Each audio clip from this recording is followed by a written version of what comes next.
Let's do it. Good morning. Welcome. It's the Steel Toe Morning Show. I'm Aaron Imholt. April's here today. Good morning. Wrestling shirt day. It's wrestling shirt day. We're just behind on laundry. I don't have any steel toe shirts clean, so. They're all clean. They're in there. Oh, are they really? Yeah. Oh, shit. You got caught up. Yeah. I like it when women do their jobs. I'm rebelling because Andrew Tate's banned. Doesn't that So suck? I'm yelling at women. I mean, here's the weird thing about banning people like Andrew Tate.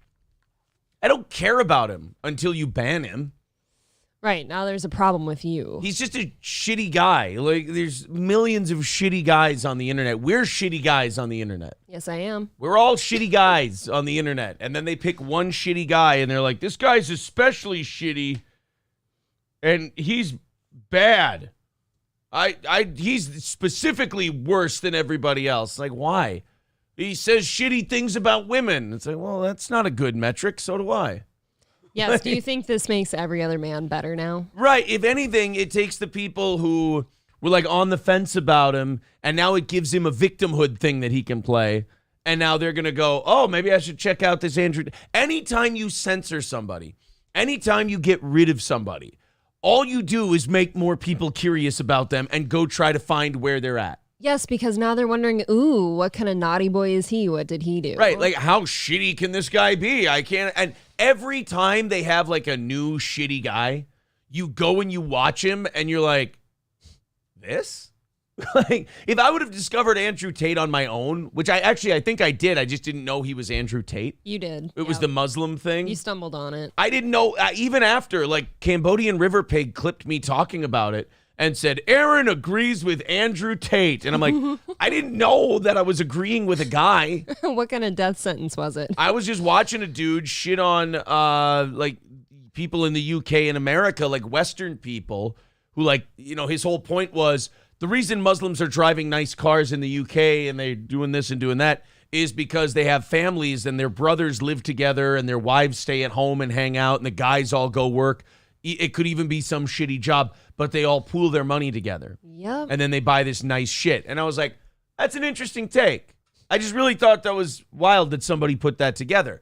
And then Cambodian River Pig goes, Steel Toe agrees with Andrew Tate. And I'm like, River Pig, I didn't know this was a thing. Who's an Andrew Tate? Yeah, I didn't know that was an Andrew Tate, but that's an Andrew Tate.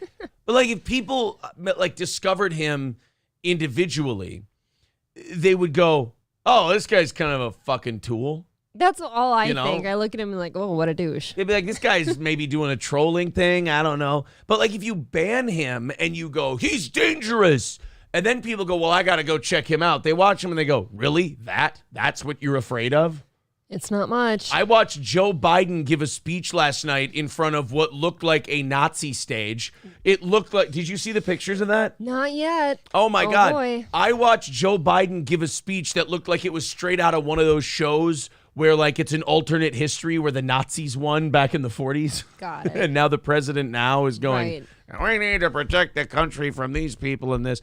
Dude, they went like full Fourth Reich yesterday. The Biden administration did. We'll talk about it later. Like, his press secretary went out there and just said, yeah, the Trump voters are an enemy of the people. I did see that notification. Like, they're straight up telling them that a group of voters is an enemy of us. Yeah, so and then they said something like, and I'm not quoting it, but it was like, if you disagree with the majority of Americans, you hold extreme positions.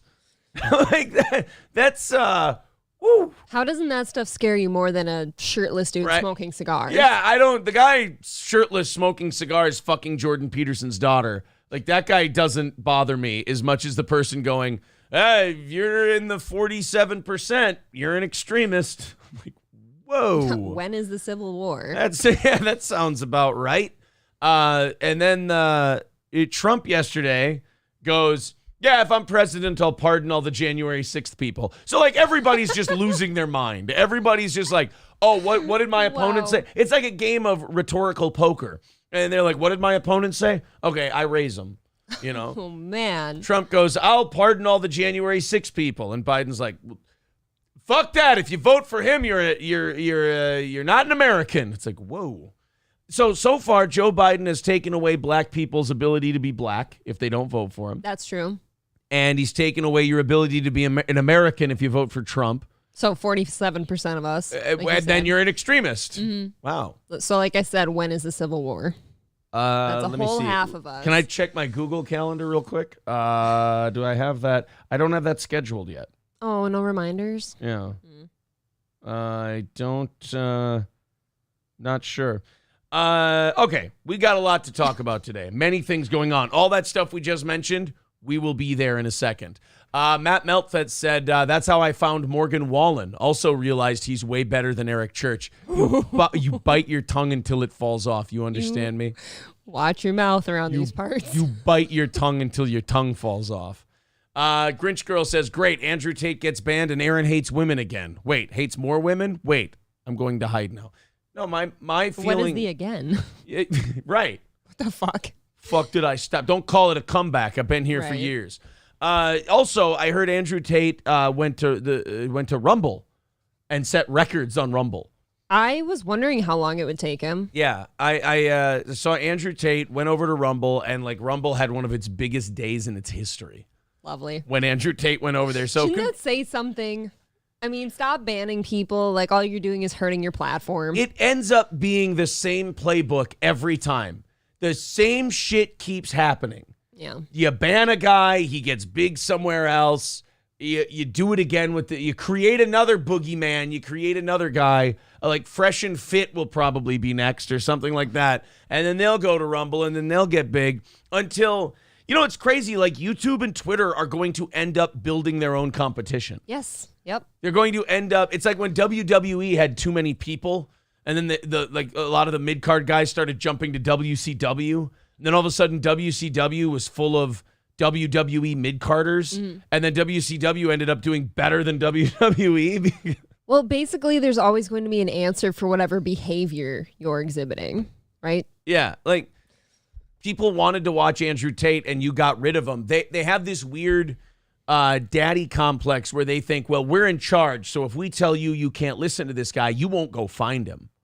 But people will. They'll go find him. Anywhere. The Tigger next door says Morgan Wallen sings better than Eric Church and he uses racial slurs. What isn't there to like? I am surprised you're not on board with that. Look, I defended the guy when he did that. I said he was drunk. He yelled it at a white friend. Like, just make sure that gets home safe. It's like when there's like a dolphin on TV. I wanted to go, no black people were harmed in the making of this video. So how about if he were to do a duet with him? That's common. I mean, they did a tour together. I'm sure they're doing a song together. I'm sure it's happened live, just not recorded. It'll happen. And I'll like that song. It'll be his new favorite. It's an Eric Church song, so I'll like it. Dylan Schmidt says Morgan Wallen is better. Conditioner is better. We might have to listen to more of his catalog then. No, I listened to that one song, and I'm like, I'm fucking out. Well, that's kind of what I did, too. Like, I would stand up for Eric Church in that moment. He sounded like every other new country guy out there. Nothing stood out. This is an alert. I'm totally trolling with this comment. Liking Morgan Wallen is like liking Florida Georgia Line. Okay, there we go. Got that out there.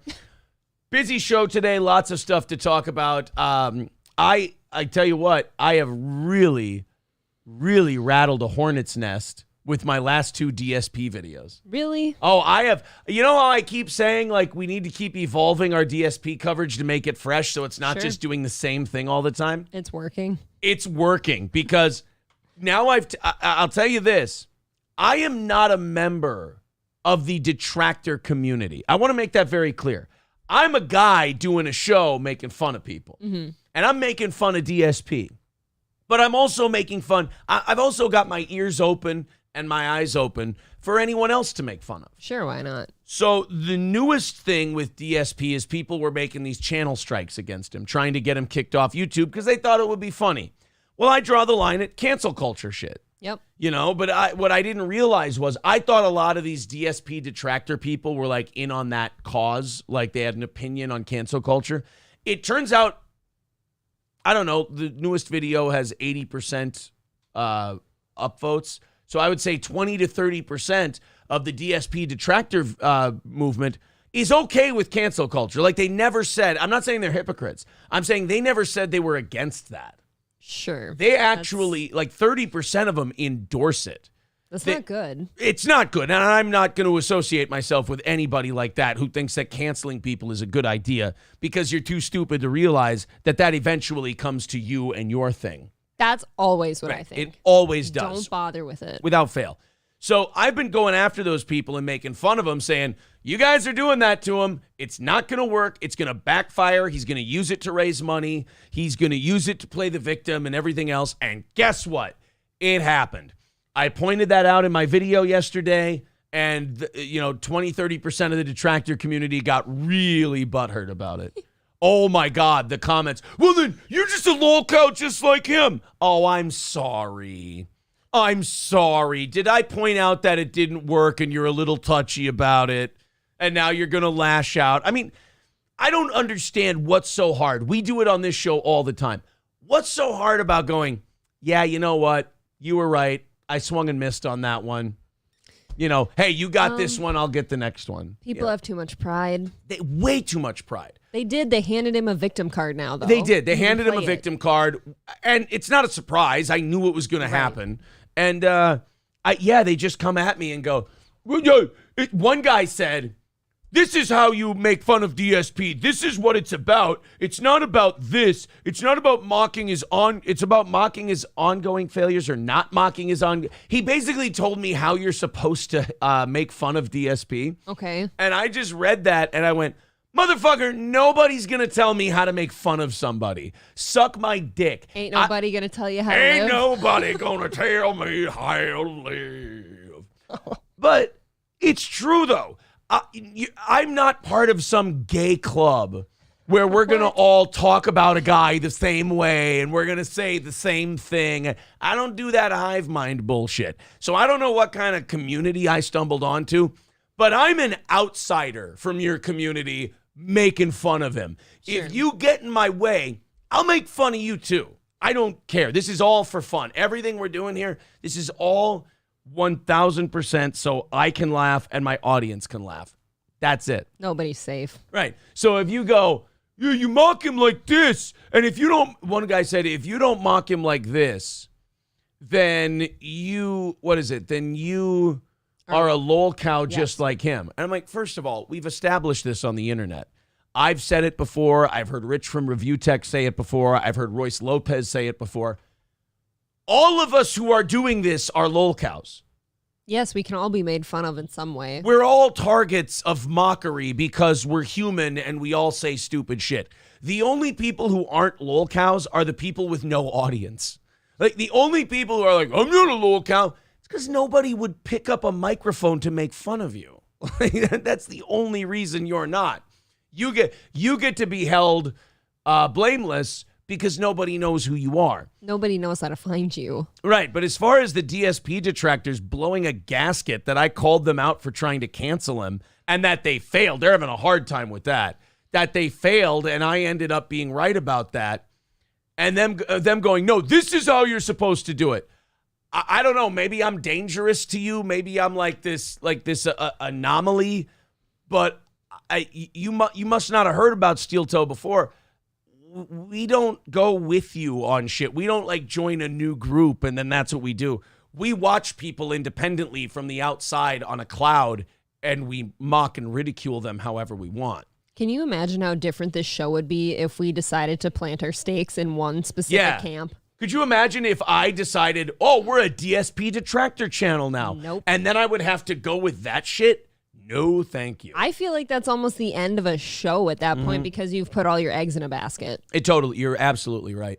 Let's go to Coltrane. He says, I wonder how many times Jake Hudson has jerked off in his Steel Toe hoodie while wearing one of his T-shirts, looking at the Steel Toe sticker while listening to Aaron do karaoke. It's troubling that you thought of that. It's very specific. Mr. Monkeypox says, Jake Hudson, we need you to call in and tell us what you think about DSP, please. Can I tell you this? He already called once. Did he really? I rejected. People might have saw my hand do this. Anytime you see my hand doing that motion, I'm rejecting Jake's call. We're not even 20 minutes in yet. 20. I don't even think we're 10. Oh, we're 15 minutes in. Holy shit. Yeah, that did go fast. Citizen M says Ethan Klein mocks free speech while in the same breath publicly asserting that Tate is a rapist and human trafficker. Ironically, making these currently unfounded claims is not free speech. Hold on. What's up? Hey, what's up? Nothing. What are you doing? I'm just really, I don't know if you noticed this, but the show's really starting to pick up its momentum for the morning, and 6:15 is a really early time for this show to pick up good, solid momentum. Hey. And I've got a lot of really good stuff today. Hey. Listen, I just had to tell Corey to go to bed. And there it goes. Corey's not here. Did you see it fly away, April? I felt it. That was our momentum. Like our soul left. We had a By the show way, going. Oh, He no. doesn't care. Oh, And it just check blew Facebook away. DMs. Check your Facebook DMs when you get a chance. Said Polo. Bye-bye. I have you muted on my Facebook messages. I think he still has me blocked on Facebook. Oh so it can't my be me. God. Well, there's a Jake Hudson call for the morning, you guys. Wonderful. Did you hear that? I always feel like part of us leaves. But No, did it's you just- hear what Jake said though? Oh, he had to. He had to tell Corey to go to Corey. bed. Yeah, Corey's not here, guys. Corey had to go to bed because Jake told him to. Wonderful. Cool. Great call. Next, people are saying, fuck Jake. A lot of that. Oh, boy. Citizen M, Ethan Klein. Well, Ethan Klein's a piece of shit. I mean, if we're going to compare, like, I'll take a million DSP pro cancel culture detractors over one Ethan Klein. Ethan Klein's pretty nasty. Gila's hot. Gila's hot. Yeah, we'd all apparently. fuck Gila. She makes great workout clothes, and Yeah. Ethan likes to share them with us. I showed you that, right? Yeah, I love how some people, like the H3 people, like unironically will go, Tate's guilty by this association, or this guy's guilty by that association, totally forgetting that Gila served in the Israeli army, Yep. which is very famous for killing Palestinian children. Nobody thinks of these things. Nobody.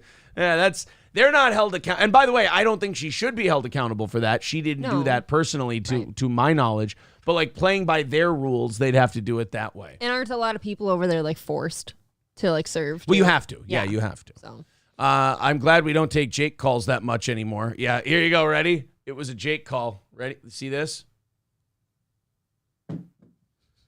Now I don't have to see it. power move. Glitched One said, Gila's voice makes me wet. It should make everybody wet. Absolutely. I wish That's, we had a Gila drop somewhere. That is the correct answer, is Gila makes me wet. All right, so much to do today, so many things to talk about. 350 is the goal today. It's a Friday show. We usually hit that goal pretty easy on a Friday. People get very generous on a Friday. However, today is going to be a smaller group, I believe. Yep. Yesterday was a Agreed. smaller group. I think with this Labor Day weekend coming up, we also noticed driving around yesterday, there's just a lot less people. I think everybody just out.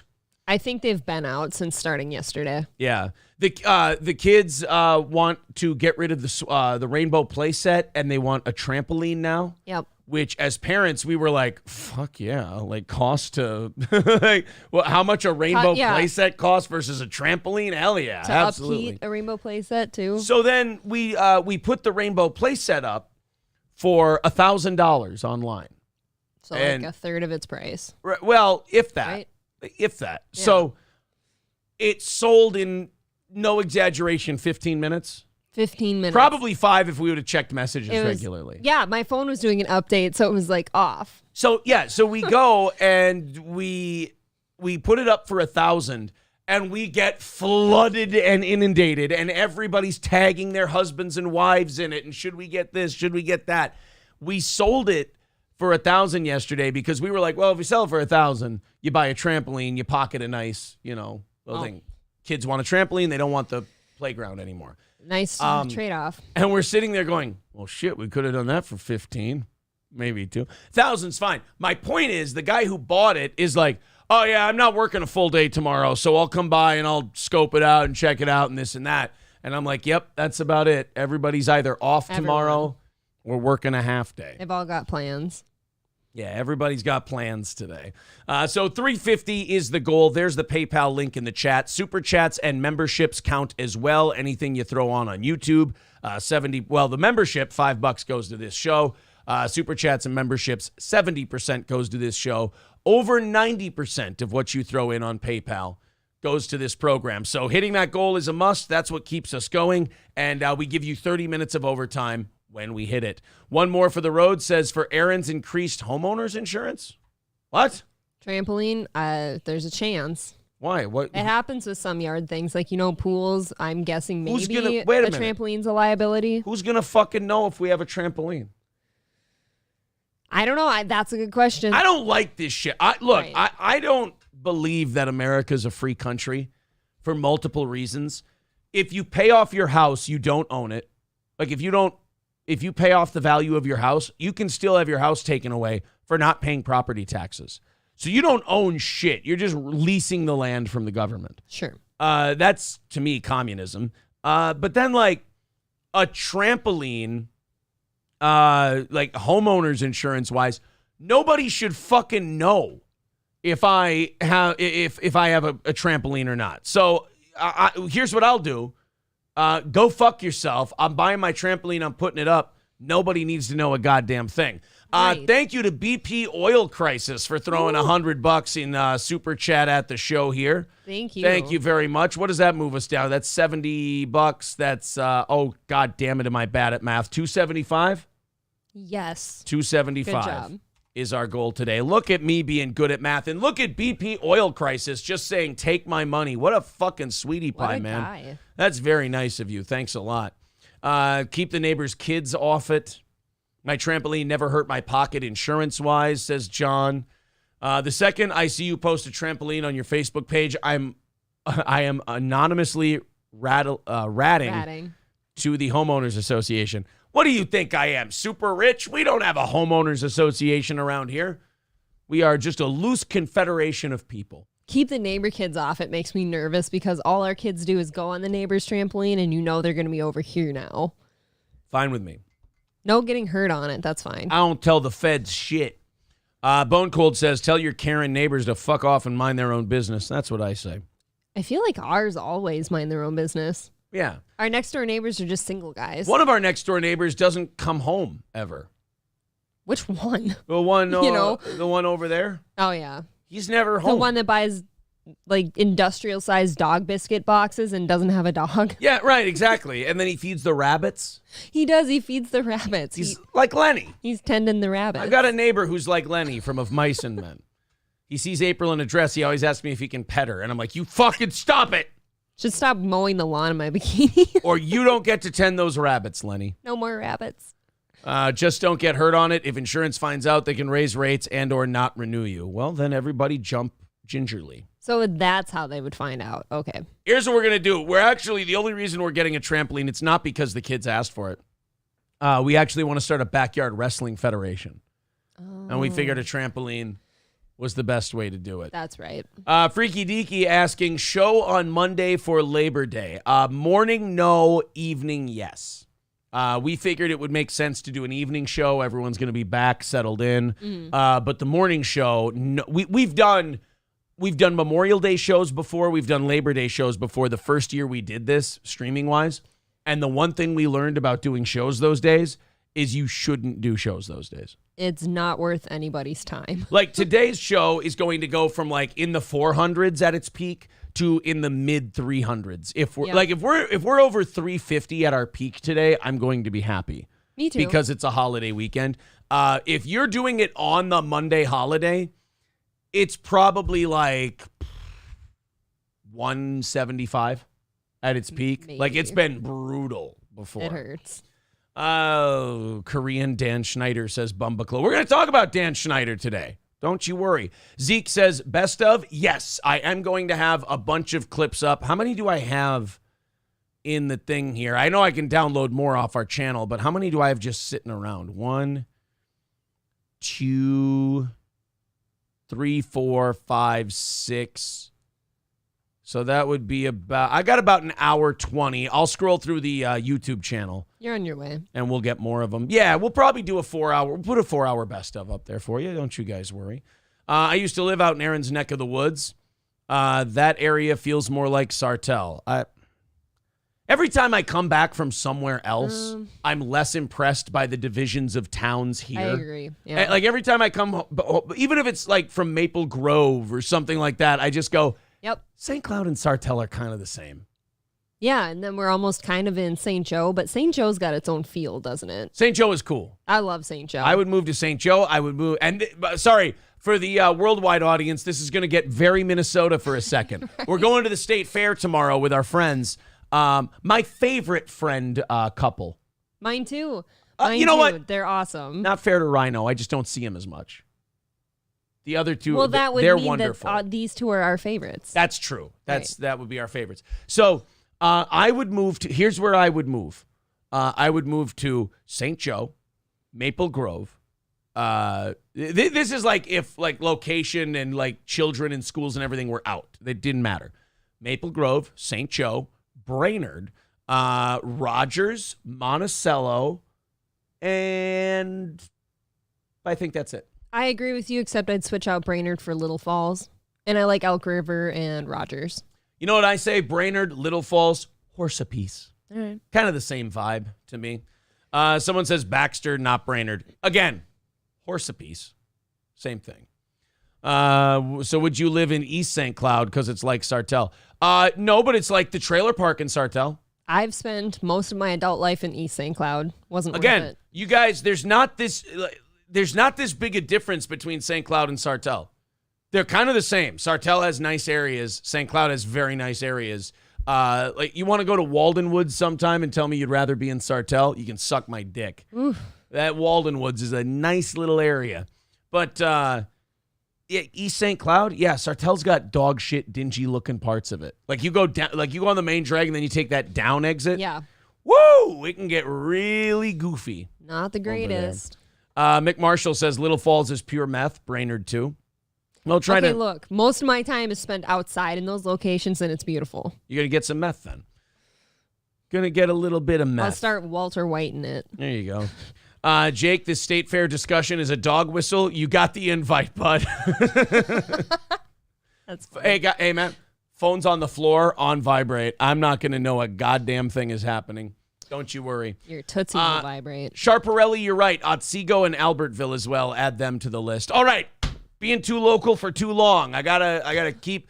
Look, it's a holiday Friday. I'm gonna have fewer people in general. I'm gonna have to keep around whoever I can. Yep. Oh, Jake Hudson tweeted our show link. Thank you very much. Wow, Thank guys, you. if you want to be at minimum as supportive of Jake as Jake Hudson is, be sure to share a link. Oh, hit the like button too. Hit the like button on the video as soon as you get in here. Hit the subscribe button, smash that like button, and click the bell to get notifications. By the way, we crossed over 4,500 subs yesterday. Oh, wrong button.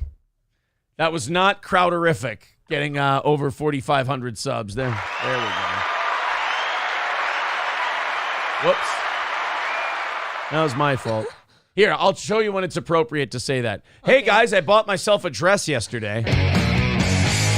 Hey, guys, I tucked my dick in the mirror yesterday to see what it would look like. Hey, guys, I kissed a man. There. I think that was too that's funny. better. Fire Ginger says, I'm more supportive than Jake. I donate money. Well, of course, giving us money is being far more supportive than Jake. I mean, we run on that shit. Jake's thrown in $1.90 something several times now. Yeah, that's true. Jake's thrown in a lot of $1.99s, and those add up. He's a VIP. You know what I call the $2 and $3 gives, even though they don't move the goal by 5? You know what? They cover the fee of the other people who drop it. Like when someone, That's nice. Yeah, they make a 5 or a 10 whole with those donations. That is very true. true. So guys, don't let anyone tell you don't contribute. All right. Anyway, I can't remember. What are we, 275 away from our goal? There's the link in the chat. Thank you guys for getting us off to a hot start today. Hey, you guys big fans of the Marvel Cinematic Universe? Do you like the Marvel shows and the Marvel movies? Used to. Yeah? You guys, I bet you've been watching She-Hulk then. Oh, you caught me. Have you guys been watching She-Hulk? Now, I've seen 3 clips from She-Hulk. I've seen the one where she lectures Bruce Banner on why she's better at controlling her anger than he is, because she gets catcalled and mansplained to. Even though Bruce Banner saw his mother murdered by his father, was beaten as a child, and had every government agency in the world trying to kill him. So legitimate reasons to be angry. Yeah, but you know what? Someone said, "Hey, baby, nice tits" to her once, so Watch out, I'll blow up. that's right. You guys, she's controlling her anger better because she's been mansplained to. A guy condescended to her once. Oh, really? Bruce Banner once shot himself in the mouth, and then the Hulk spit out the bullet. So there's that. I'd say he's a little harder than her. Yeah, I love the idea that like Disney's gonna like just shove this like feminist thing down our throat, and it's like, guys, this isn't gonna end the way you think it is. No, this is going to be the end of Marvel movies, in my opinion. This is what Disney does with their feminist shit, like to guys. Like they'll go to guys and be like, "Huh, aren't you impressed by her?" And we're like, "Do you know the backstory of your other characters? Like, this isn't impressive to us." It's like when a bullied kid is told by his parents to memorize a speech to tell the bully, and then they give that speech to the bully, and the bully goes, "Ah, ha, ha, shut up, queer, give me your money," and then beats him up anyway. Sorry. That's how I feel about She-Hulk. Like, they keep trying to lecture us on all this shit, and we're like, yeah, you're not going to be cooler than Bruce Banner. Never. No, it's not going to work. So I saw that clip, and I went, oh, okay, I see what they're going to do. They're going to lecture us during this one. So, they sit there lecturing male comic book fans, which, a group of people who famously don't like being lectured to. Really? So they lecture these male comic book fans and shit on them and condescend to them. And then when the male comic book fans go, oh, you're going to lecture me and condescend to me, I'm not having fun, this is horseshit, I hate this show. Then they go, oh, see, we knew you hated women. I was like, no, you drew this hatred out of me. You sat there and called me a piece of shit and told me that this was this and that was that, and you told me what to think. And I was like, no, I'm not going to do that. This sucks. This is a waste of time. And then you told me I am the thing you accused me of being because the thing you accused me of being made me that thing. Nice work. Great circular logic there. Fun? It's fun. Well, guys, She-Hulk has officially shown the rest of us. All of us who watched that first episode and went, oh, God, and did a massive eye roll, well, they showed us that no matter how far down the nose of the plane goes, you can always pull it back up. Did they really? Can always pull. Or will I be let down? Oh, God. Guys, I give you a Megan Thee Stallion cameo on She-Hulk. And, guys, this is the best. Ready? Here you go. Oh, there's an old white man who doesn't get it. That old white man is confused by the girl power he's seeing. No. So then we got She-Hulk twerking. You're kidding, right? This is real. This is in the episode. Lawyer, I will kill for you, Megan Thee Stallion. Dial it back. That was the post-credit scene from the last Hit episode. the subscribe button, smash that like button, and click the bell to get notifications. That was the end credit scene of the last episode of She-Hulk. Do you, like, as a female watching that, even that hurts me to just watch that type of thing happen just because now that's why women get zero respect, first off. But that's not what guys are going to like at all in this type of thing. You're going to lose your viewerships. Like, men, to me, in my opinion, would like a hot superhero woman that actually does badass shit, right? Not sit in her office and twerk with Megan Thee Stallion.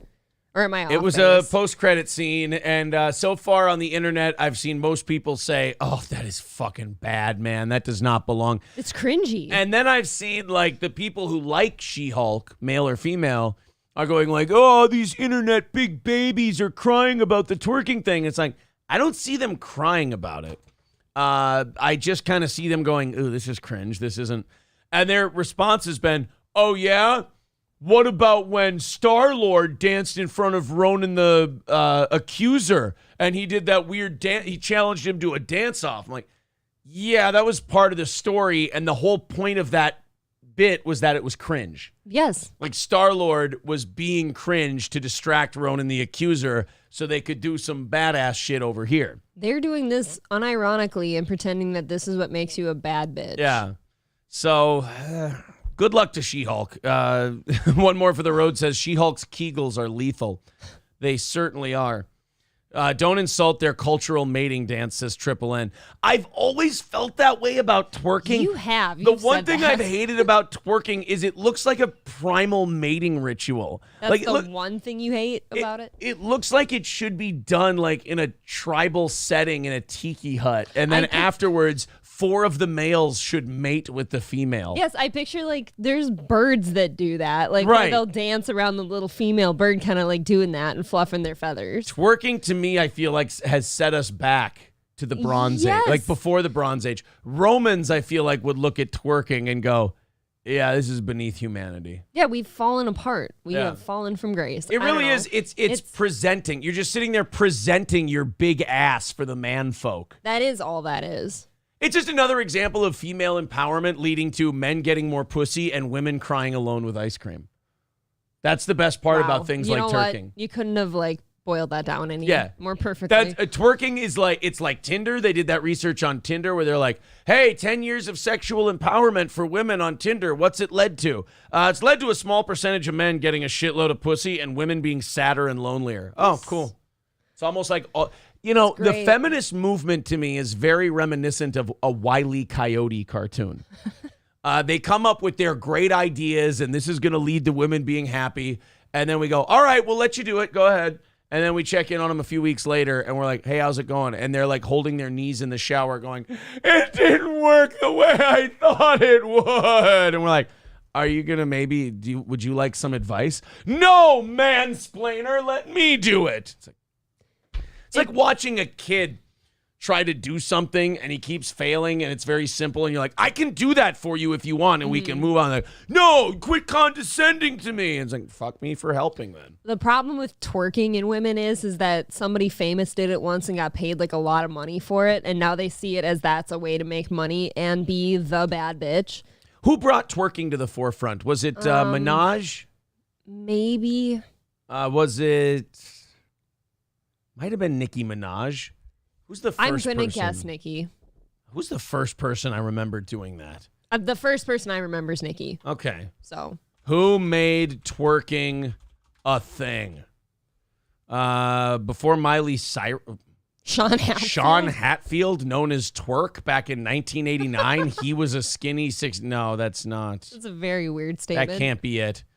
1993, twerking was born out of New Orleans' bounce music scene, a hip-hop subgenre centered around call and response vocals and the endlessly sampled Trigger Man beat. So not as not fun a as I person. thought. Yeah, not interesting No. at all. So we're gonna just unfortunately. land on Nicki Minaj. Some people saying Miley Cyrus, some people saying Lil Kim, some people saying I believe it was Nicki. Well, anyway. But yes, twerking, another feminist idea that they thought would bring them happiness and fulfillment, and it's just brought them unwanted pregnancy and shame. So keep Dude, it up. And no guy wants to stick around for that because you know what? There's always some other lady willing to twerk for him. Yeah, of course. Thank you very much to Donald with $50 on PayPal. This is starting to look like a Friday, isn't it? Yep. 225 away from our goal today. You guys are way ahead of things, about halfway through, 38 minutes into the show. Thank you very much. There's the PayPal link. Super chats and memberships count as well. Thank you for keeping this show on the air. Well, guys, I have some terrible news. Uh-oh. Florida-Georgia line. Not a good start. This is hard. Okay. This is very difficult. Florida-Georgia line has played their final show together. You're shitting me. For real? They're done. They're breaking up. What happened? Well, they were fucking each other, and then they stopped, and now they're upset. Are you okay? Too soon to tell. I think the shock is not worn off. We should have taken you to that concert at the fair. I know. Well, that's where they retired. They retired here in Minnesota. That was it. Wednesday night, Florida-Georgia line retired in Minnesota at the Minnesota State Fair. So Kirby Puckett's home run in Game 6 of the 91 World Series. Brett Favre's comeback with Minnesota in 2009. Kirk Gibson hitting a homer in the World Series. Wayne Gretzky's entire career. Add again to the Beatles playing Shea Stadium. Yeah. Add to the items of Americana. Here's another one that happened right here in Minnesota. Bob Dylan, Prince. That's incredible. The Super Bowl. They just up and quit. They're done. No announcement. They played in Minnesota, and they looked at it. They said, this place is so beautiful that I don't think we can top it. We're going to leave. Dude, get Now, this. here's Morgan Wallen covering a YG song. Get this. They didn't even play at U.S. Bank Stadium, which would have been understandably beautiful. I'm like, I can't outdo this ever again. It was at the Minnesota State Fair. Ron Finger, I forgot about this great sporting event. Wadena boxing. Yes. I prefer Purim boxing, but that's okay. That's okay. I'm gonna still get home cooked decisions there. Yeah, I'm gonna fight Sam Hyde next. I'm gonna step it up and go with the Ghost of Kiev, the Candyman. All right.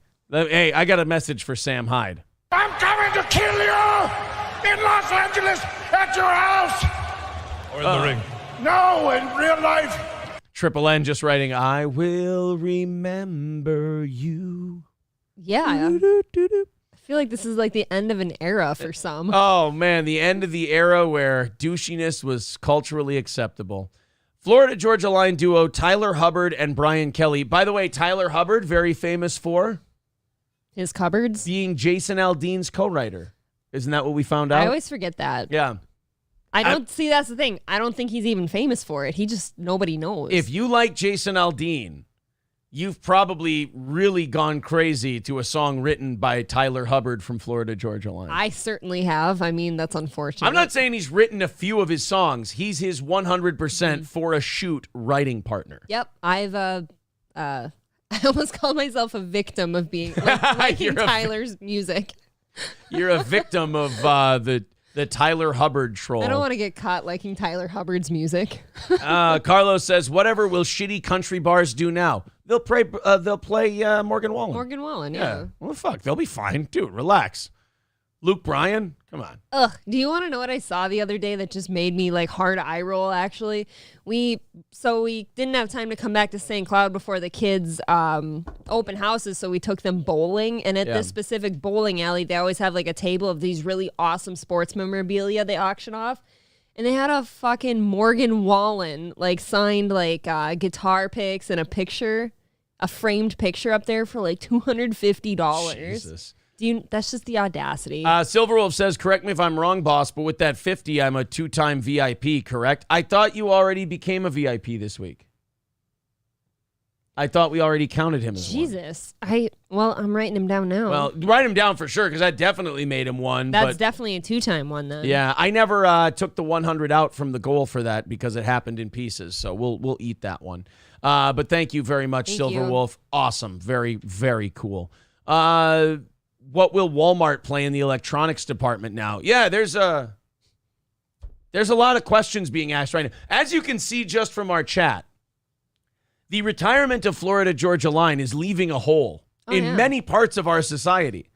Walmart electronics department music is not a small part of this country's day. No, it's huge. It's a massive part of this country's day. I spend 3 hours there at least 3 times a week. I mean, I just hang out, actually, Florida Georgia Line. What are we going to listen to? Matt Melt says April 100% likes Morgan Wallen and Florida Georgia Line, but plays the part because Aaron acts like he doesn't. Hey, I'm not sitting... Look, if you guys can keep a secret, I'll tell you something. I think I have the same secret. I enjoy round here. Round here. Look, I'm not... I don't want this going outside of this room, okay? I don't want anybody spilling the beans on Twitter or on other YouTube channels or anything else. I don't need you taking this to the hip star people. Oh, no. Look, I don't need you sharing that with that 5 people. That could ruin me. It's going to be social suicide. Oh, my God. What's going to happen? Not with the plastics. But, yes, I like round here. Look, Aaron I will enjoy that song from time to time. Yes, we will sing it, till the cows come home in the truck, but whatever. With the windows down, of course. Yes. But But the rest of it is just kind of gay, right? It's very gay. I mean, we don't like Florida Georgia Line. We both heard the same Morgan Wallen song one day, and we're like, this is blends in with everything else. Right. Donald, God damn you. That 100 is going towards the goal. Don't do another 100 because we didn't count it in the goal. Stop it. That is on us. That is not on you. Doesn't that make your chest tight for a second that he just did that? That's not, dude, don't do that. I mean, thank you. Holy shit. Thank you, sir. I appreciate it. That's very nice of you. I will make sure to order you a full new set of clothes. But guess what? I'm counting that towards the goal. I'm not going to be that guy. He says I'm doing it because I love you guys. It's wonderful that you love us. Well, we love you too. I appreciate that, but that is remarkably generous. If you're a single guy with more money than God and you don't know what to do with it, I don't feel bad at all. However, so chops. If you have children, you should have bought them something nice with that. Silverwolf's the guy, too, that bought you the first Jessie doll. I met him at the gym. Oh, yeah, that's right. Silverwolf, thank you very much. I know, he's very generous. Phage Lives writes, do another 100, Donald. Do it, Donald. Now they're just all taunting him. Fuck you, pussy. Do it again. All right, 125 away, basically, from Donald's generosity. And who else was it? It was Donald and I forget, BP Oil Crisis. Oh, yep. Thank you so much. Thank you very much. Yeah. Wall Mounter says, have you heard the new song, Wait in the Truck? No, I have not heard that song. Right, by who? I have no idea. I'm getting old to the point where new music takes me a month to discover. Right. I downloaded Eric Church's new album, Ampersand. Ugh, God. It's just the ampersand sign. Just doing like a Prince thing. I don't know. I think you can only do a Prince thing when you're that good.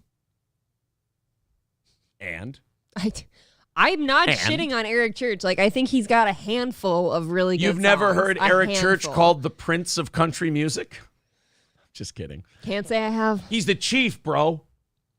He's the chief. Maybe you should sound like one. He sounds like the softest, most feminine voice you could have. Oh, I'm sorry. Did you mean to say like an angel? There you go. Country duo Tyler Hubbard and Brian Kelly played their final show together before going their separate ways. I can't remember if I cried when I read about his widowed bride, but something touched me deep inside the day the music died. And we were singing bye bye Florida Georgia line, drove my Good one. What the fuck? Yeah, now we're all going to have to live in the past because it's not. I know. It's now, a cold world without Florida Georgia Guys, line. I mean, what are you going to do? Now you don't get to look forward to the next FGL release. Oh. BP Oil Crisis says, screw the begging. There's another 100. Thank you, buddy. I feel like this is spiteful sometimes. I know. I feel like you guys are doing this ironically on Fridays from time to time. I mean, $55 away from our goal today. There you go. All right. SC Motorsports writes, FGL, never forget. Right. What's going to keep us warm at night? Not their music anymore. When the I can't remember the words of the song now. When the what comes and the sun goes, when the moon, is it the moon? It's the moon. When the moon comes up and the sun goes down, we find a little spot on the edge of town. Hey, is that what you wrote? Oh, you put a spot. That's very funny. You could really recite. I just read somebody in the chat go, Donald won't do it. You fucking dicks. Aaron's best friend. You have a best friend? Oh, I do. I have a best friend. I recite whatever. I recite Florida Georgia Line's lyrics as though they were poetry. I do. I sometimes, to go to bed, I go, when the moon comes up and the sun goes down. Actually, the way I got April to fall in love with me was I took her hands. Let's reenact it. Here, give me your hands. No, God, this is so gay. Here, this is, I on our first date, I looked at her and I said, when the moon comes up and the sun goes down, we find a little spot on the edge of town. Twist off, sip a little, pass it around. Is it dirt or dust? Uh, Dance in the dust. Dust. Turn the radio up. That Fireball whiskey whispers temptation in my ear. It's a feeling all right Saturday night. And that's how we do it round here. And I only stayed out of fear he might kill me. And then I threw up. One more for the road says today's show brought to you by Silver Wolf and BP Oil Spill. That is correct, sir. I don't feel well after that. Also, Silver Wolf and Informal Warfare each. BP Oil Crisis said, you're right. It's all spiteful. Yeah, but that's a VIP. I have to take that 70 for the VIP thing. So now I feel like a dick. Thanks. All right. So we're technically still 55 away from the. Now I feel like an asshole. BP is a VIP recently, I believe. I know, but now we have 3 VIPs to give away. Damn it. Oh, no. What did Donald do? Oh, no. He just did another 150. Oh. God damn you. What is up with you guys? Now I don't know where we are. You know what? Too much money has come in. We've hit the goal, and I have no. Are we angry? I have no fucking idea how far ahead we are for Monday. Thanks, I don't guys. know what's going on here. I have no idea what the hell's going on. After the profession of like Aaron's love to me with Florida Georgia Line songs, I don't know why this is happening. So I have what? Do I have 2 or 3 VIP? Do I have 3 VIP? I think I have 3 VIPs to give away, or do I have 4? Really? I thought it was I got 2. BP. Where are you getting I got 4? BP Oil Crisis. Okay. Now wait a minute. Does he want his VIP? I think Donald now has 2 VIPs. Thank you, Tim Conspiracy, for renewing your membership. Silver Wolf was a VIP. Now he's another one. So I got Informal Warfare, Silver Wolf, and does BP Oil Spill want his VIP? Or does he want me to give it away? Don't look at me. I don't know. Orange Boy with 1999 super sticker says, "Oh, Bubba, no." This is the opposite of what we do. I'm Usually, right now. we have to ask to finish off like the last $75 of the goal at the end of the show. Now I'm saying, God damn it, would you stop? Why? Gray Duckling with $50 says we are supposed to give money. No, stop it. We've hit our goal. We're way past it. This is irresponsible financially for all of you. Thanks, guys. I'm now losing my mind. Sage, God damn it, he says, I feel poor. Sage Retard PhD KF. That's a $20 super chat. That's enough. This feels like we're hitting a bonus reel on a game. This is somewhere. weird. You guys need to stop. I'm feeling uncomfortable. I'm seeing hundreds and 50s and 70s and 20s. I wish you could screenshot that. And I'm Very trying to pretty. figure out how many VIPs I have to give away and who I'm going to give it to. I'm only at 2. How are you at 3 or 4? Pumice Stone with $10. What's up? Here's some money. Thank you very much. I appreciate that. Thank you. God damn it. Trucker 18-wheeler with $25 says, ain't nobody gonna tell me how to live. Nick says, look in the PayPal. Oh, God damn it. Nick with $100. God Jesus. fucking damn it. He says overdue rent dues for the show and gives $100. All right. I think we're good now. $10 from Sean Rass says, I need to get into the fun, poor boy. Stop it. Thank you very much. How many shows that live on donations sit here and yell at you and tell you to stop, and then the people keep going? At some point, it's uncomfortable because we feel bad. This show occupies a very weird space in the internet. I'm very hot right now. Tigger next door with $10. Who's going to tell me not to give the last 10 I was saving to feed my children? Stop doing that! They needed that ramen. I don't know how many VIPs I'm supposed to give away. Is it 2, 3, or 4? You got one from Silver Wolf and one from BP Oil Crisis. I feel like I have 2 from Silver Wolf. And I have one from maybe. Informal Warfare we never gave away. Really? Shit. All right, you know what? I think it's 3. I think it's Silver Wolf, Informal Warfare, and BP Oil I have them Crisis. written down. It's those 3. They're saying give the VIPs to Mr. Approachable and Rusty. I thought they both were. Oh no, neither of them are VIPs. Well, there you go. Now they are.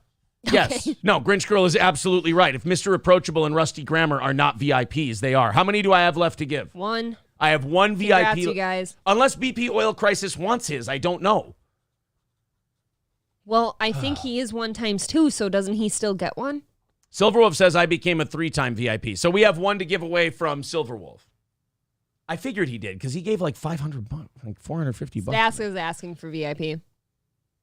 He's been yeah, give it to fucking. I was going to say, he's been you pretty give that. supportive. Okay, so give the last one to Staska because I don't know if BP Oil Crisis I think he wants his. I don't think he's been one before. All right. So let him keep his. Well, there we go. Congrats, you guys. We've given away our VIPs, Oh, and no. now we're done. We've hit our goal. We're good. Silverwolf just said, give mine a COVID crotch. It's too late. I gave it away already. Why do you do this, Aaron? The guy Because I'm paid a money. piece of shit, I guess. I don't know. Now he's going to have to donate another $250 just to get COVID crotch a VIP. Can I say this? This up here is ridiculous. That is nuts. All of this up here is ridiculous. I feel like a whore wanting to take a picture of all my winnings from the blackjack table or something. Aaron's best Look at friend that. with $20. Stop it! He says Aaron's high rolling today. My face is red. I don't get this way. I'm the guy playing trumpet on the sidewalk, and I've put my tip can away, and people keep harassing me to grab my tip can and put money in you're it. still playing the music, babe. I'm playing the music. Whew. Triple N says, but the can rattling. I'm trying to stop it. It just keeps jiggling. You know why this is happening, though? Because people just straight up fucking love Florida-Georgia line. Oh, this is in like a in memoriam. Yeah, this is like, Okay. here, I'm glad somebody's covering Florida-Georgia line and giving them the respect that they deserve. So here's a shitload of cash. Dude, if this was a hype train, it'd be lit fam. It would be That lit would be- fam. This would be a lit fam What- hype train. How many for sure. times would we have completed that hype train by now? Probably be over 1,000%. That's insane. At this point. All right. 199 from posterior attention says for the trampoline. Thanks. Raz of Chaz says now Aaron can go back to Vegas next weekend. No, I can't. You cannot take contributions from a corporation that other people have stock in without that is embezzlement. I am not embezzling funds from my company to go on vacations. That would be a scumbag move and I believe illegal. Hey, we could stay at the El Cortez with that money. Yeah, there you go. We'll stay at the El Cortez, and then it won't be. Michael White says, how would DSP handle this? He'd probably yell at people. Like, we're sitting here going to our audience, going, hey, thank you guys so much, but really, that's enough. Too much kindness. Thank you. DSP will be like, well, you know, I do have another condo bill coming up soon, so if you guys... I've got an important medical bill. Jimmy Jam says, but you Every could day. double your money or lose it all. What if they just all retracted those like donations? That would be fucking hilarious. I would actually give a lot of respect for that one. That'd be a fucking ballsy move. It would hurt me, Oh. but I'd respect it. Aaron's period pill says it's a fucking business trip, Aaron. God damn it. Cody with $50 says even on a holiday you have Jeez. supporters. All right, we're good. Do you even care what your numbers are at today anymore? No, I don't give a fuck. I'm just having a Thank fun you. show. Are you keeping track of this? No, I have no way how to. I don't know. I have no way how to. Shut up. Shut up. Why don't you I think you twerk? guys have covered the goal from the Monday morning show we're not doing.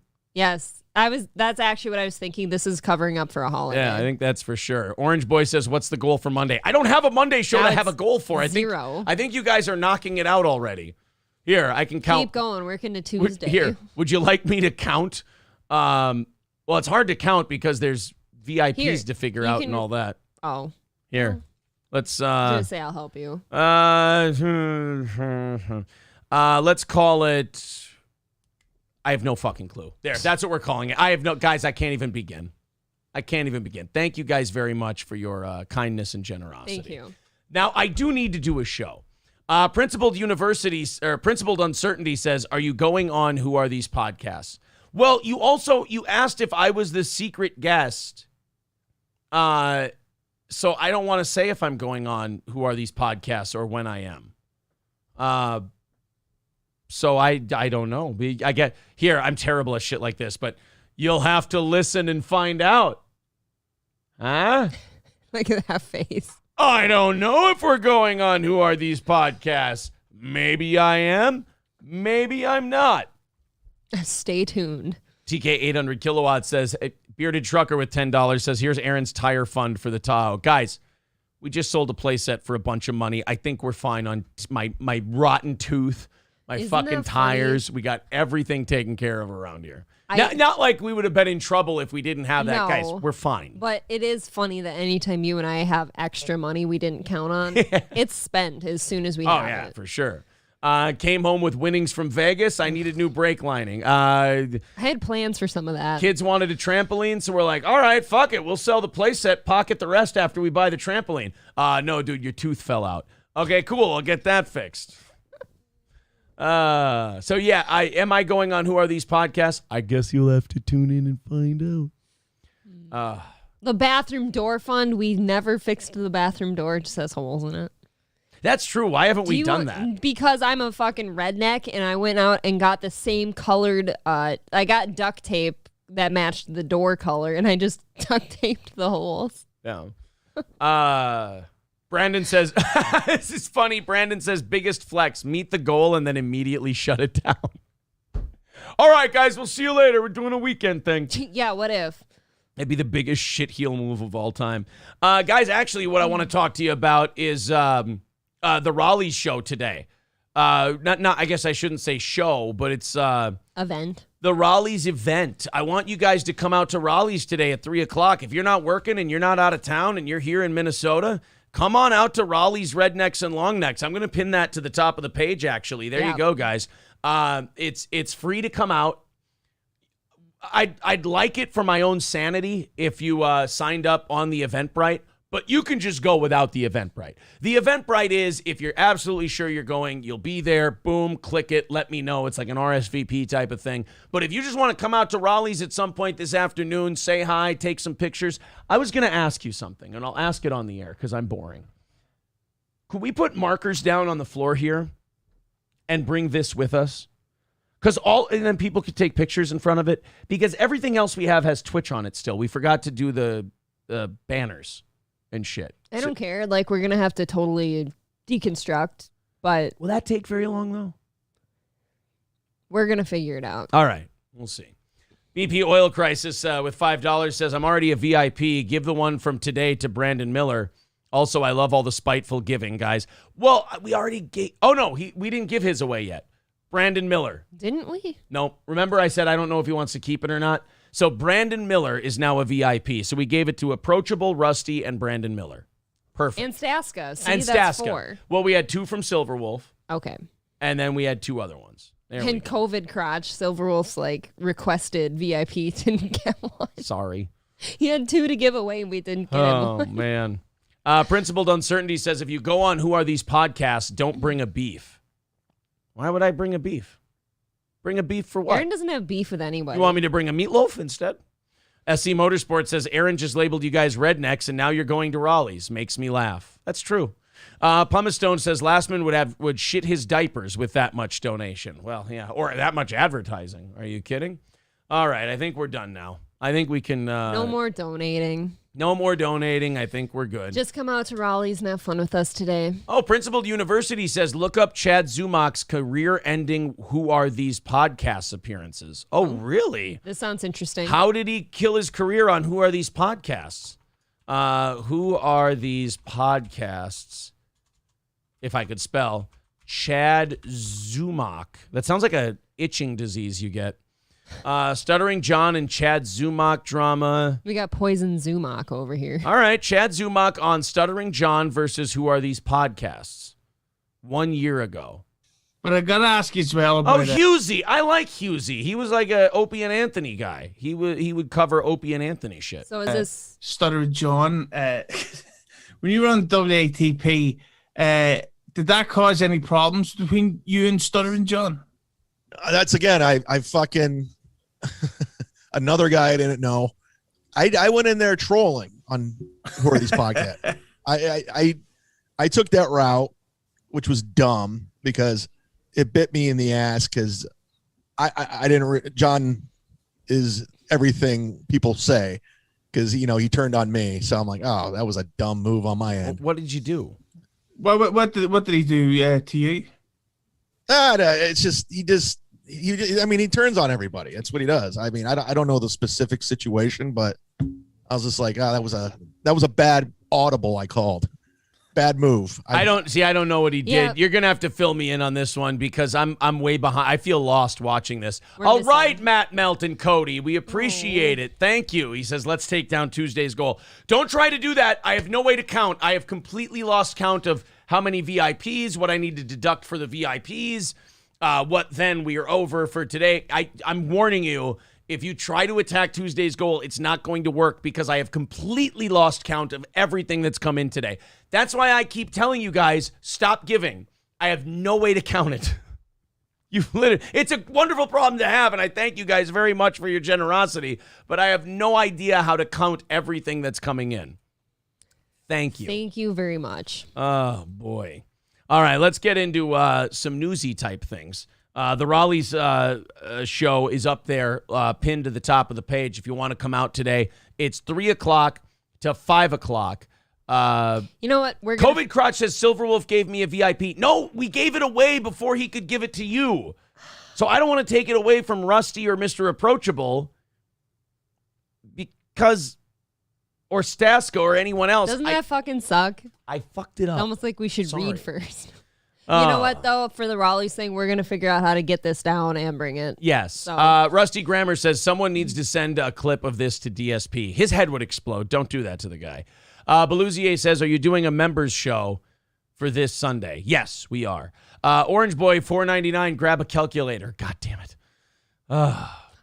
Principal Uncertainty says he was an insane douche and ranted against every one of his enemies. He spiraled from that moment forth. He was exposed as antsy piece of work. Probably a nasty piece of Oh, work. a nasty piece of work. I don't give a fuck about Chad Zumach to begin with, and I feel like other people don't as well. I feel like who's a Chad Zumach? I don't feel like Chad Zumach's big enough for me to have followed it, I think is what happened. Well, all he was saying is, like, don't go in there with a beef, and I feel like Aaron doesn't have beef with anyone. He's not that kind of person. Yeah, kind of funny watching the chat beef on free VIP. I know I fucked up. Silverwolf says I sent it in my PayPal that I wanted it to go to COVID. All right. COVID Crotch gets the VIP. Rusty's here. Is Mr. Approachable here? Whoever's not here will take it from them. Whoever gets because here it was never theirs to be given to. I fucked it up. Okay. So I know Rusty's here. Is Approachable here? Because if I take it from Approachable and he was never here, then I can't hurt anybody. Okay, so I've got COVID Crotch, Brandon Miller, Staska, and then whoever gets here first betwing, because Staska's here. Rusty's already here. Oh. Rusty's here. Rusty's Mr. keeping his. Sorry. Sorry, Mr. Approachable. That fucking sucks if you're him. I'm really fucking. I feel terrible. Don't give us any money ever again. There, that'll make it. Worst. That'll make it right. All right, guys. I'm embarrassed. Can we get to some news? I feel like I'm not even doing a show for people because everyone bombed us with money. Right, we're an hour in and all we did was talk about money pretty much. You guys just kept bombing us with money, and I have to thank you for it, and I have to give away all the VIPs that came in, but I did it as absence of a show, I suppose. Thank you. Mr. Approachable says, yes, I'm here. I'm sorry, God buddy. damn it. I didn't mean to get your hopes up, but I feel bad. I gave away a VIP that wasn't mine to give away. Where's Chops when we need another VIP? Come on. No. I know. All right, here we go. I have been holding on to this story for a couple of days. The Southwest Airlines flight story. Apparently, the pilot had to come over the intercom and do an announcement for one of the strangest reasons I've ever heard. You know, usually you come over, you do the announcement because we're about to begin our final descent. We're about to take off, and it'll take us this long to get there, so on and so forth. The weather, whatever. Well, one Southwest flight pilot had to announce to the crew and the passengers that he would turn the goddamn plane around and land it like this was some kind of family road trip. Whoa. Because somebody just kept sending nudes to everybody on the plane. Jeez, man. It is true. One pilot threatened to return to the gate after some not safe for work pictures were being sent to passengers. A recent Southwest flight was getting ready to take off to Cabo San Lucas. Imagine how pissed those passengers were if they had to go back to the gate. Right, they're so ready for like their beachy vacation. Cabo is not one of those places where you're going on business. No. When a passenger used Apple's AirDrop feature to pass along some nude pics to their fellow air travelers, it apparently got so out of control that the pilot had to intervene. You know, this is the second time I've heard of this happening. I wonder how many times this is going to happen on a plane before, like, there's some regulation Apple's forced to do on this AirDrop app. Right, and you know how easy Apple is to work with. Yeah. You hear the I'll turn this plane around energy in his voice. You guys want to listen to it? I think somebody filmed it. This is from pictures TMZ. Included? Yeah, no. Can we judge how good they were? I will. I'm going to disappoint you all. I don't have the images, but here's the pilot's announcement. So here's the deal. This continues while we're on the ground. I'm going to have to pull back to the gate. Everybody's going to have to get off. We're going to have to get security involved. And it's vacation is going to be ruined. So you folks, whatever that airdrop thing is, quit sending naked pictures. Let's get yourself to Cabo. Dude, how stressful. Like, that's the last thing you want to hear if you're almost in the air on vacation. And that's one of those threats that the pilot really hopes works because he doesn't want to have to make good on it. No. You know? He's like, all right, guys, quit sending those naked pictures and let's go to Cabo. Yeah, do that when you get there. That's a sentence when he was training to become a pilot he never thought he'd have to utter. Right. He's like, I don't get paid for this shit. All right, everybody, let's stop sending pictures of our cunts and dicks and let's go to Mexico. All right, it's a weird thing to have to say to a plane full of people, but sorry. What possesses you to send your nudes on the airplane, though? You're just fucking around, having some fun. Because now, like, what if they're really nasty and like everyone's just like mean mugging you, and it turns into a Spirit flight, like in the air? Everyone's upset with you. Yeah, right. What, somebody's kid got one. Now there's really problems. Well, yeah, I mean, it would be even funnier if the pilot went to the plane and went, all right, whoever's sending pictures of your dick to people, if you could stop doing that, I don't need to get any more dick pics. And like, nobody back here is sending dick pics. None of us have dick pics. It's just you, bro. And they're like, wait, what? Just the pilot's getting pictures of cocks. And he's like, oh, fuck. Who was that? Who was that? Who's sending me pictures of their dick? I don't know. Look, it's a really nice dick, but I could get in a lot of trouble for this. It's the gay flight attendant. He just waves like this. Sorry, pilot. He always calls him Chiefarino. Sorry, Chiefarino. No. Stop calling me Chiefarino. I don't like that name. He'd been waiting years to send him that picture. Right. He finally worked up the courage to send the pilot a picture of his cock and balls. And now all the pilot does is threaten to turn the plane around. And he's like, oh, that's okay. You can always look at my fuselage while we get back to the gate. Oh, my God. Thank you, Elias. Elias with $5 writes, oh, my God, Elias sent us $100. Sly Rye with $2 says, you mean I get a dick pic and I got to go back home? What the fuck? I know, you think you're totally, like, ready to go to vacation once you see the dick pic. You're like, all right, I'm jazzed to get to the beach. Hell yeah. I got cocks on my phone. I got money in my pocket. Let's fucking go. Prepares you for a nude beach. That's right. By the way, speaking of let's go, I have to discuss this term. Oh, my God. I've hated it for a long time. You I've did always this thought the it was other kind of day. douchey. Then I started playing craps, and the other guy at the craps table I was standing next to, every time we won, would go, let's go! And I was like, you know what? I'm winning money, and he's shouting it. It feels kind of nice. That's what we've all done for so long, though. I know. You I missed the train. I did miss the boat on Let's Go because I was being spiteful towards it. I thought it was awful. Let's go. It was terrible. What? Yeah. I mean, it's awesome. Now everybody says let's go. I missed it. It's been a thing for many years. You know what it was? I heard Ethan Klein was the first person I heard say it, so now you can understand why I thought it was douchey. I feel like from the day you play Flip Cup in college, like Let's Go is just part of you now. I know. You know what? I wasn't ready to retire Let's Roll from the guy who saved us from on 9/11. Florida Georgia line? No. From the guy who saved us on 9/11. That's where Let's Roll came from, by the way. Look. Let's Roll came from a Minnesotan who hijacked the hijackers on 9/11 and crashed into a field in Shanksville, Pennsylvania. He went to St. John's University. That one's a here in little Minnesota. too depressing, though. Yeah, Triple N says felted. I don't get felted either. What the hell is felted? Felted's another one. I don't know felted. Sean Rass says, oh, that fake story. Yeah, I've heard that people said that never happened, but I'm choosing to believe it happened. Coltrane says, what happened on 9/11? Oh, you didn't hear? Yeah, Dick Cheney bombed the Twin Towers. So anyway, it's a total joke. I've been yelling let's go since middle school at high school hockey games. Citizen M says, imagine someone, as soon as I airdropping cock pics onto everyone's iPhone and then using the emergency exit to fly into the engine. Holy shit, that would be a hell of a way to go. Jeez, like at most I was thinking, what if the pilot got so distracted by the dick and balls on his phone that he like hit a goose or something?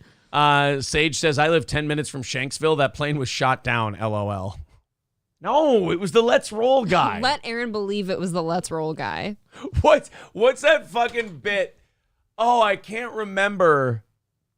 It was Artie Lang. One of my favorite radio moments in history actually came from, believe it or not, the Opie and Jim show after Anthony was fired. Okay. They had Artie Lang on their show.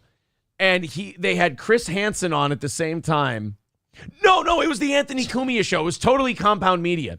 And Artie was on with Chris Hansen, and he asked Chris Hansen, it was about a story about 9/11, and Artie asked him if he was the Let's Roll guy.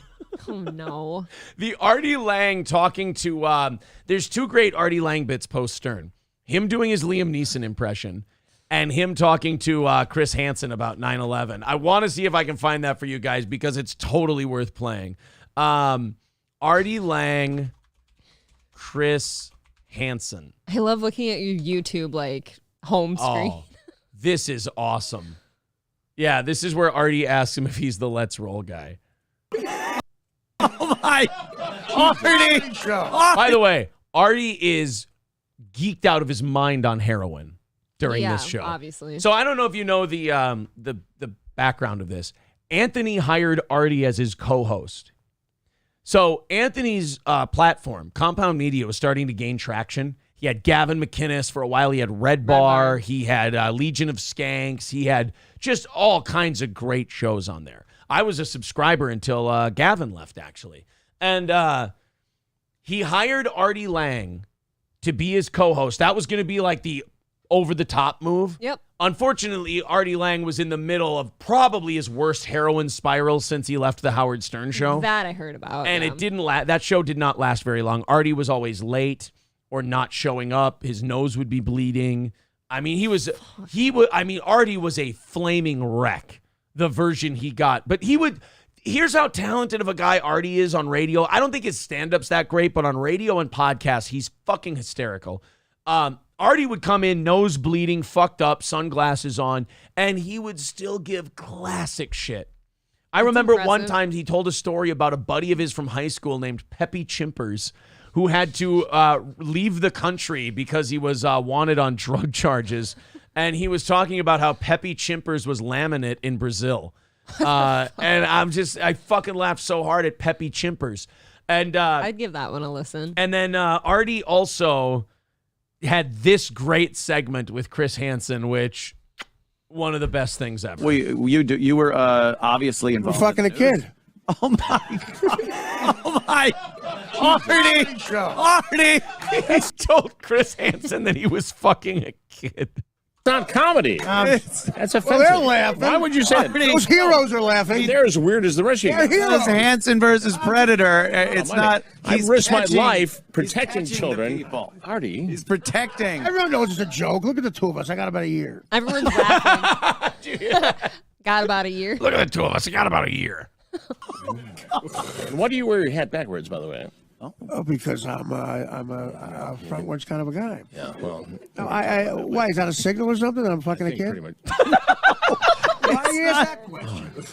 He is dedicated a life. show. And I love this because Anthony hates confrontation. He's terrible at it. Yeah. And he wants Chris Hansen to be his buddy because it's a high-profile guest he can get on his show. And Artie is fucking wrecking it for him. But and Dave Smith cannot stop laughing at Artie just fucking with Chris Hansen. Right. What are you gonna do? Be mad at him? Well, backwards hat was. I'm fucking a kid or something. Is that a signal? And part of his life to making sure children are safe. Well, my friend is Jared from Subway. And some of us got railroaded. My friend is Jared from Subway, and some of us got railroaded. Oh my God. So mark the clock right now. The last time that Chris Hansen came on the Anthony Cumia. Oh my God. It's the Artie and Anthony show now. Oh. Hey, don't you read Variety? Told me that. Don't you read Variety? This is good.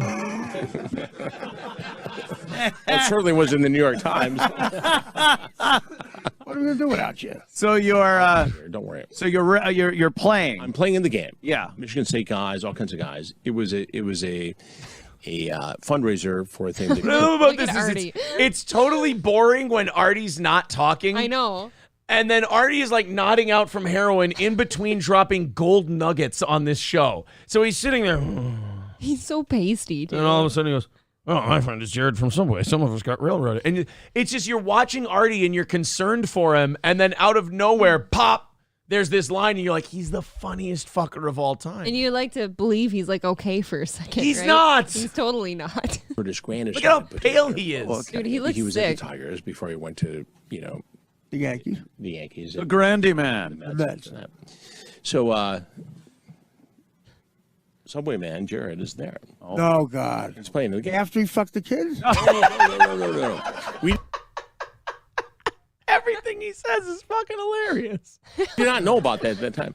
But I must tell you, I gave him the greatest pass. You didn't know about and that. He did a layup, and it's like, I should have just gone in with the ball and scored. It would have been able to score the game. You know, he scored that night. Oh, you You know, this is why I don't bring this stuff up. Right? This is exactly why I play it straight most of the Oh, time. my God. You're a Chris. great straight man. Chris, you're fantastic. I'm curious because this is Anthony is the so 16th nervous. anniversary I of, know. It is. So here's where I was. Yeah. So I was. I can't believe a guy who was a shock jock for so long gets nervous when his co-host does funny shock jockey shit.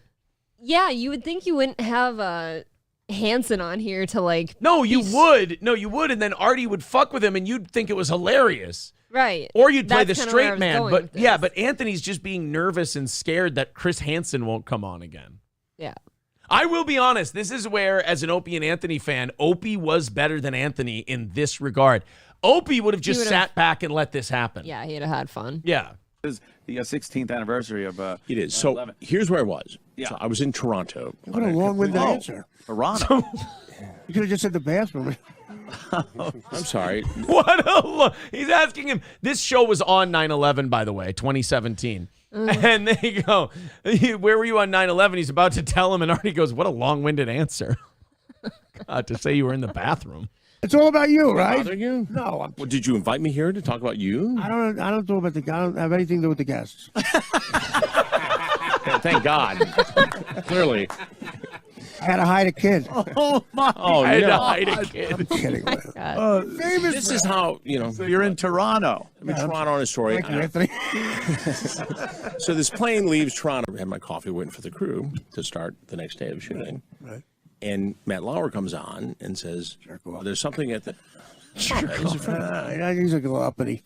Oh, he's a friend. I'm saying that. I like Matt. You know Matt Lauer, we get it. He won't let him tell the story. Can I finish the I'm story? sorry. You could have just said Portugal. No, he wasn't in I Portugal. did, but I mean, he asked me to tell the story. He's the host. Anthony does look co-host of the nervous. show. I think we have a good chemistry. I think we do. Yeah. Smell funny, though. Old guy? No, I wasn't listening. He wasn't. Oh, no, they cut that out. Come on. That's my favorite part where he goes, you were the Let's Roll guy? Old guy? No, I wasn't listening. He wasn't the Let's Roll. Let's get to the story and cover it guy. I'm sorry. The Let's Roll guy was a hero. I just You're the opposite. I'm just just an ink-stained wretch. You're actually a hero, actually. I don't. You are a I hero. wouldn't go that far. In my own mind, maybe. Saved a lot of kids' asses. Well, whatever. But anyway, a so lot of kids' you go to the airport. Well, what an interesting life you lead. I mean, are you a jet setter? You're a jet setter. I don't think I'm a jet setter. I You just named 8 countries. one day. Have you ever gotten any correspondence from some of the guys that you had busted during the time of the? Have they said, "Hey, thank you for sending me on the road to recovery" or anything? It's a great question. Of course. There's a lot more just like, you ruined my life. Yeah, probably death threats I more. had a great life fucking kids. I'm fucking kids all over the Midwest, and When I was on a roll, bro. And again, he's plowed on heroin. Right. His life is a mess. But he's funny as And he shit. can do this. His career got on the tube. It's It's a jet at setter. 5:17 Eastern Standard Time in New York City on the Anthony Cumia Show. Oh, Chris. Mr. Jet Setter gets a but show, and I I can't fuck kids anymore. So Chris, yeah. Anybody So- ever get in touch with you after? Here's the weird thing. Anybody Though, ever when touch you? somebody, no, nobody ever touched me inappropriately. Good. No one should. And then Artie tickles Knock you him. out. I'm the new I'm from janitor. Detroit. I'll knock you I out. wouldn't touch you. Was that your black guy? That was his Detroit tough guy voice. Oh, sounded Oh, was that your black guy? Why would you say that? you sound like that was your impression of an African American. Why You know, a lot of them are perfectly peaceful. You are. All right, now this is how you lost the last show. That is, I know, and I'm not even saying anything this time. All right, why I said nobody. I'll lose the show. I'm gonna- A job opportunity. we have online decoys who do the hard work, and they set all this up, and then we have some on-site decoys who are usually like, a theater student who is 19 or 20 who looks much younger. Fuck them. I haven't had a good experience with theater students. No, huh? No, I put on Pippin in my backyard last year. Bet you did. A bunch of assholes. I put on Pippin in my backyard last. I want him at one of our bonfires. I do too. That sounds like backyard another Crime Watch Daily story right there. Times. I remember I was in Petaluma, California, and a guy comes in. He was a Navy guy, and he was built. And he comes up, and easy, Liberace. He's a strong guy. Well, I know my limitations, so I Will you turn that on?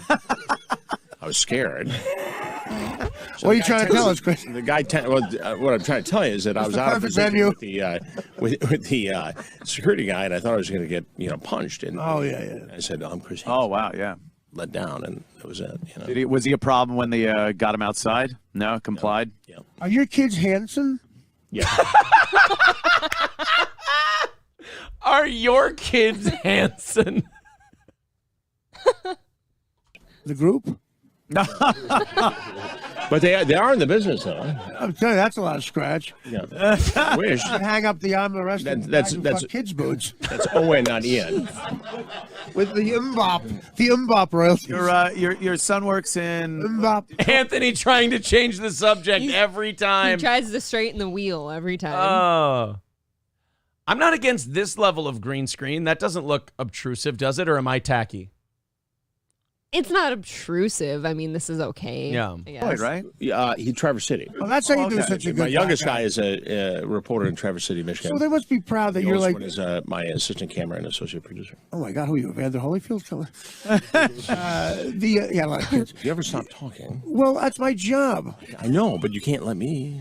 This is rehearsal, by the way. The show's tonight. That's the clip. You can tell in his voice from the slurring that he's fucked up, and he's still just doing a great job. He was the most funny guy there. Yeah, for sure.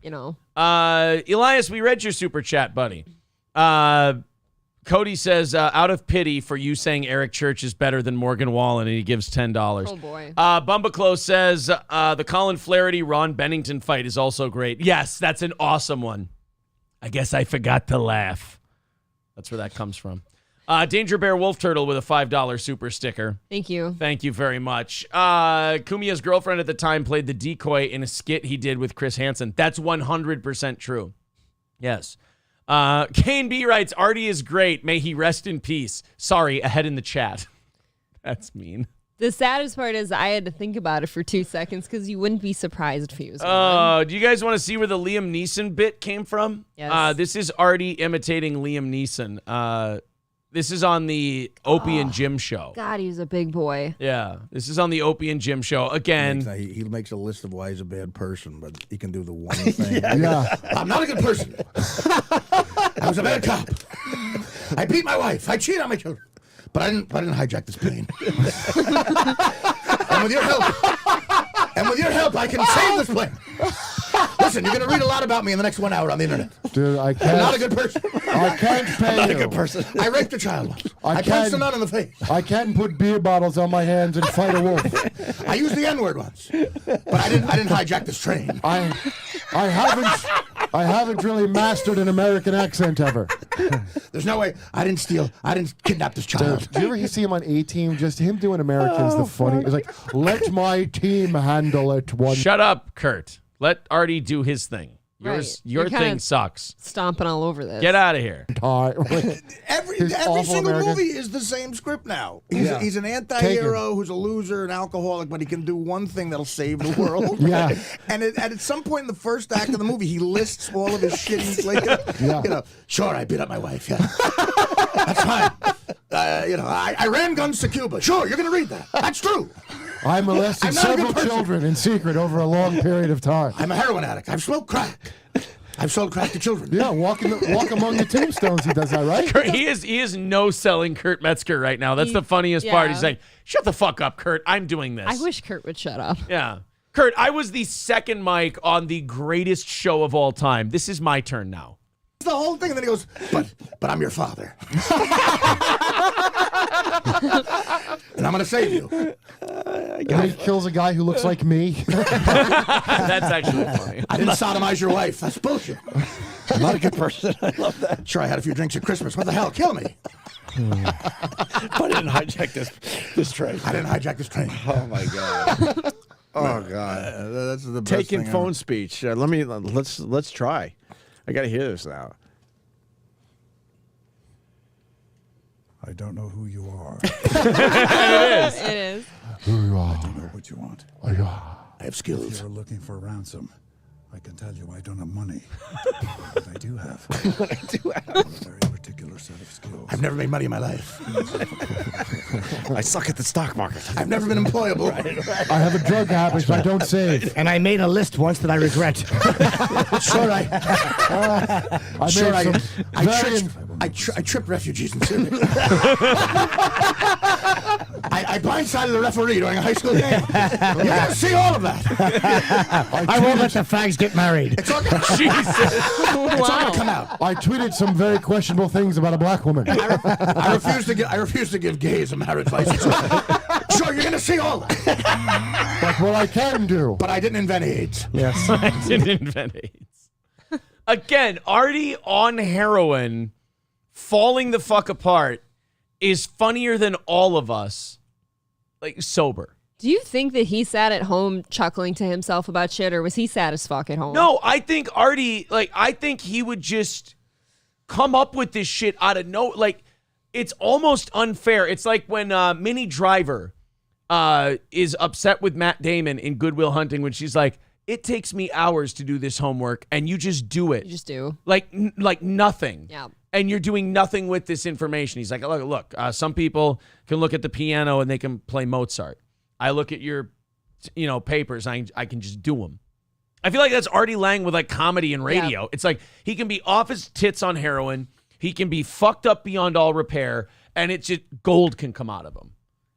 And if I may, and this is not something I should be saying, but Artie, since he's gotten off heroin, has not really done anything very funny. Think about this. The track record for celebrities that have started on heroin and then got clean it's not good. They're always better on heroin. Yeah, but Jim Norton said it best about Mitch Hedberg. And I don't know. I think Mitch was a little before your time. I don't know if you remember. Okay. Mitch Hedberg was one of the funniest comedians ever. He was from Minnesota, actually. But he had a terrible anxiety and drug problem. Okay. And he ended up ODing and dying. And Doug Stanhope was arguing with Jim Norton once about Mitch Hedberg because Doug Stanhope was really good friends with Mitch. And he said, well, maybe he didn't want to be around us anymore. He's like, I've heard this. He wanted to be creative and he used drugs to be creative. And, if he wasn't on the drugs, he would. And Jim Norton used a line that I use to this day because I think it's a great point. He goes, he told Doug Stanhope, he goes, that's bullshit. He goes, a living Mitch is better than a dead Mitch. Right. He goes, I don't care if he was funnier on drugs. I don't care if a living Mitch is better than a dead Mitch. Well, yeah. 100%. That kind of bullshit that people use he has to be on drugs or he won't be funny. Yeah, he also won't be alive. Yeah, you've said the same thing too, though, about a lot of celebrities. They're just more entertaining on the drug, whatever their problem is. Right, but they should still stop doing it. I agree. Yeah. Wolfgang Winter says he clearly needed someone to keep pushing the bit, and something popped in his head, and he shared it. He needed the other guy bombing to get him going. That's true. Yeah, there's a lot of great Artie Lang stuff out there. It did seem like he feeds off of somebody else totally bombing. Yes, he does. Mike Oxlong. I had to separate those two. I haven't listened in a long time. Is Corey Adams still on the show? Yes, of course. Corey's on Wednesdays. He's like the Eminem off the drugs. He sucks now. Yeah, but he's alive. That's the point. That he's alive. Michael B says what made Mitch great is what killed him. Yeah, for sure. Well, you said too, he's got anxiety problems. Unfortunately, a lot of mental health issues turns into a drug problem just to deal with those. Yeah, for sure. Let's do a little bit of catch up here. If you're wondering about the goal, you should have been here about an hour ago. These guys went fucking ape shit. And now I got to go back and count and see where we are for Monday's evening show or some goddamn. I don't know what we're going to do. If we were like on Fridays, if we're a little bit over, I don't worry about it. It's the end of the week. But you guys have gone so far over that I'm going to have to do something. I was going to say, if you can't find a way to count it correctly, maybe just consider it like coverage for our days we've missed. KF says, you missed my poor guy donut. No, I didn't. I read yours and I played your drop. You Sage retard, PhD, KF. John says, who are these podcasts? Just put out a new Stuttering John show. Well, I know what I'll be trying to listen to this weekend. Should I let the dog out? Why don't you let the dog out? I'll do some of these. And then we have a very funny clip coming up of a guy explaining the Jussie Smollett situation better than I've ever heard.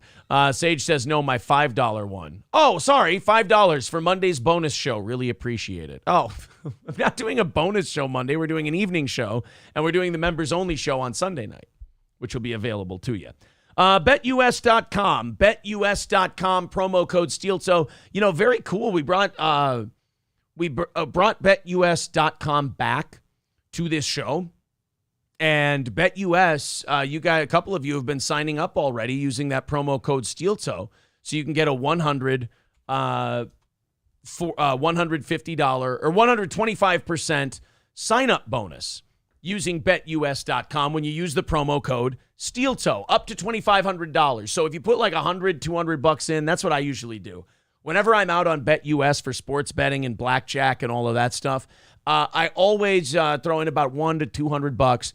Your first-time sign-up bonus, though, of 125% when you use the promo code SteelToe, and I think you get a 200% bonus when you use crypto. So you can use both of those together and get a 325% bonus. But SteelToe promo code, you put in $100, they give you $125 in free play money, and then with BetUS.com, you can use your free play money to bet on sports. So you can use that $125 before you even touch the principal, and all of your winnings go into your cash account. The free play money is one-time use, so the seed money goes away, but the winnings go right into your cash account.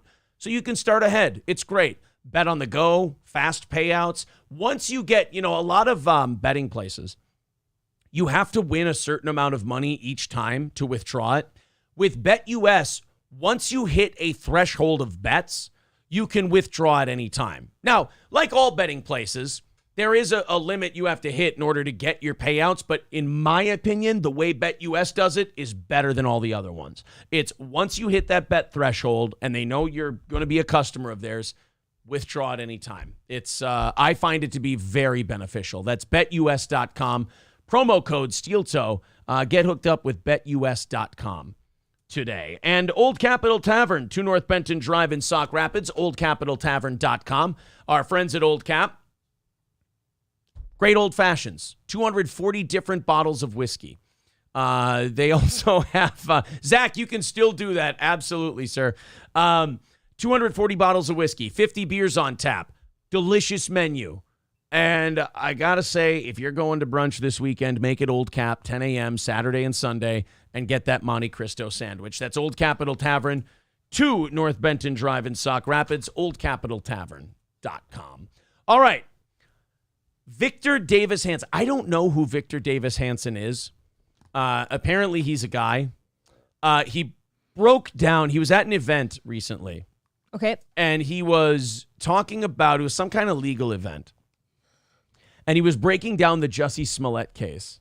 Oh. And it's probably the most hilarious summation of the Jussie Smollett thing. And when I listened to it, I went, how did anyone believe that thing for a fucking second? Well, yeah, even if you don't listen to this guy. Yeah. I mean, it's pretty embarrassing. Now, the thing about the Jussie Smollett thing is, I will say, and I'm not trying to be one of those guys who's like, oh, I fucking called it.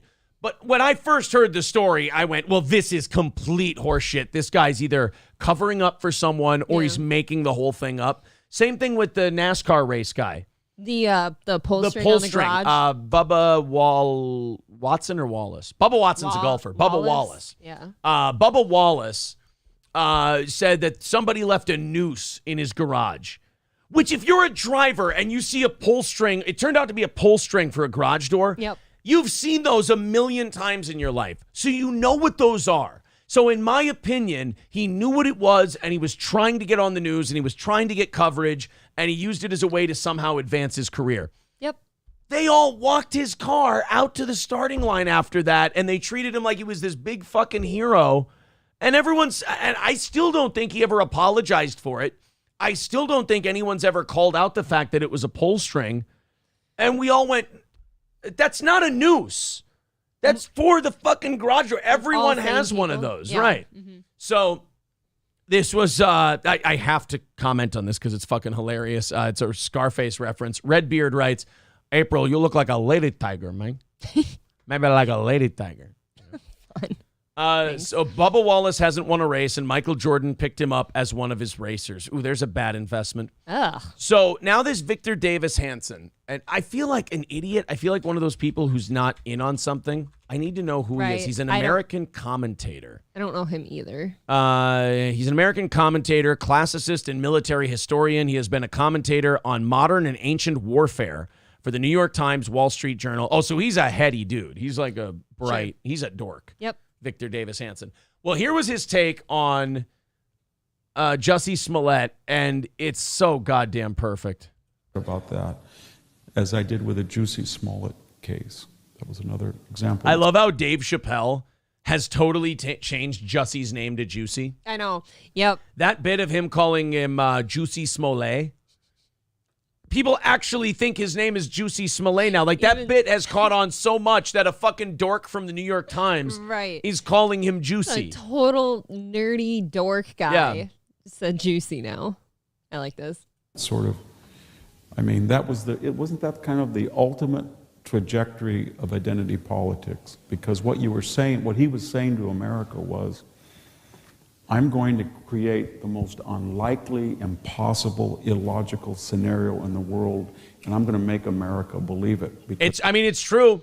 I saw that story, and I looked around at the whole country, and I went, are you people this fucking stupid? Dude, a lot of people in this country, when they hear, like, somebody say that they were a victim of racism or something like that, they just bite it. Like, dude, I've seen too many stories of swastikas on bathroom walls, but it was done by some black guy, or a swastika done here was done by some Jewish guy, or some kind of racist note that was written to a school and it was written by a black student. Like, I've seen too many of those, and the reason people are doing it, I almost don't blame the kids who do it, because we have conditioned them to believe that this is a great way to get attention. Oh, it's 100% a cry for attention. We've given them this as a way to become important.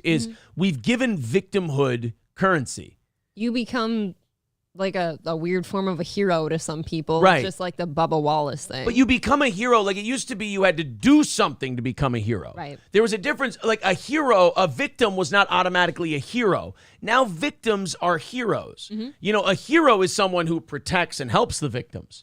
The victim themselves is not a hero. They're a guy who was just unlucky enough to have something shitty happen to him. And that's too bad. But like, now we take the victim and we go, oh, honor them. They're a hero. I think, no, catch the guy who did the shitty thing. And then, you know. You know what? They've been through so much, though. I mean, but the Jussie Smollett thing was a perfect example of it. I saw it and I'm like, I've seen this story a million times. He's faking it.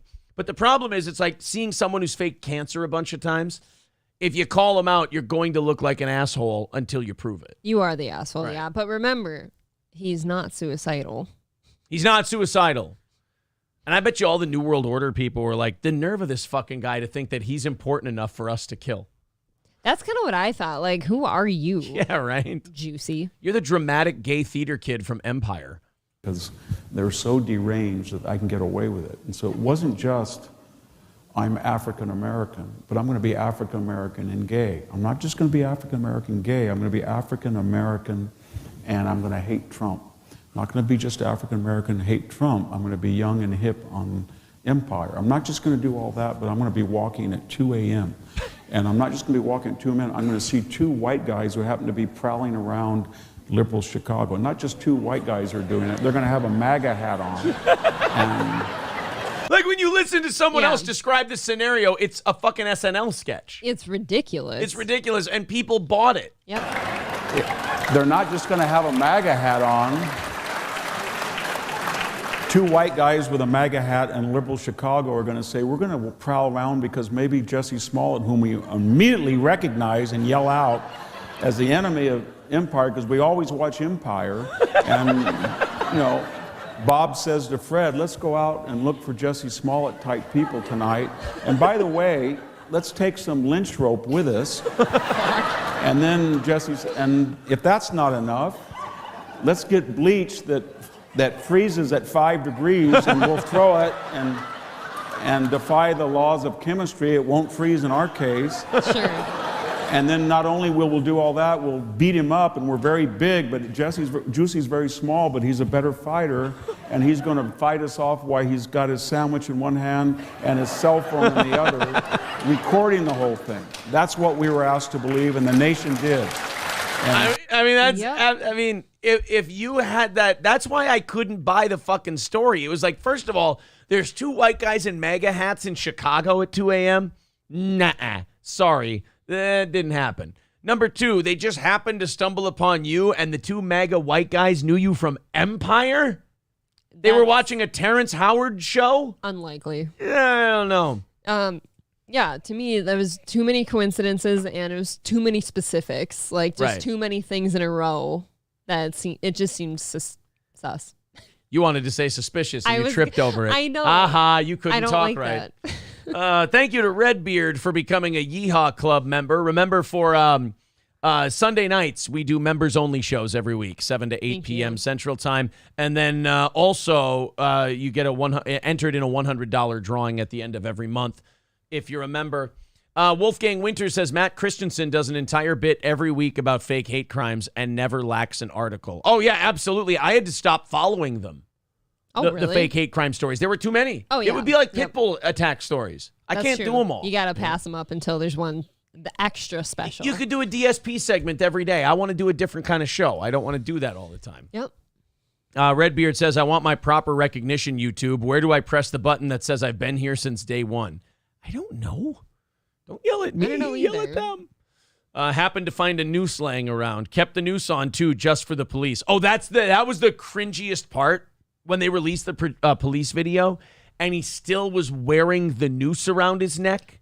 You would think most people would want to take that off because it's so traumatizing. Yeah, you would think that would be like, you call the police, and you've just been, I don't know, you've been beaten up, and they left like stickers all over your face. And then when the cops got there, you still had the stickers on your face.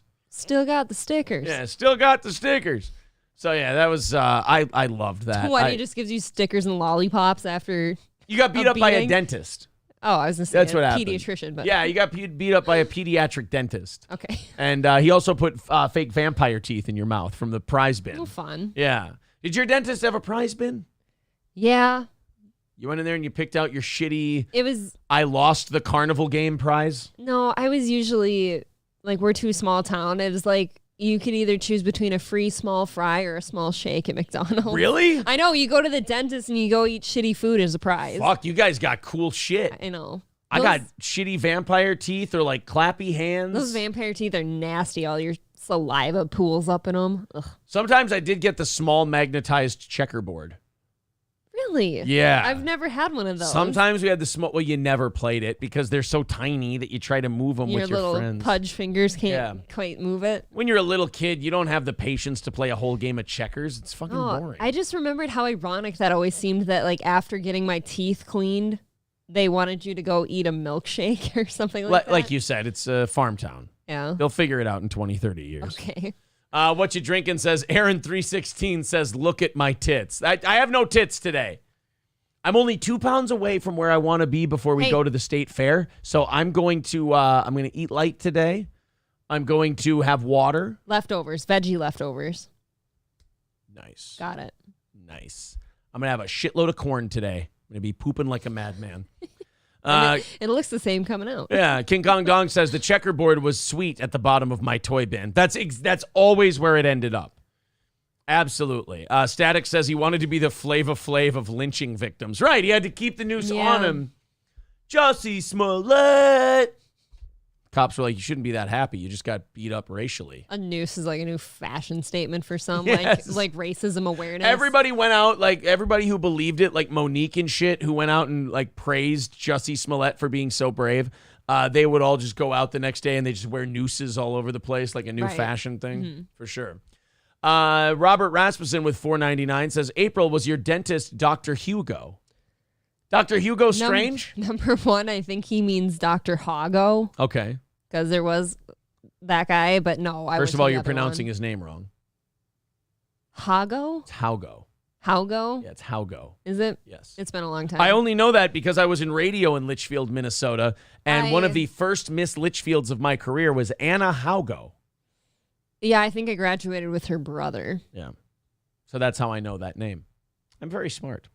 So I ran out of thoughts, says compression shirt. I am not wearing a compression shirt. I am nude under here. Do I have a bad tan line? You have all the bad tan lines. You've got the strongest farmer's tan ever. Sorry about that. I had my shirt off outside in Las Vegas, too, and I couldn't. You were sitting in the shade. That's a good point. And I was in the pool. Yeah. I was in the pool. Grinch Girl says, April's dentist guaranteeing repeat business. Great business model. That's true. Actually accurate. That's a good point. Coltrane says, it's like calling the police over being raped and leaving the dick in there. $5. Thank you. Ew.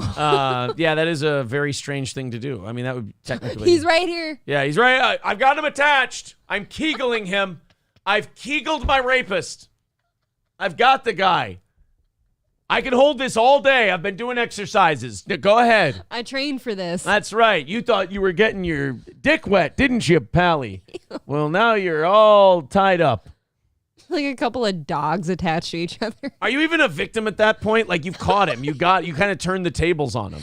That's almost more jarring for that guy because he's like, I wasn't expecting that. Or like the cops are there and they're like, we're here to stop the rape. It's like, don't worry, I've caught him. Shouldn't have picked the asshole, my friend. You didn't know how taut I was. I didn't know we could do Kegels with our asshole. Yeah, now be careful or I'll twist to the left or right and break your dick. That would be Aaron if he were ever butt raped. Kane J says that's a She-Hulk move. Yeah, I believe that's episode 5 of She-Hulk. Just Kegels the She's fuck going out to of a kegel a rapist's dick off. Dude, wow. The show would redeem itself for me if they had that. If like She-Hulk is being taken by a drunken coworker, and he comes up behind her and puts it in. She's like, "This isn't gonna end how you think it is." And he goes, "Shut up, you green bitch." And then you just hear, ah! And she lets go of the Kegel, and you just have a shot between your legs, and you don't see anything else but a bloody dick hit the floor. Oh, ew. And then She-Hulk. I like to picture the situation as more. Dun, dun, dun. I want it to be more cartoony when he pulls his dick out. It's just kind of bent in all sorts of, like a crazy straw. I don't want it to fall off quick. I want it to be like a crazy straw. That's more The Boys. I think that would be on The Boys. I don't like The Boys more than anything else.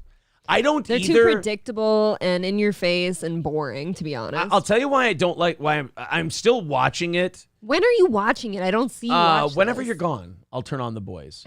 I'll sit with the feel like dog I'm and gone watch The very Boys. often. But I'll turn on The Boys and I'll watch an episode at a time. And my problem is, like, it's just good enough for me to go, I'm bored, I'll check it out. But it's not good. It's also bad enough for me to go, all right, I'm fucking done. I get it. That's how I feel when I watch it. I'm like, okay, I get it. I don't need you to hammer it in my face that hard. Yeah. Drew Garborough's eyebrow wart says, "Hey Aaron, why isn't the Bubba the Love Sponge show on today?" I don't know Bubba. I was on his show once. I have no fucking clue. All I know is all you Bubba people should be listening to Steel Toe because Twitch is passé, my friends. I've always thought it's very funny that people still go to you for that because you made an appearance on his show once. Right, you guys literally had zero other communication with him. Guys, after I was on Bubba's show, you all came to me. Right. I didn't stay in touch with Bubba. Right. Chevrolet. I'm hoping that oh wait, no, I can't say I'm appearing on that show. I said I wouldn't confirm or deny whether I was. Well, on we've got a couple in the air that I'm hoping we get a nice bump from that little program. I hope I'm funny on it. That's the thing about appearing on other people's shows. A lot of podcasters and streamers, they'll be like, "Oh, I hope I get a bump from that show." It's like, you do understand that's up to you. Right. Like you understand, like if you suck on there, you're not going to get anybody. But if you're really good and people enjoy you, they'll come and check you out. Like when we had Carl on from Who Are These Podcasts, we got new listeners from Carl's people. Yeah. If I'm really good on if I ever went on that show, if I was really good, I might grab some fans from think about it. Like the other show that you're on too. Yeah. Like if they had a good interview with you, they're going to promote that. If they didn't, they won't talk about it. Fauci's Pangolin says, "What did Bubba the Love Sponge have for breakfast today, Aaron?" Oatmeal, oddly enough. Oatmeal. Crackling oat bran would have been my guess. There's 3 people now have asked me what Bubba had for breakfast. It's very weird. Ryan the Garbage Man says, love sausage on The Boys is pretty funny. I'm not there yet. What the fuck is a love sausage? I'll find out. Veldrain says, YouTube has streams shitting on She-Hulk episodes. Twitch doesn't have that. Exactly. Michael B says, I am here because you took Daywave Raid like a champ. Yeah, we ended up turning those guys. I liked the show where we had like Royce call in. Yeah. That one was fun. Fucking Opie hung up on me, though. I'm getting that one back. Getting him back. Yes. Did you guys bang Bubba's wife, too? No, I did not. I won't go in the same place as the Hulkster. I don't feel worthy. Would you let the Hulkster go into the same places as Bubba's wife, though? Would you let the Hulkster go? I don't know if I'm trying to say that. It sounded better in my head. Would you let the Hulkster do what he did? No. Hulkster Hulkster doesn't really? get to. You don't want to be tunnel buddies with the Hulkster? Nobody gets to fuck my wife but me, and you got to stop smiling when you mention Hulk Hogan having sex with you. Remember, he's pushing 70. It's a big man. He's also pushing 7 from what I've seen. Lucky Hulkster. What the fuck? Kitty B says Royce hangs up on everyone. I know, but we're both Opie and Anthony fans, and he did it to me, so that really felt like I was the lesser Opie and Anthony fan. I felt cucked. I was going to say, did you feel a little cucked by that? I felt O and A cucked. Okay. White Hat says you have a few folks from Boland's show. We haven't checked in on Kenny Boland in a while. No, and you know why? Because he's the shitty type of guy who's going to go try to false claim that you're stalking his kids and get you in trouble for shit you didn't do. He's very stuttering John. That's not somebody you go back to. KF says, yeah, Daywave is the only reason I created a stupid Twitch account to follow this shit show. Well, thank you. Jeez. Yeah, they're saying you clearly want the 7. I don't really. You want the I mean, I'm doing a show right now. You want Hulkamania to run wild in your anus. That's what you're trying to say. I wasn't going for anus. Sounds like April wants to run wild with the Hulk. Yep, sounds like it. That's what I thought, too. That's what I thought. All right, guys, we are cruising through this show today, and you guys have been embarrassingly generous. So if you're just joining us today, there is no goal. In fact, I'm going to have to go back today and see if I think we've probably actually caught up from vacation. I think whatever shows we missed, the 2 shows we missed on vacation, you guys have actually hit those goals as well. It's fucking remarkable. Kind of what I was hoping for. Thank you, guys. We might have to up the goals, though, for carpet cleaning supplies. No. Oh, did he shit on the carpet? So poor Gordy yesterday got his rabies vaccination, the first one. And does he have wet shits? Did he wet shit on the carpet? Give me a second. I don't get to finish. She's joking about the goal thing, by the way. No, it looks like he probably had an accident he couldn't hold because he must have pushed his booty up to the gate and he totally pooped through it. He shit through his gate? Yeah. And you know that he never does that. He never has accidents in his kennel, so I'm guessing it was because of the vaccination, the rabies vaccine. You know. Oh, what are you, some kind of anti-vaxxer now? No, I'm just saying he had a poop problem and he shit through his kennel. It's down the side of his bed. He backed his asshole up to the gate and tried to shit out of the gate? Well, you don't want to shit where you sleep. No, you don't. So did you let him out and let him stay out? Yeah, it looked old. It doesn't look new. So I let him out to go pee and now he's chewing on a piggy ear in the sack. All right, good. But I do have a mess to clean up when we go upstairs. You ever think about maybe leaving him on the tie-out for a good time during the show? What if someone steals him? What, someone's going to walk into our backyard and grab a chihuahua because they would just happen to be in the area? Would you like to get caught up on your reads and I'll go make sure he isn't diarrhea shitting? Caught up on the reads. We're good. Well, damn you. If he diarrhea shits, he diarrhea shits. That's just how the world works. Abyssal carpet cleaner is cheap and works perfectly. I've thought of that. That's a good idea. We should get one of those. AAA, yeah, a lot of people are saying the dog is very smart. You know what? I'm writing that down. Yeah, but now there's shit smushed into the gate and down his bed that I have to clean. I do feel bad for him, and it's because of the shot. He never does that. If we're going to Maple Grove, you're going to have to clean that thing anyway, or take it apart anyway. So, well, had we established that we're sleeping there? We have not. We do not know. I was going to say today, I believe I'm fully caught up from vacation. I feel fully rested. I believe. I've finally drained enough. Like, for some reason last night, like, the alcohol drainage started. I had to pee like 4 times, and now I finally am back to normal weight. I lost 3 pounds from the time I went to bed to the time I woke up. I lost 2. Yeah, that's remarkable. That's awesome. That means your body's doing something. That means whatever your body was hanging on to stay alive, it's like, okay, I don't need this anymore. Do you know what I just realized, though? That means my hangovers are lasting as long as yours. You're old as fuck, dude. That's not good. You're old as fuck. All right, let's get into some administration stuff, shall we? We got some fun stuff from yesterday. I tell you what, that Biden administration was on fire. We saw Joe Biden give a speech in front of what looked like the Imperial Senate. He was very Palpatine-ish, if you will. Joe Biden speech. I want to just show you guys this. They almost look the same. Oh my God. He made a 27-minute speech yesterday calling it the battle for the soul of the nation. Like, this motherfucker is declaring war on Trump supporters. How is this not alarming to more people? It's creepy as fuck. Let's play this clip, and then I want to play you the clips. I think the more startling clips from yesterday were from his press secretary. The shit she said. We'll play that in just a second. But first, take a look at this speech and like the background. It's fucking creepy. Fired up in Philadelphia, President Biden took aim at what the White House calls the extreme wing of the Republican Party during a primetime speech tonight. CBS Tuesday. You know what's always good is when you address the nation and you demonize your opposition as enemies of the state. That usually doesn't lead to a great rift in the country. I mean, I think it brings greater peace to the country, but whatever. I'm sorry, but whatever fight these guys are trying to start, they won't win. No, this is not a good problem that they have is that they have this, they live in this bubble where they don't realize most of the country is not on their side. And the part of the country that is on their side ain't fighting for them. And not only that, but this whole administration is totally shitting the bed in a lot of ways right now. So people that usually would support them don't. Well, what anymore. they're trying to do is they're trying to take those people that don't support them that would, but that don't like Trump. And they're trying, this is actually kind of smart on their part. It's evil, but it's smart. They're trying to set up a with us or with them kind of a thing. Like, oh, so you're a MAGA person? And that's going to scare a lot of people. They're trying to scare people back in line. They're setting up an ultimatum. Right. They're basically saying, well, if you don't like us, you know, he's going back to the, well, you ain't black thing. Right. If you don't like us, you're this guy. Right. And, well, first they say, these people are enemies of the state, which is dangerous enough.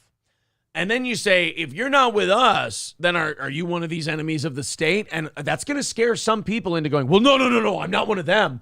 Well, then you obviously like me. So vote for me or I'll protect you from that scary thing that I just set up. It's fucking been, it's not a smart way. I mean, this is not going to take us to a good place. This set too, like where the background of where he gave his speech and shit, I've actually never seen anything like this that wasn't in a movie. Brennan here now with more on the president's remarks. Dick. Well, Maurice and Christine, this was a scathing. My name's Jeff.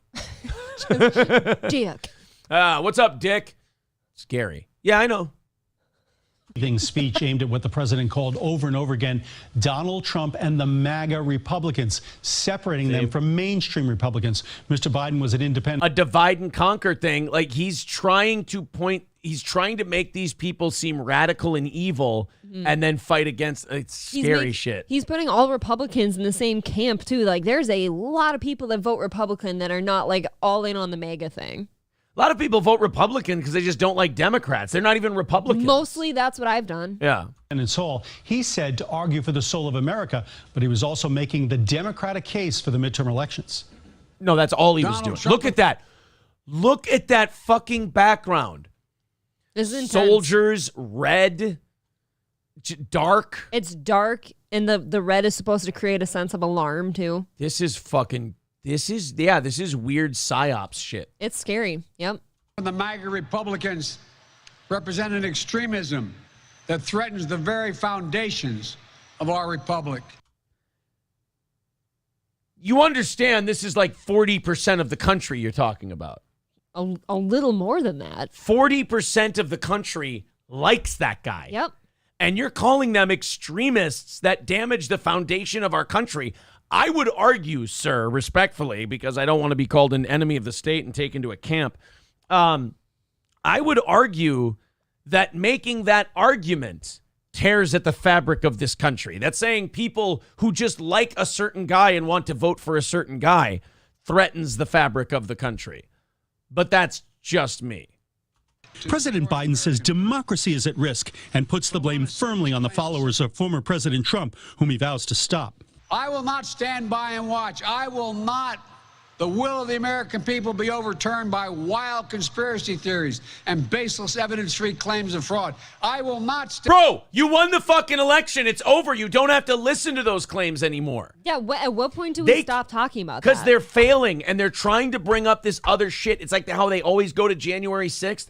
They keep going to this other shit because they can't talk about the stuff they're accomplishing because there isn't anything. None. The housing market's about to crash. It's in free fall right now. Nobody's talking about it, but it's dying. Their energy policies, there was a guy on CNBC yesterday who said this administration's energy policy is going to starve and kill third world people all over the world. Oh my God. Because you're not going to let these developing countries use oil and gas. Yes, the shit they're focusing on too, they're not allowing you to charge your electric vehicles they're pushing you to buy now. In California, yeah. It's incredible. I mean, they can't talk about the things they're doing because it's all shit. So they go, they make baseless claims about the last election. Well, guess what, shit for brains? You won the last election. It's over. You don't have to worry about them making those claims. It's like if you beat somebody in the Super Bowl and you beat them like 35-10. Mm-hmm. And the whole year they went, they cheated. This team that won goes, fucking say we cheated. I don't give a shit. You can't prove we cheated. And we kicked your ass. Yep. We're done. I mean, I get a little weirded out when they keep bringing up election fraud because I'm like, okay, now you're making me think something's up here because you shouldn't be bringing it up anymore. Right. Usually just even the emergence of that in a conversation is like, I wasn't really going for that, but clearly it's on your mind. It sounds like a guilty conscience thing. Yes, they're admitting almost. So to stop. something. Yeah, stop bringing it up. Stand by and watch elections in this country stolen by people who simply refuse to accept that they lost. Wait a minute. So now your opponents are stealing elections. This is another thing I heard them do yesterday. They stole the 2016 elections, and we have to make sure they don't steal the 2022 midterms. It's like, whoa. So accusing you of stealing an election is wrong and bad. But you accuse them of stealing an election that they won, and then accusing them of stealing an election that hasn't even happened yet. This motherfucker's going to try and pass laws that, I guarantee he's going to at least propose that they come up with some kind of legislation that fucks up election rules to their benefit. I feel like a lot of people go for that, but he's going to get it. He's going to use we think they're going to try and steal it. So they'll call it like the election theft prevention program. Ugh. And then try to pass that. It's like definition of defending yourself from like an attack that didn't happen yet. Right. Or like faking a terrorist attack so you can go to war somewhere. Sure, you're using a tragedy to your advantage or something. Let me just make up a scenario that would never happen, okay? Like, let's say there's a ship in a gulf somewhere, and that ship is attacked. You say that ship was attacked. And then you start a war in a foreign country over that premise. And then you find out later that ship was actually never attacked. Like, that would be fucking crazy, right? We'd never do that. Be super crazy. Actually, that's happened twice. Oh, what? We seem to be fine over the here. Maine and the Gulf of Tonkin. The president also laid out what sounded like Democratic midterm talking points, insisting Trump forces want to send the nation in reverse. Listen to how the media talks, though. Trump forces. Like it's an insurrection, like it's a revolution, like it's a rebellion, and he has soldiers. Trump forces. Guys, don't get too hung up on how these politicians speak, because the media conditions you too. Subtle phrasing like that. Trump forces during the midterm election. There are no Trump forces. There's people who want to vote for different leadership. It paints a picture of violence. Right. That's all it does. Backwards to an America where there is no right to choose. No right to privacy. No right to No right to privacy? How fucking dare you? No right to privacy. Suck my dick. Yeah, you're really the protector of the land of the free and the home of the brave. Reception, no right to marry who you love. Excuse me? Mr. Biden pointed to the January 6th attacks as evidence that Trump supporters don't respect the rule of law. And the White House also singled out Florida Governor Ron DeSantis, who last week said this about Dr. Anthony Fauci.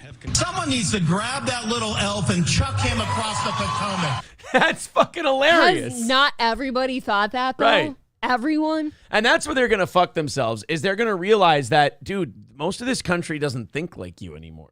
Yep. And by the way, he had to take a shot at Ron DeSantis because they're going That's a Trump. big threat. They're going Trump. And DeSantis watches all that and he goes, wait till you get a load of me. That's the thing, because they're all focusing on this guy that might not even be a threat at this point, you know? Every time they shit on Trump, DeSantis goes, feel the wind's changing a little He bit. gets a little beefier back here. Dude, you think Trump is bad, like in terms of like a danger to you losing power? Ron DeSantis will fuck you up. I've been saying this for 2 years. Ron DeSantis is an evolved Trump. He's young mega and sharp. Trump. Yeah. He's young and sharp. Younger, son of immigrants, smarter, knows when to pull back the reins, knows when to lean forward. Likeable. Very likable, funny. Like, you guys can sit there and worry about Donald Trump all day and try to prevent him and raid his house and everything. Ron DeSantis is going to fucking destroy you.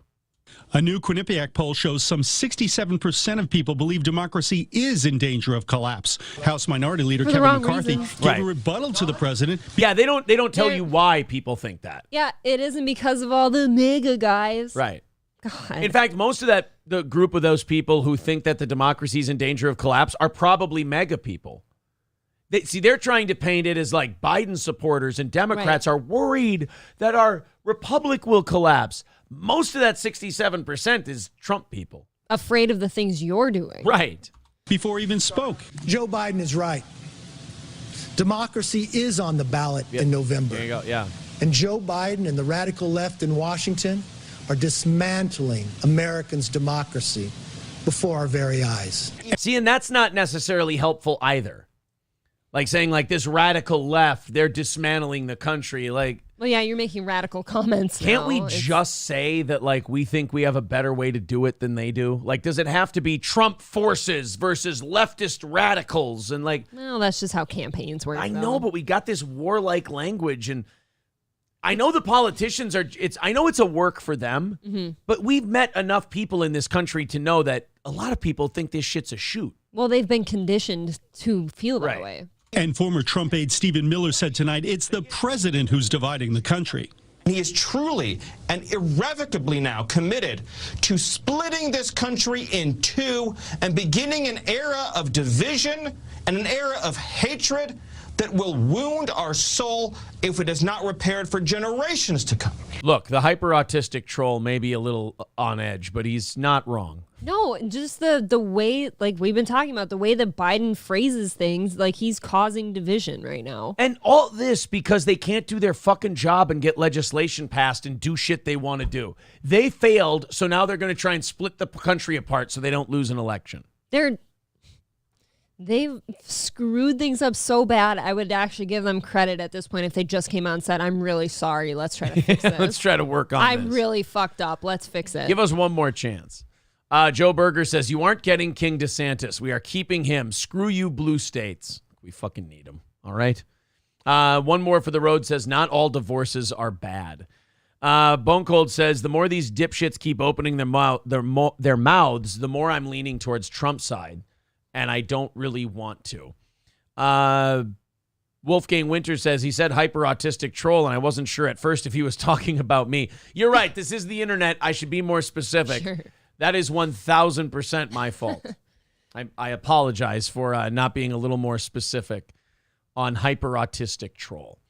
So then we had Karine Jean Pierre talking about other groups of Americans yesterday, and you can kind of see that this administration, we're like what, a little over 2 months away from the midterms.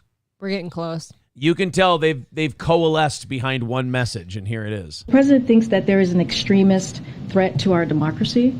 The president has been clear as he can be on that particular piece when we talk about a democracy, when we talk about our freedoms. The way that he sees is the MAGA Republicans are the most energized part of the Republican Party. This is an extreme threat to our democracy, to our freedom, to our rights. You're calling at least a third of this country. At minimum, a third of this country, you're calling them a threat to our democracy.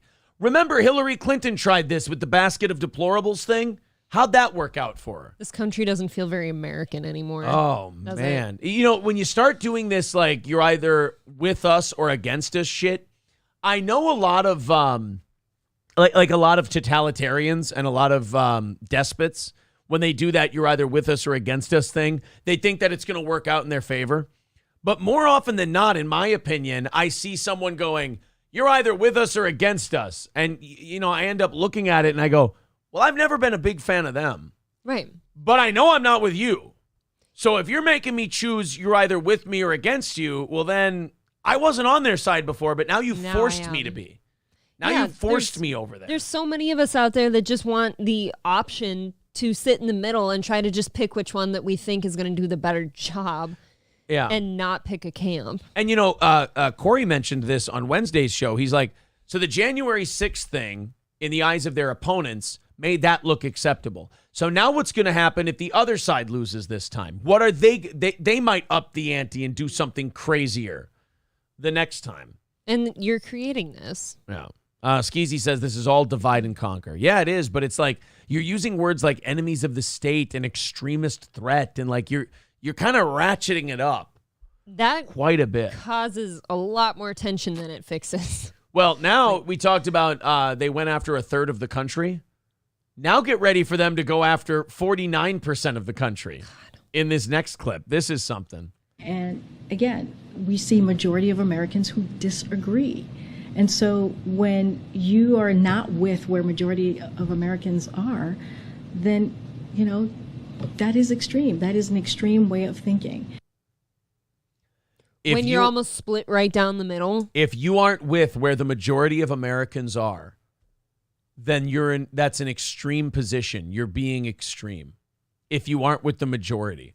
Yeah, we can't just like disagree 60-40 or 55-45. If you're with, people are saying what in the chat? You want me to play it again? You want, here. And again, we see majority of Americans who disagree. And so when you are not with where majority of Americans are, then, you know, that is extreme. That is an extreme way of thinking.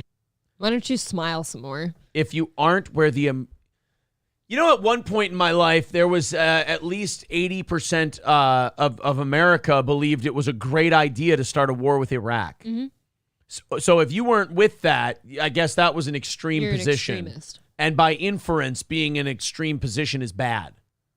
So you might want to take it easy on that shit because history doesn't really bear you out. That's too late. They're all, like you said, they're all back in that same, you know, way of thinking. Rassive Chaz says, tell that to 13% of the population. Whoa, whoa, whoa, whoa. Take it easy.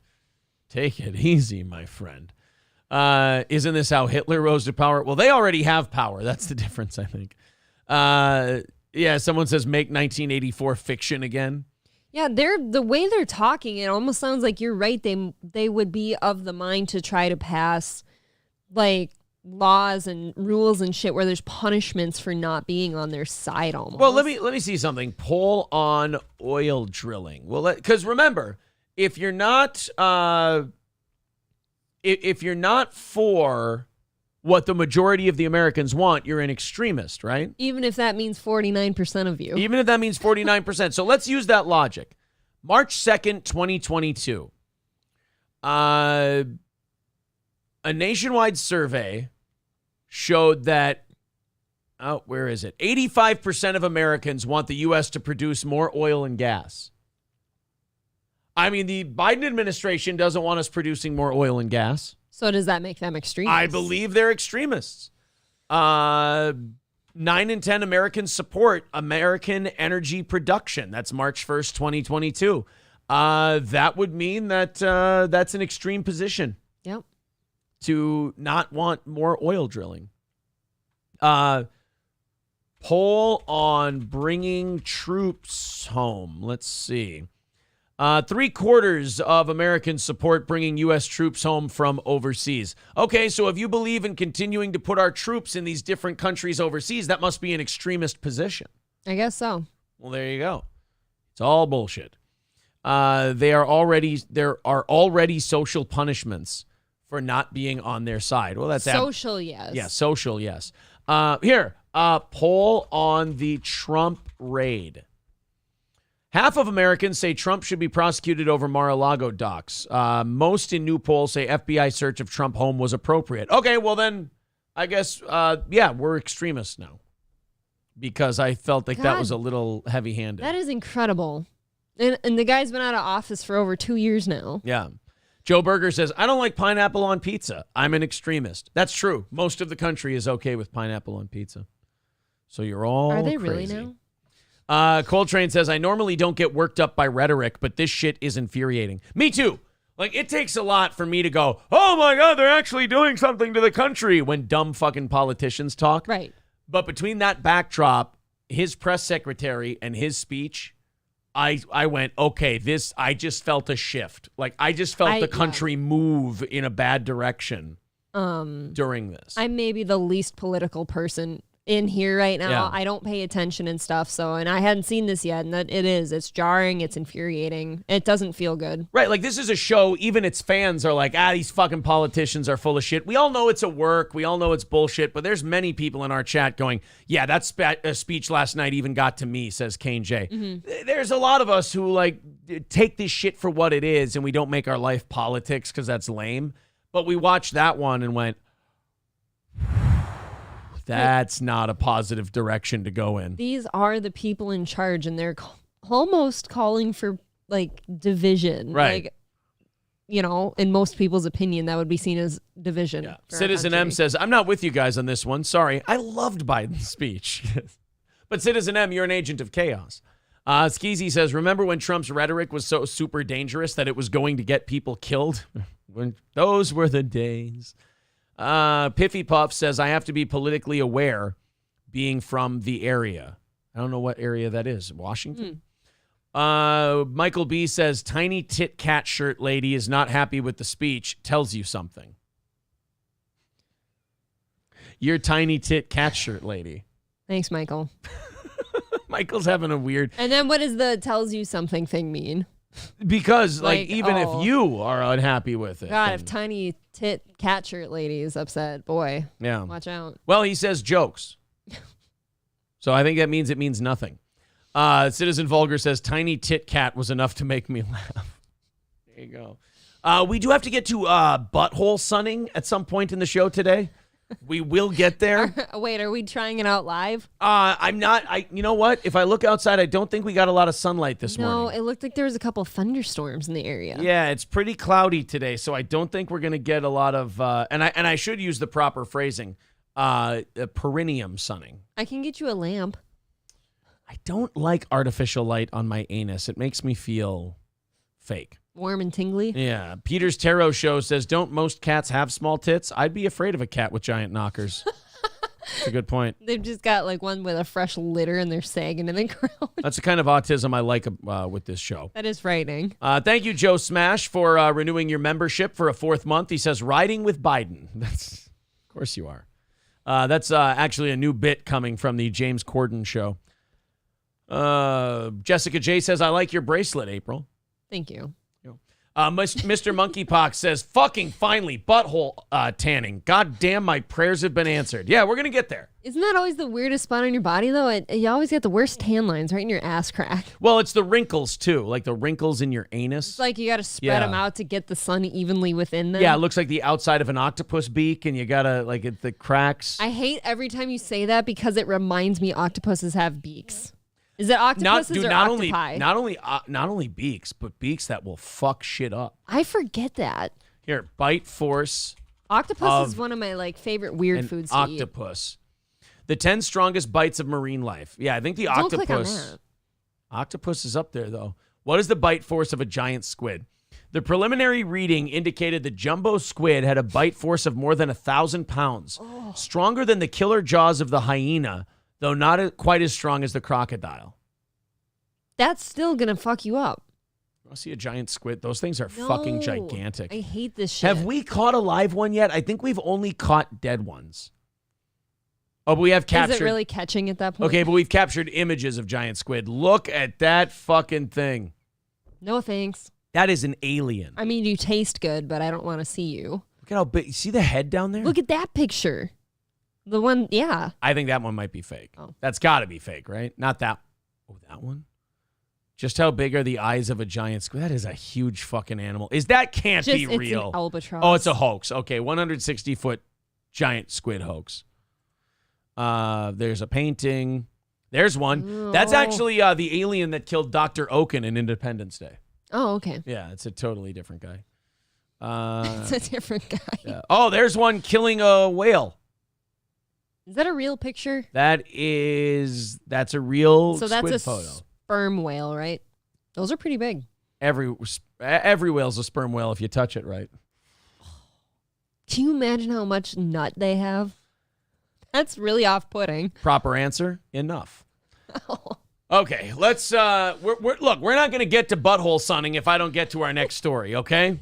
We got to we have to wait on butthole sunning? I got homeless people and then I got butthole sunning. How dare you give us an intro like that and take it away? I'm actually really interested in this next story because I don't know if I like this or not. Okay. You know how a lot of these cities in America are being like overrun with homeless people? Like you see decrepit, squalor, third world conditions of like blue tarps and tents, and they're up and down the sidewalk, and you know it's littered with human shit and people nodding off from drugs. You mean it's unlivable for the normal people? Oh, it's just ridiculous. And then the government does nothing about it, and people are like, look, we're just going to fucking leave then and make this a ghost town. And then the businesses can't stay open. Well, think about if Portland turns into a ghost town. Fingers crossed. That's fucking right? nuts. No, we got to keep all the Portlanders there. That's nuts to think about, though, because it's kind of where they're headed. Well, this next story is kind of a what if. What if a guy took his own private property and let the homeless camp there? Would that then be okay? Would that be preferred? Would a guy using his own private property to set up a homeless camp be preferred to letting them take over the sidewalks of a city street? Preferred, yes. Allowed, I don't know, because I think we've seen this before and it didn't end well for the landowner. Well, let's take a look in Bloomington, Indiana, and see what one guy's doing and if we'd like this better. Man is working to help an encampment of homeless people being pushed out of the place that they've been staying for almost a year. That man is using his land to offer them a safe place, but as Paige Blanzy explains, neighbors there are extremely concerned. Yeah. Yes. I mean, if they're being invited onto the land, though, are they considered homeless anymore? Oh, yeah, they still don't have a home. That's why he's inviting them there. I think the last time I saw this happen to someone, though, I think the landowner got in trouble because they're technically like a tenant city ordinances. or something. Yeah, city ordinances about tenants and renting and shit like that. You can get in trouble for that, but also your neighbors are going to be like, this is making our neighborhood look like shit. Plus, I guarantee you're going to have more theft. You're going to have more break-ins. You're going to have more violence. So there's going to be all kinds of problems. It's like that sweet couple we saw with that. There was a tree house full of like homeless, like white supremacists that used to shoot at their dogs. Like, right. That's the type of stuff you worry about now. This piece of land on the west side of Bloomington has sat vacant for years until Tuesday. They had nowhere safe to go. So I happen to own this property and I'm offering them a safe haven. Chris Collins owns the nonprofit Hope, or Housing Our People Everywhere. When a group of homeless people... I will say one thing I do like about this guy, at least it's not a not in my backyard kind of guy. At least he's putting his money where his mouth is. Yes. He's like, I support homeless people and I want to help them. And he's doing it not with government land or sidewalks. He's like, use my land. I do respect that. Yeah, I do feel, though, if you're going to invite this into your neighbor's backyard, you should have to get sign-offs from them. Yeah, it kind of depends where it is, right? But like, at least it's not a guy who's going, we need to help the homeless, but just not here. Like, he's just dropping it right in his land. Needed to vacate a property on Market Street. He took it upon himself to let them use his land. Chris, holy shit, is that the guy? was kind enough to that's him. That's a homeless guy. Offer this to us. Scott Robertson says he's usually not allowed at shelters due to... Okay. Anybody want to guess why? Why isn't this guy allowed at shelters? Is he a little rapey? I was going to say, I think they're going to say because of previous legal entanglements or something like that. Well, legal, yes. But also, I'd like to point out, I'm pretty sure he's got a cigarette hanging out of his mouth in this video here. So he's got enough money for those. What do you think? Do you think it's legal? Why isn't he allowed at the shelters? They're about to tell us. I already said. I think he's a little rapey. Says he's usually not allowed at shelters due to being a felon. Wow. The world is your oyster. They don't want to say what kind of felony, do they? No, of course not. It's probably several items. If you know why? Because if they go on the news and they say what felony, the neighbors are going to be over there with pitchforks and torches. Yes. Because they probably got kids. And they're going to be over there going, no fucking way. He's not registered as anything, you know. Well, and then the people who run these nonprofits, like this guy who's providing this space, they would look at those neighbors and go, you guys are part of the problem. You're not. No, I'm not letting, absolutely fucking not. Then these people too that want to like house these people on their land, they always go back and say, oh, well, you don't believe in second chances. You don't believe in rehabilitation. No. I believe in second chances when you've taken your second chance and proven to me you can make it work. Right. Then I believe, what did Reagan say? Trust but verify. This is not proving you can make it work. Right. You're not even allowed in shelters, so no. And by the way, you don't get banned from shelters because you got convicted on a B&E. That's maybe one of like the lowest things. Like you're already not allowed in a homeless shelter. Right. They accept everybody. I don't know if you know this. Yeah, but they'll allow ex-cons in homeless shelters. There's a certain kind of ex-con they won't allow in homeless shelters. Right, and I think we both know what that is. I think there's only one kind. Yeah. And says he did not know where he was going to sleep if it wasn't for Collins.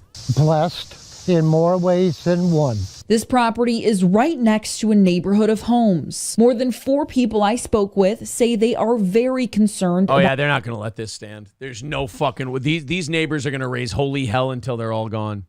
And I would. Yeah. I mean, it's either you move or you got to sit there and stand up for your area. Dude, the first night there's a knocked over trash can and somebody comes out and finds one of these fuckers, it's over. Or they're walking in their yard. Yeah. You know, like even myself, like I feel my blood starting to boil thinking about homeless people in my yard. Yeah, I'm sorry that I'm too jaded to live in this Pollyannish world that charity people do. But these people are homeless for a reason. Either it's they don't give a shit, they don't have any ambition, any drive to get a job, they're severely mentally ill and dangerous, or C, they're criminals. Yes. I mean, the choices they've made in life. Right. There's usually a reason that they are where they are. You're not the first person who's tried to help them. You weren't just dealt a bad hand in life. Right. I don't care what situation you are. I firmly believe you don't have to be that situation if you About tried. this next door, Collins says he did not tell them his plans. They're not going to be out here in this community panhandling or nothing else. How the fuck do you know that? Right. Did they write you a letter saying they wouldn't? Were they going to sign a writ? I mean, come on, man. This is just naivete. You've got a guy who's not allowed in fucking shelters, dude. To be harassed. Collins hopes to eventually build temporary housing for people on his property, but does not have any plans or requests to the city. Their life has been disrupted, and I'm here for them. As for this campsite, the city says you need a special use permit. Yep, Collins says he does not have one. Reporting in Bloomington, Paige Blanzy, 25 News. Yeah, guys, I wouldn't pitch that tent. It doesn't sound like you'll be there long. Between finding out this guy can't go to a shelter because he's probably got a sex conviction, and this guy not having a permit, I don't think this is going to work. This landowner, though, I feel like people like him, in my opinion, have their own form of mental illness by, their lives have been disrupted, so I'm here for them. What world are you living in? I think it's just they're naive. I don't know, man. I think they just believe in people a little too much. I think they want something for those homeless people that they think the homeless people want too, but they don't have the same goal.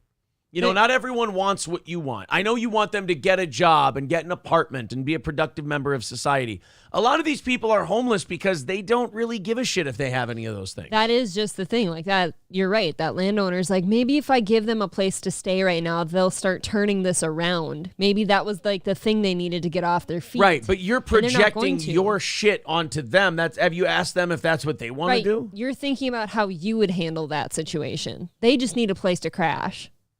Yeah, Piffy Puff says the first time they break into someone's car, right? Or they're looking at one of their kids or talking to a kid. Oh, God, yeah. For Jesus sure. Christ. Juggler Trance says he's probably their landlord and dealer. What You Drinking says should never judge a man before walking a day in his shoes. I think the guy who's not allowed into the homeless shelter because he's got a criminal record, I think we can judge that guy. It's a safe assumption to make that he's done some bad things. Yeah. Like, you don't just get excluded from homeless shelters. Like I said, they accept everybody. Piffy Puffs with an interesting idea. He says he's trying to buy the neighbor's property on the low. What do you think they're going to There move? you go, yeah. April, here's what I want you to do. I want you to tell everyone about our big show coming up today, or not show, our big get-together and meet and greet and event at Raleigh's today. I'm going to go make a pee, and then I'm going to be back, and we will talk about sunning our buttholes. How's that sound? Thank God. I'm going to pee. April's going to tell you about the Raleigh's event that's pinned to the top of the page there, and then it's going to be butthole sunning talk on this program. It's an only butthole sunning talk. But first, there's the Raleigh's link pinned to the top of the page. All right, April, tell them about that event we got coming up. And then again, thank you. Butthole chat time. You go, Drain. All right. So for any of you locally here today at Raleigh's Rednecks and Longnecks in Sauk Rapids, we are going to be out there from 3 to 5 today. It's going to be a live event. We're not going to really be doing like a full show or anything. We might go live from our phones now and then, but it's going to be like a meet and greet with people. We're going to try to bring this backdrop out there, take some pictures, play some cornhole. We'll bring what are we bringing? 2 sets of boards, I think. And while you're out there, you know, they've got the greatest pizzas in town. They've got great wings. You know, I'm big fan of the Arizona wings and the cowboy pizza, but you can basically come hang out with us for 2 hours. Find the event on Eventbrite. It's free. We just request that you maybe, if you're coming, just sign up on there so we need to have about a head count. But should be a lot of fun. Everyone criticizes the speed of my peas. No, I always do worry that you don't wash your hands, but anyone can sprinkle water on their hands or pee. Why would you waste your time getting your hands wet if you weren't going to wash them? Just so you can prove that, hey, look, my hands are wet. This is piss, actually. Yeah, I smell it. Yeah, everyone says, oh, that was too fast. You didn't wash your hands, this and that. Of course I did. I'm not an animal. You didn't make me sweat enough. I just made well, I always get nervous when women start doing reads. I don't have a problem with Raleigh's. I've been there enough. I like them a lot. Honestly, when women just start broadcasting alone, I get really nervous that something bad's going to happen. You know, it's like giving a child a gun. You know, you're like, I'm sure nothing bad will happen, but I'm still worried. That's true. Who do you worry about the most out of your co-hosts? In terms of like leaving them alone? In terms of leaving them alone and like to their own devices to say something. Honestly? Yeah. Oz. I do too. Yeah. He doesn't like it, and that's totally fine. Oz is awesome on the show. I love Oz. He's going to be there today too. Come hang out with us and the rest of the guys. Nobody knows their lane better than Oz. I know. He's self-aware. Nobody is less proud, like foolish pride than Oz. Yep. Like Oz is not one of these guys who's like, I'm sure there's been times where Corey and I have fought where he's like, I could do that kind of show. It's like, but you couldn't. Like, Oz doesn't have that in him. No. You know, Oz has that, like, I'm a second mic. I don't want to do a fucking show. And he'll say that while you're in the bathroom. He'll be like, dude, this is not my thing. Yeah. I don't even think he wants to be on a show that I'm not on. And that's fine because, let's be honest. No, like I said, I think that's incredibly self-aware. I think that's a strength. I think that's an absolute strength. In fairness, if you weren't here, neither would the rest of us. Be. Don't you ever fucking forget it. All right. You know what? Uh-oh. I think I'm safe from the Jake Hudson phone calls. I think we're good. I think I can check back up on what's going on here. Oh, I missed a Cowpote call. Damn it. Cowpote Man. sent me some really cool t-shirts yesterday, actually. I forgot. I didn't bring them down here. Fuck, man. I'll have to show them on like an evening show or something. But yesterday, Cowpote sent me not one, but 2 shirts. One was a dark green shirt, and I believe on the front it said, "Caution, my body is always monetized." And on the back it said, "Push it east." No, that one said, "Listen, listen, listen." Yeah. And on the back it said, "Push it east." And then there's a black one that says, "My body's always monetized." And then Bitch Boy Radio. I'm just really upset that I missed a Cowpote phone call. Call him back. Well, no, he's probably working now. Is he airporting? Yeah, he always calls us when he's on his way to work. Yeah, see, the DSP Detractor Community is really fucking salty about, like, me calling them out for the cancel shit and then ending up being right about it. This video just shows you have little understanding of any of this. Which means the strikes led to low members, which will now lead to a month of begging. That was not your fucking plan. Stop it. That is a really weak cope. That's from Azermain's Ward. You just tried to own like Stop a result that you totally didn't go for. No. This was the result I predicted from Yeah. the beginning. Fucking stop it. It's embarrassing. We have been at this longer than you and are better at it too. No, I'm funnier at it. You guys are just watching. Mr. Monkeypox said, Phil is the kind of guy who would forget to turn his stream off and rub one out. Oh, wait. He did that. Yeah, so well, that's why you're hearing there on your phone. Yeah, I have been wildly entertained by, like, let's see, the DSP video that we did yesterday. By the way, thank you guys. We crossed over 4,500 subs yesterday. That's very cool. Thank you. Remember to hit the subscribe button, smash that like button, and click the bell to get notifications. Yes, please remember to hit the like button. That's the biggest one. I love new subscribers, but likes on the individual video, if you like it, are awesome.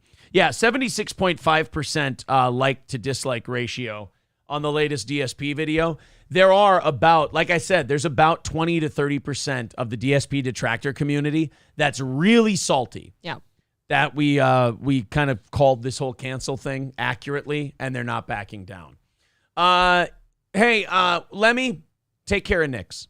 We've given him plenty of chances. I like the guy, but he's just, I don't know if he's on drugs. I don't know if there's something wrong with him, but he keeps just writing weird shit. Because I know Nick, like Nix has been in our chat before and been really cool, loves the show, everything else, but he's just, something's wrong with him. Yeah, and see now he just writes "fuck you people." Yeah, there's like drugs or something going on there. I don't know what it is, but somebody just time outed him for 300 seconds. If you want to just go ahead and hide him, that's fine, because I protected him once. I've protected Nix from banning the first time they wanted to do it. Okay. And I'm not going to save him a second time. I mean, that's just, there's something wrong with that. I don't know them very well. Principal University says, Jesus, you're still going?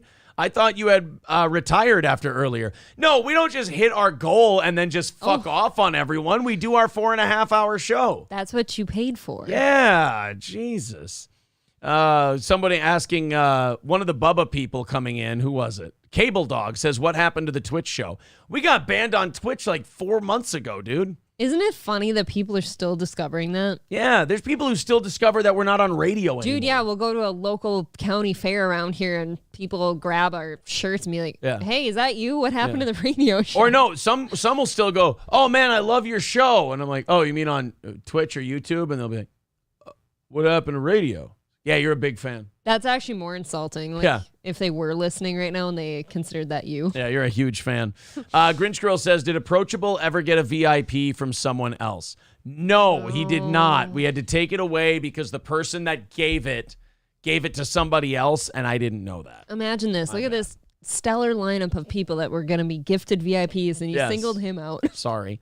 Cable Dog says, I still pay $5 a month. I can't tell you how much staying subscribed on Twitch actually does help us, though, believe it or not. I mean, we're running very close margins these days, and that Twitch money is just part of the thing that keeps us in the black. So we do appreciate those of you who keep your subscriptions. Max says, eat shit, Aaron. This show is great. Fuck you. Fair enough. Let's talk about butthole sunning. Finally. Time to talk about our assholes. These pictures. Oh, these bitches are nasty. Just wait until you get my a load of God. this. Videos about perineum sunning to increase a person's vibrations are gaining millions of views on TikTok. Of course, all the stupid shit that does nothing is done on TikTok now. I would agree to that. All the nothing topics. Experts say there is no evidence that the practice has any benefit and could even be harmful. What? You mean spreading your cheeks and letting the sun beat down on your anus is not good for you? Now you got skin cancer in your butthole. Wow, that's amazing. So you can't just hold your ass up in the air and let the sun smooch your asshole and like have something good happen? I don't know. I think this is all big pharma misinformation. So wait, though, it increases a person's vibrations. That's what they say. Here, guys, take a look. These are a bunch of people holding up their assholes and letting the sun beat down on their anus. Can I do that out here on our deck when we get Go some for sun? it. You know what? Go ahead and do some asshole sunning. Do you think the neighbors will be in favor? Do you think these people know that they look fucking ridiculous? Do you think they also know that nobody looks at their asshole and nobody cares? Oh, man. So wait, does this mean that asshole bleaching is out now? No, you can still asshole bleach. That's purely cosmetic. This is for your vibrations. They're saying vitamin D plus your butthole is good. I didn't know this. Right, because maybe that's what we're missing. Right, because if it gets in your ears or your nose or your eyes or your mouth, that's totally different than getting it in your anus. Maybe we would have gotten Hit the over. subscribe button, smash that. There you go. But please do all those things. Yeah. Now, perineum sunning is a controversial wellness practice where a person exposes their genitals to the sun for a short period of time. While naked, some lie on their backs with their legs spread wide in the air or with their feet and hands on the ground in a variation of a downward dog pose. The idea is to expose the perineum area to vitamin D in order to receive an energy boost that they say can improve sleep, concentration, and creativity. Hey, you know what else does that? A nap. A nap works wonders. You could just lie down and take a little siesta, and then you don't have to hold your asshole out to the sun like some kind of weird butthole beggar. You can even just do it in the sunshine. You can go take a little nap like a kitty. Yeah, go take a little cat nap in the sunshine instead of holding your anus out to the sun to receive God's embrace. Oh my God. Now look, on some days, that sunshine is real powerful too. Can you imagine getting some sunburn on your taint? Yeah, imagine getting ass blasted on your butthole. Fuck.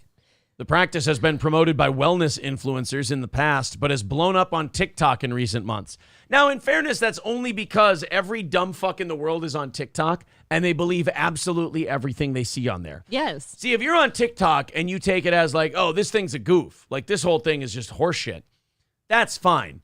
But there's a lot of people who use TikTok as like their main source of news. It's like gospel to them. Yeah.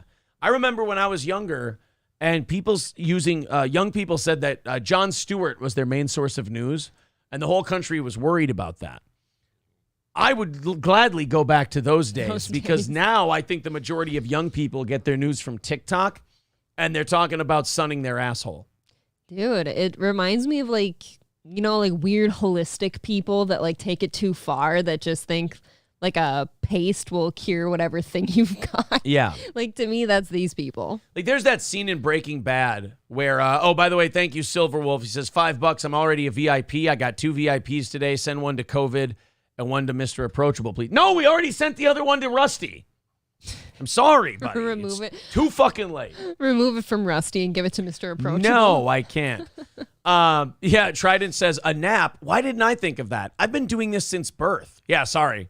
Yeah, but now imagine taking a nap in downward dog position with your genitals exposed. That's what he says he's been doing his whole life. He hasn't been taking naps. He's just been sunning his asshole when he gets sleepy. I mean, now it's too late to turn back, in my opinion, Trident. What do you do in the winter if you need like a buzz? Then do you set up like one of them natural like lights? You just pack your Like- ass like a snow cone and you just stand there until it melts. So I don't know if I I'm believe okay that's with how you that. do it in the winter. Yeah, how about ask that to those TikTok geniuses? How do I perineum sun in the winter? The sun is so far away. You snowbird in the winter just to go sun your asshole. You got to move down to Arizona for the That's- summer. That's what all the old people do. They sun their wrinkly perineums. That's what they do. They spread those bat-wingy ass cheeks and they get sunshine in their old crevice. Does your butthole sag when you're old? No, I think your butthole Does your stays tight. Butthole stay taut and fit. I think so. I think your butthole retains its What if you've tautness. done? What if you've done a lot of butt stuff throughout your life? Then you got to tie a rope around your stomach to hold the shit in.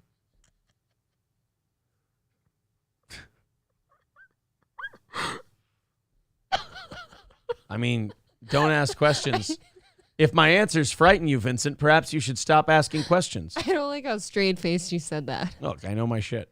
Literally. Yeah, apparently. Mr. Approachable with $10 says, please, everyone, I really appreciate it, but the VIP thing is already settled. I will not accept someone giving up theirs for me. I had a fair chance, and I didn't get to the phone in time. I'm okay with it. He doesn't want to pity VIP. First of all, Mr. Approachable, let's stop acting like you fucked that up and put credit where it's due. I fucked it up by not reading the guy's message that he was giving it to Check it somebody out. else. Your name was on here. Aaron didn't include you. You know what that means. What? You just made the list! He was Exactly. actually second on the list, and you still cut him out. Sorry. Rusty was here in the chat, so I figured it would break Mr. Approachable's heart less. Yeah. Because he wasn't in the chat like Rusty was. Will Kentucky jelly burn my butthole in direct sunlight, says Wydat. These are all guys. When it comes to perineum sunning, when it comes to sunning your asshole for your health, there are no stupid questions. I want you to know that. The whole thing is stupid. So all of your questions are fair. Karate Chopping Space Monkey says, good luck taking a Pringle-sized mud missile dump with a sunburnt butthole. Not only will you wreck your toilet, but your day as well. A sunburned asshole is going to produce some painful shits. I'm stuck on Pringles can-sized missile mud dump. Do you rub the aloe just over the asshole, or do you do a finger and kind of get... I think you've got to do both, because if you think about it, sometimes if somebody were to be like spreading their ass cheeks, you'd have to think that the sun is getting inside a little bit too, because it's agape slightly. Fair, yes. Now, King Kong Dong has a good point. I think your butthole would become slightly leathery in the sun. So now do you have to oil Right. it to keep it soft and Yes, supple? that's a fucking rookie question. Of course you do. Actually, could perineum sunning heal the wounds of repeated anal sex? What, by crusting them together? Crusting it together and retaining the tautness of your anus. Think about it. You take a high hard one, then you go out in the yard and you leather up your asshole for about 30, 40 minutes. I think you might be able to bring it back to life. And then, for all of you like scab picking fiends out there, like Aaron, now you've also given yourself extra entertainment. You can sit and pick at the Ooh, scabs. I ain't picking a butthole scab. You pick no, at No, anything. no, I can't pick a butthole scab. I just feeling it right now makes me tingly. You're feeling it right now, huh? Yeah, I don't like it. You're I not- don't do like you it. currently have a perineum scab? I do not have a perineum scab. I have not tried perineum sunning. Now- I'm not a new age kind of guy. Look, I'm not a man, so I don't have one of them dangles between my legs. So Sure. like when you're sunning your perineum out there, that thing just kind of dangles, right? So are you therefore getting an no. underball tan too? No, what you do is you have to grab the dick and balls and lift it, and then perineum sun. Is that what you do when you poop Yeah. too, or You does it gotta- just kind of dangle? No, mine just kind of dangles, and I have a bowl, I have a basin that I just dip my balls in after I shit. I just kind of, it's good because you're kind of doing squats at the same time, so you're not skipping leg day. So you're saying that any splash that gets on them, it is cleaned off, right? Yes, I rinse it off real nice, Thank except God. if I know you're gonna blow me, because I know you like that faint poo smell. As if balls didn't smell good enough already. Right. Add a little flavor that you can savor. COVID Crotch says, thank you, Silverwolf. I'm in a tight spot at the moment, so I really appreciate the VIP. It means a lot. Yeah, that's very nice. Sounds like a lot of us are in a tight spot right now. Silverwolf says about the aloe situation on the sunburned asshole. He says, you finger that shit. It bakes inside. Yeah, you got to swish it around. I mean, if you're a real tight ass, you can use a Q-tip. But So it bakes inside, so like What are you saying? The aloe bakes inside, or the sun is baking the inside of your anus? Baking the inside of your anus. Try to keep up with the conversation that we're having. Well, now I'm picturing like an aloe chunk just forming. You're thinking too hard.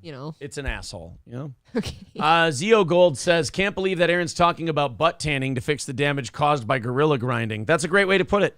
Oh, my God. That's a very poetic phrase you just used. Gorilla grinding? Yes. Sir K says, April, I've heard you say many times you have a dick. Your allegations of being dickless trouble me. Well, imagine that troubling you. No, I'm just keeping you on your tippy toes. Granny said, whose butthole isn't already leathery? Well, you guys can all get together. What the fuck? Is your butthole leathery? Hold on. Oh, he's in there. I can tell you this. It's sweaty. Okay, he's in there right now. Okay.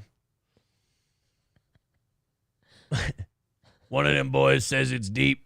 Oh my I believe one of them boys was from Arkansas. Oh, there's a faint smell. Yeah. It's no, it's good.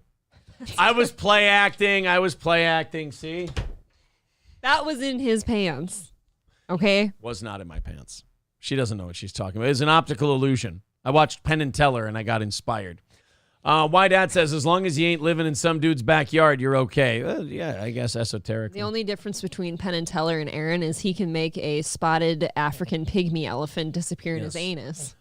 Principled Uncertainty says, as a great black man once said, I mean, kind of an oxymoron, but no, I'm just kidding. I was only kidding, honey. As a great black man once said, there are no chicks with dicks, only guys with tits. So it's a very glass half full way of looking at it. You guys have been cruel to Aaron lately. You almost Why? deserve an apology. Why? With that bone marrow picture. Yeah, It you turned guys. into only about titty meat. Look, there's a picture of us with our bone marrow appetizer that we got at a steakhouse in Las Vegas.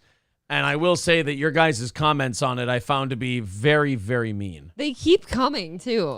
Which I can't remember which post it was. Just look up my Facebook. All right, let's look up April. It's like the third picture in on that post. So there was, here we go. I'll show you guys the picture. You look like you have lipstick on. So there's bone marrow, and you get a little toast, and you spread the bone marrow and the jam on the toast, and you have yourself a nice little appetizer. Which I figured would be this long, not an entire femur, by the way. Right. So it turned out to be an entire cow femur. What the fuck? I didn't know about that. Right. Thank you to Chris Doyle for the $5 on PayPal also, before I forget. Thank you, buddy. Thank you. So there's this giant hunk of bone marrow, and it was nice. It was delicious. It was delicious. Had a nice little old-fashioned here that came with a gold bar, a gold chocolate bar that was delicious. Yeah, it was really good.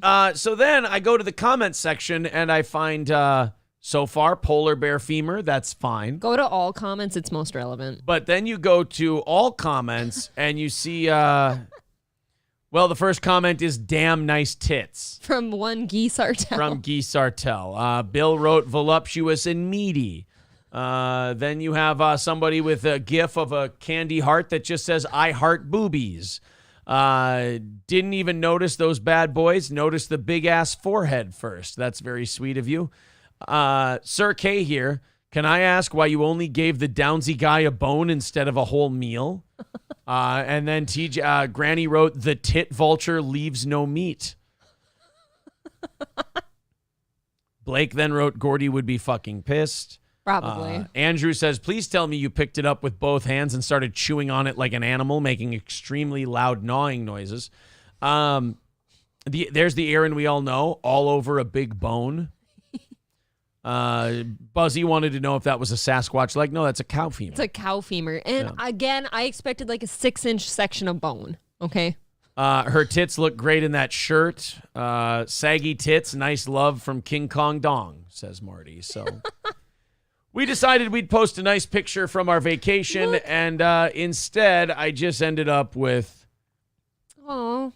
I've got tits. I thought that was a lovely picture of Aaron with a big ass bone. I thought it was very manly looking, if anything, very Flintstone-y. And apparently had some tits. Instead, everyone decided to stare right at my tits, which, by the way, does that say more about me or you? That's true. That's all they go for. I mean, you guys went right to my titties. Now, their response would be, in fairness, it's not like I can avoid them.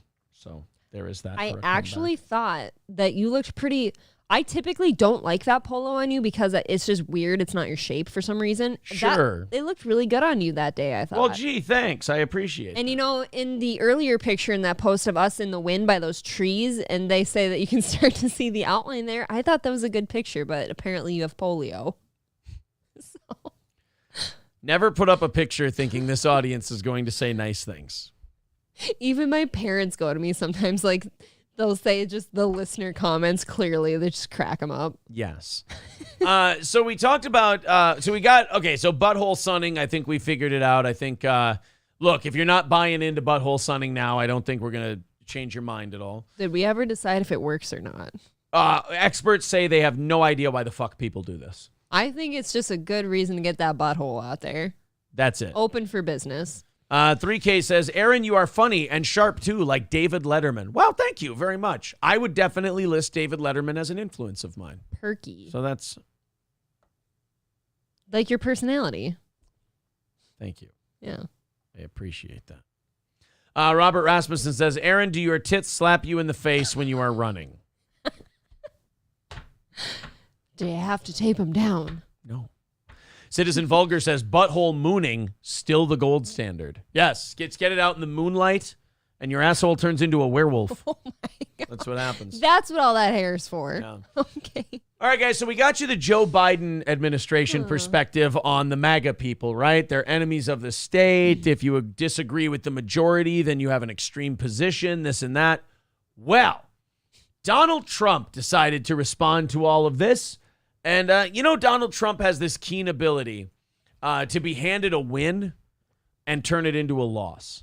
What do you mean with his eloquent speeches? Yes, he decides to start talking, and then people go, hey, they called your supporters a bunch of extremists and this and that. So Donald Trump goes on to say this in an interview yesterday. We write this wrong. What can you do? So I met with a number of times, but I met with, and I'm financially supporting people that are incredible. And they were in my office actually 2 days ago. It's very much on my mind. It's a disgrace what they've done to them. What they've done to these people, it's disgraceful. I'm talking about the January 6th people in jail for the January 6th deal.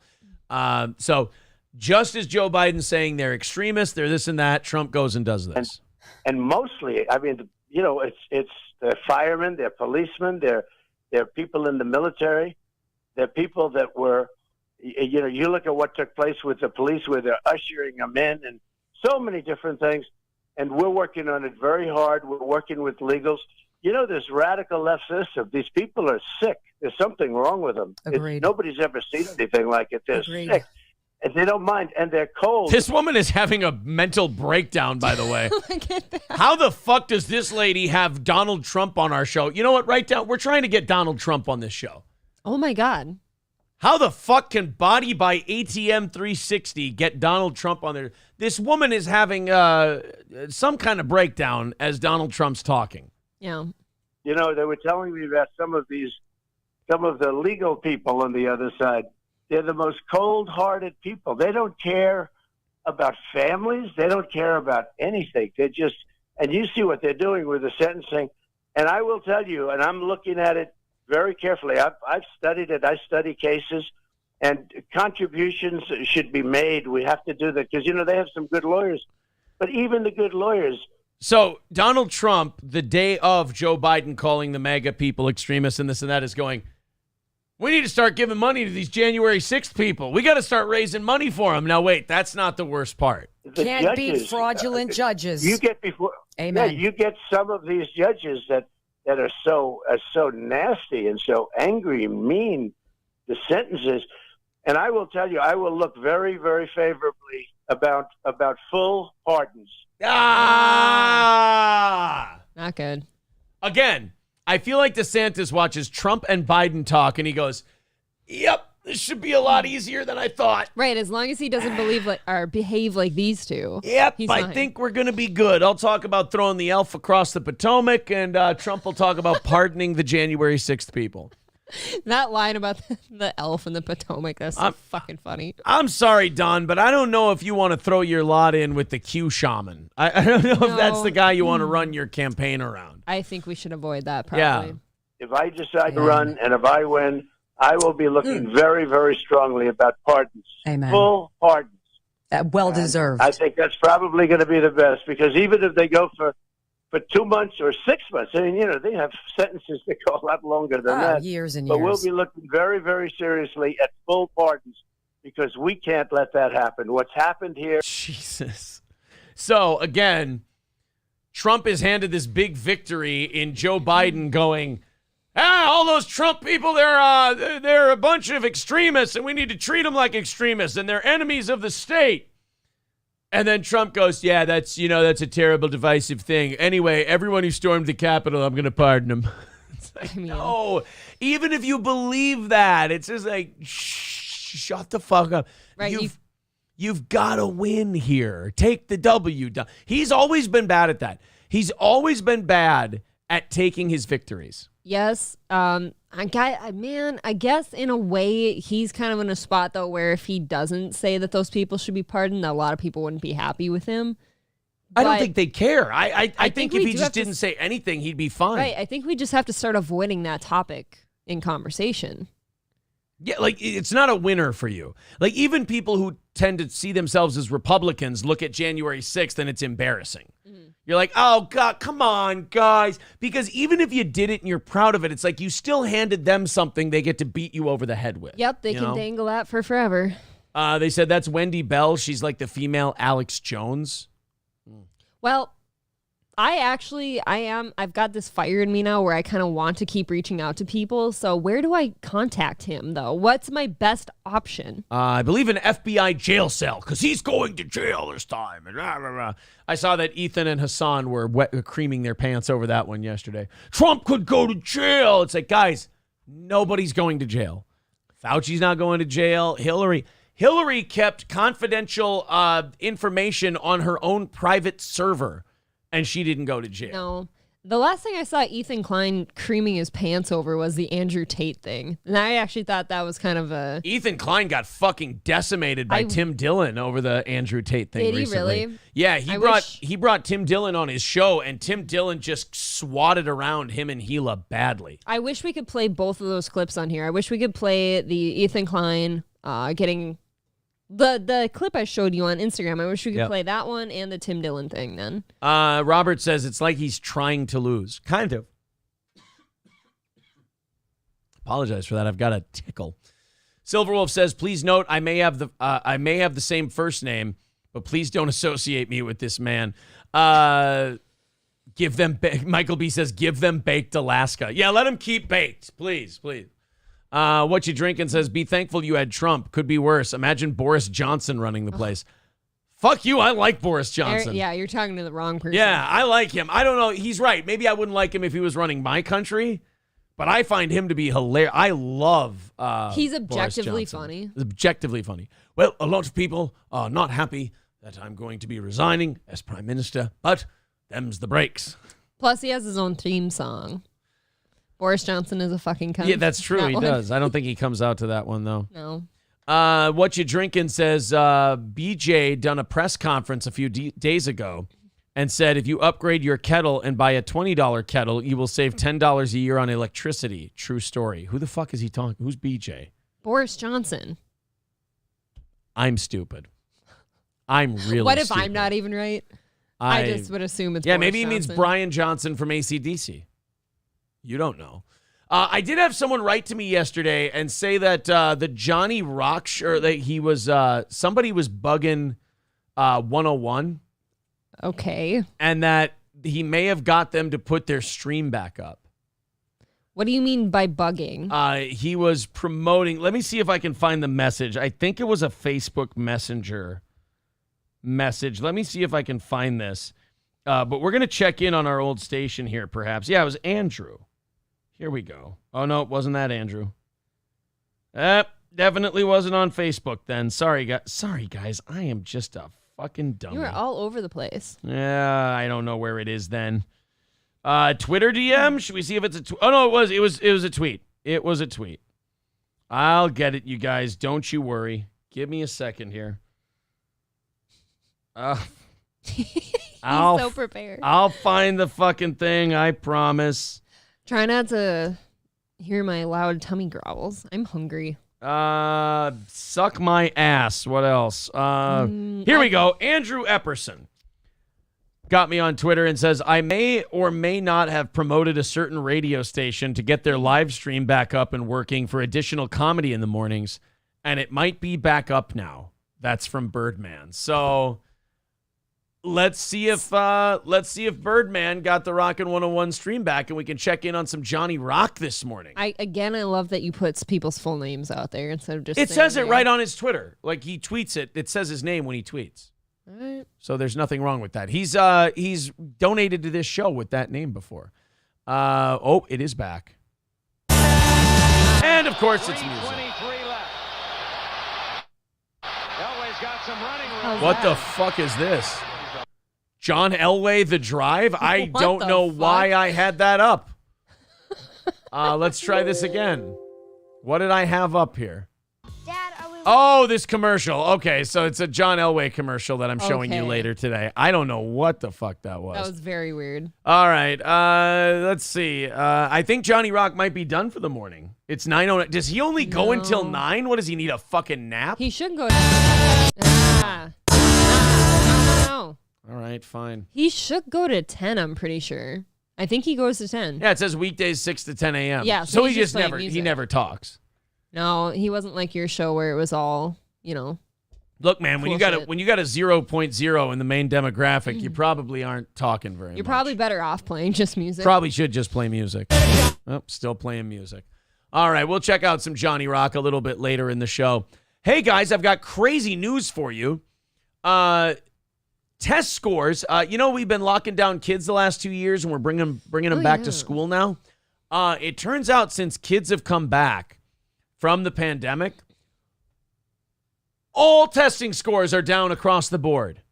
Shocking. Wouldn't you know that? It's our first ever drop in math scores and our largest drop in reading in more than 30 years. Students today are performing at a 1999 to 2004 level.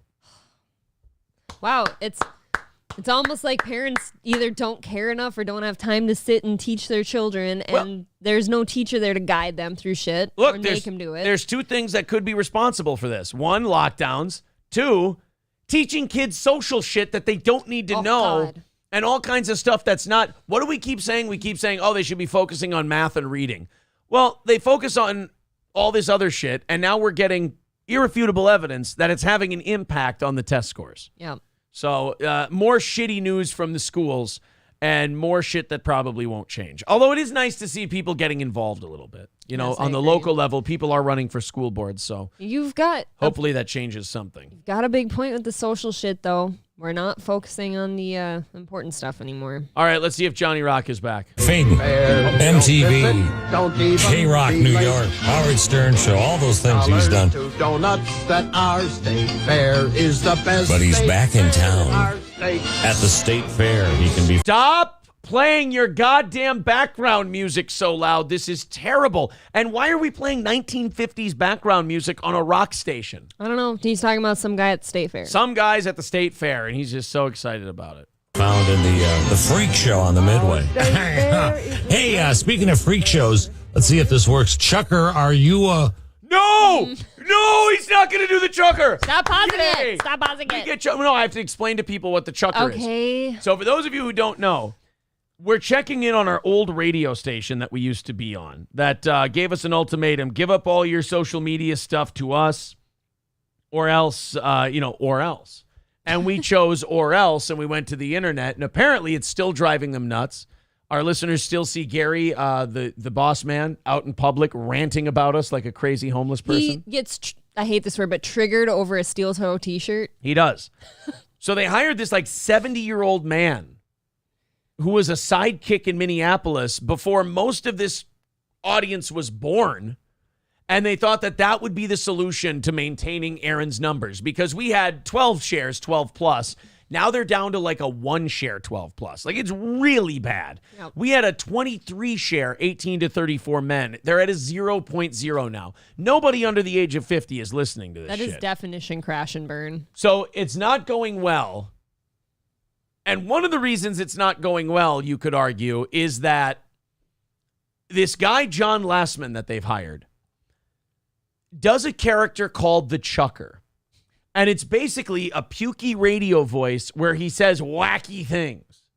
Not offensive things, just like, hey, how you doing, everybody? It's the Chucker. And he actually has conversations with his character. Yeah. Like he talks and the Chucker, like he's doing a radio ventriloquist act. It's kind of like sometimes before they had John Lastman, Gary would get on there as Larry from the bar and then talk to Diesel something or other. Chuck Diesel. Chuck Diesel. So we have this Chucker bit for you. You're going to fucking love this. You would think, oh, well, maybe you can make that ventriloquist bit funny. Guys, I can guarantee you there have been no comedy writers involved in this segment. Let's take a listen. Are you able to hear me? Hey, Johnny, I got you. You got me? Yes, I do. Where at the fair is the Chucker today? So, first of all, you're treating your audience like they're 9 years old. Second of all, he's doing a fake crowd bit, a fake crowd sound before he does his voice. About a fake person. Dude, 80s Morning Zoo called, and they're even embarrassed at this. They're blushing in a bad way. Oh, well, let's see here. What's the... here it is. I'm on the corner of Salmonella and Hep C. Salmonella and Hep C. You can't miss it. Oh, very nice. What's going on? Well, it's already getting crowded here at the fair. The gates have been open for a couple hours, and tonight. It doesn't even sound like a different guy. It's like the voices are melding into the same thing. He stopped trying, like after the first response, like, oh, I've got you. That one, he kind of went for a different voice, and then the actual next line, it was over. Not only are you doing a hacky bit, but you're doing a hacky bit poorly. Right, you don't even lean in. You're not even doing the hacky bit well. It's a big deal. They got the Zach Brown Band with Robert Randolph and the Family Band at the grandstand. Do you like the Zach Brown Band there, Johnny? Yeah. Nobody else. It doesn't sound. They don't have anything to say. You're talking to yourself. Say something to each other.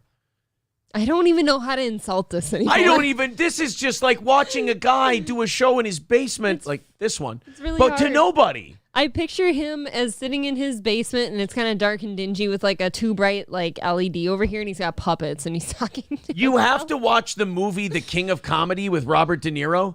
He's Rupert Pupkin. Okay. He thinks he's doing like an entertaining thing. You can't wonder why the ratings are shit. The Chucker is dead. Nobody knows who the Chucker is anymore. The Chucker doesn't exist. Chucker doesn't exist. Very convincing. Let me try that again. Yes, I do. Zach Brown Band. Yes, I love Zach Brown Band. Didn't they do that big hit On the Dark Side? Zach Brown Beaver Band. I think that's John Cafferty in the Brown Beaver Band. You can't make fun of this. It doesn't. This would be a boring conversation if two old men were having it privately. Oh, don't you get it though? The Brown Beaver Band. It almost Yeah. sounds like a racial slur. You see, he did a Zach Brown Band reference, and then he did a John fucking Fogerty 55-year-old reference. What? I can't believe that people in their 30s aren't listening to this. I can't either. The Beaver Brown Band. They come again.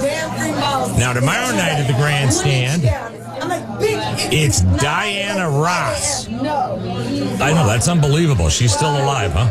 Oh, yes. Diana Ross will be out there doing a medley of her greatest hits from 1936, 37, and 38. Oh, get it? She's old. Does someone out here think this is funny? Like, does Gary think this is funny? Dude, if there's people outside the studio and they're laughing at this, they should be punished with death. You know the old Rockin' 101 crew pretty well. Do you think that any of them think this is funny? I'll tell you who I think is embarrassed by this. Pick one. Lou. Yeah. Lou is embarrassed that he works at the same company as this In guy. fairness, Lou's embarrassed of everyone. He didn't like you either. Lou liked me more than everyone else, but yeah, Lou didn't like me. That's grading on a curve, though. Yeah, exactly. Lou hated everybody. Yeah. But, like, Gary doesn't think this is good. No. Gary but what else? hired a guy because he worked with Tom Bernard, and Gary's obsessed with Tom Bernard. So Gary brought Tom Bernard's podcast to one of our AM stations. It drew 0 numbers because it's a terrible fucking podcast. And what else It's can not he any get good. at this point? You know he doesn't pay him anything. God, this is bad. It's going to be lovely. It will be lovely. Well, listen, I've got Bob Costas coming up here at 9:20. Wow, holy shit. Maybe you can talk to him about the 1980 Olympics. That'll be fucking awesome. Al Michaels, yes. You know who's going to love that? A Central Minnesota rock station audience. You're so excited, aren't you? I am so pumped. You're going to tune in, aren't you? I get happy every time we get to listen to this because I'm watching people shove their heads up their assholes for no audience, and I know that they don't cringe at this, and that actually makes me happy. I'm like, keep doing this and thinking it's good. Thank you for saying that. I sometimes wonder if you hear this and it hurts you because No. you made this such a big thing at one point, or, if you just love it. I fucking love this. This is great. This is like a guy, he's got an idea for a bit, but he's not the guy to carry out the bit because he doesn't know how to say anything funny. He just goes, you know what I have? I have a wacky voice I do.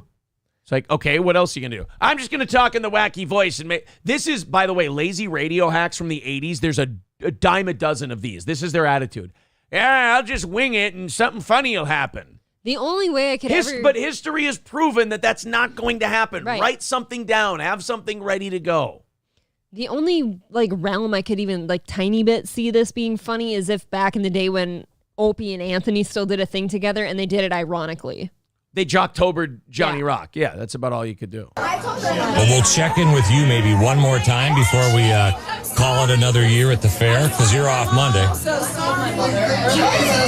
Hey, Johnny. Yes. Can't thank you enough for all the time. Rockin' 101, the Johnny Rock Show in the morning.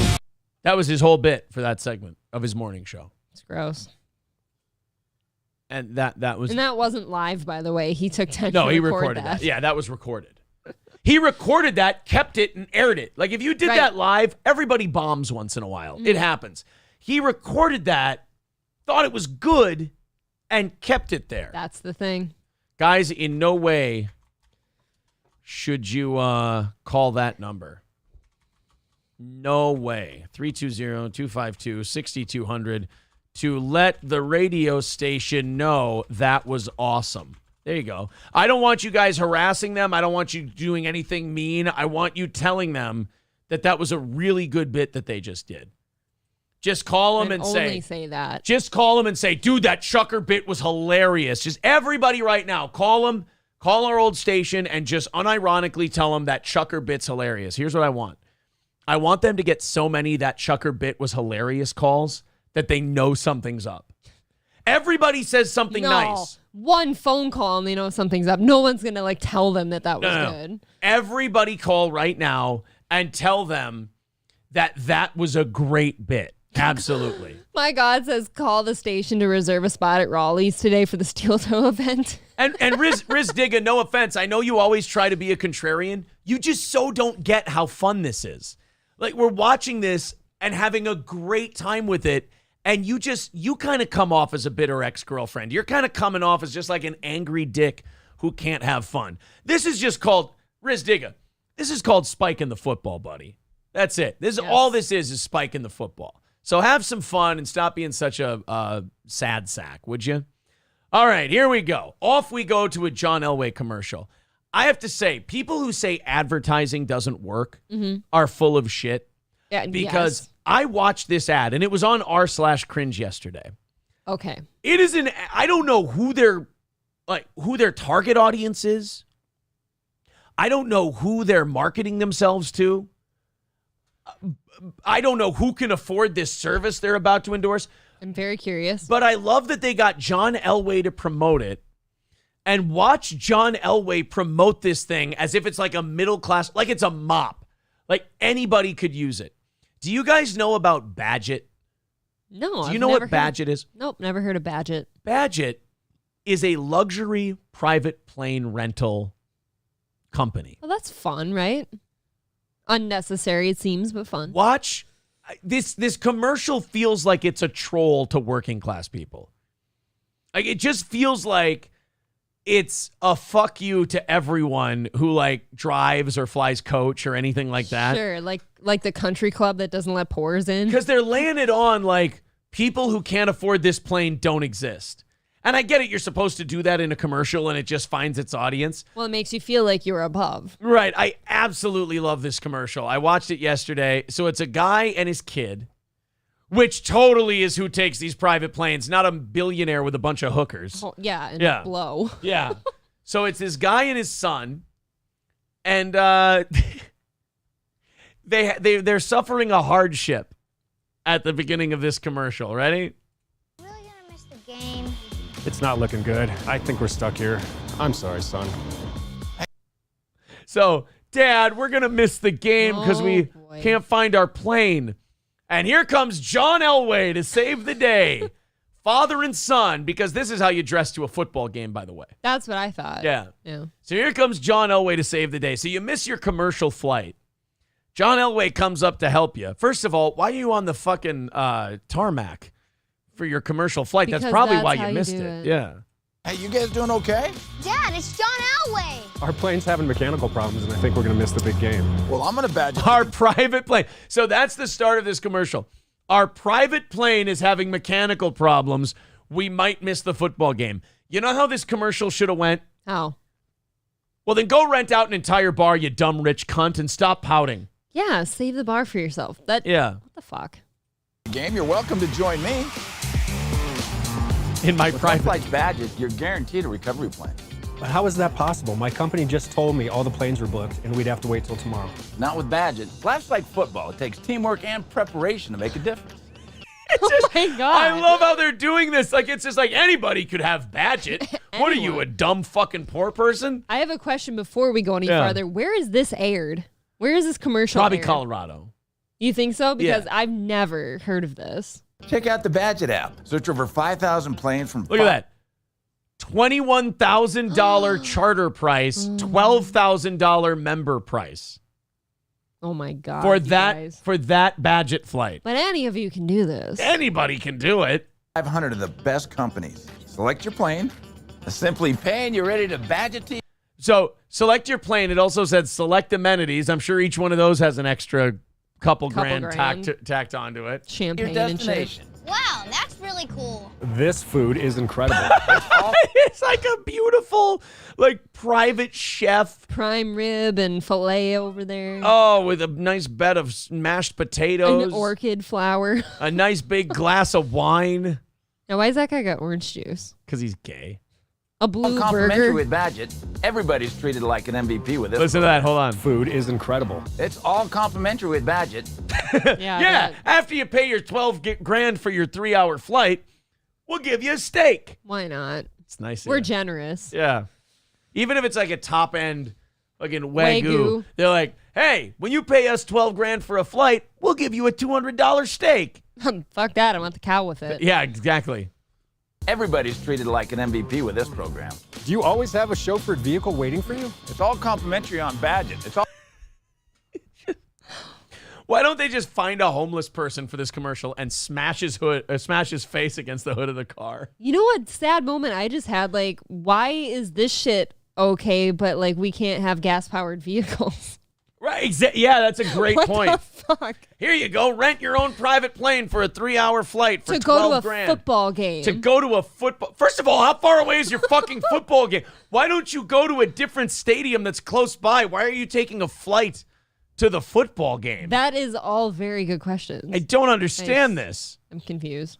They just shoehorned football game in because John Elway's in the commercial. Yeah, but again, the amount of fuel that a private jet like uses for not a good reason. God you know? damn.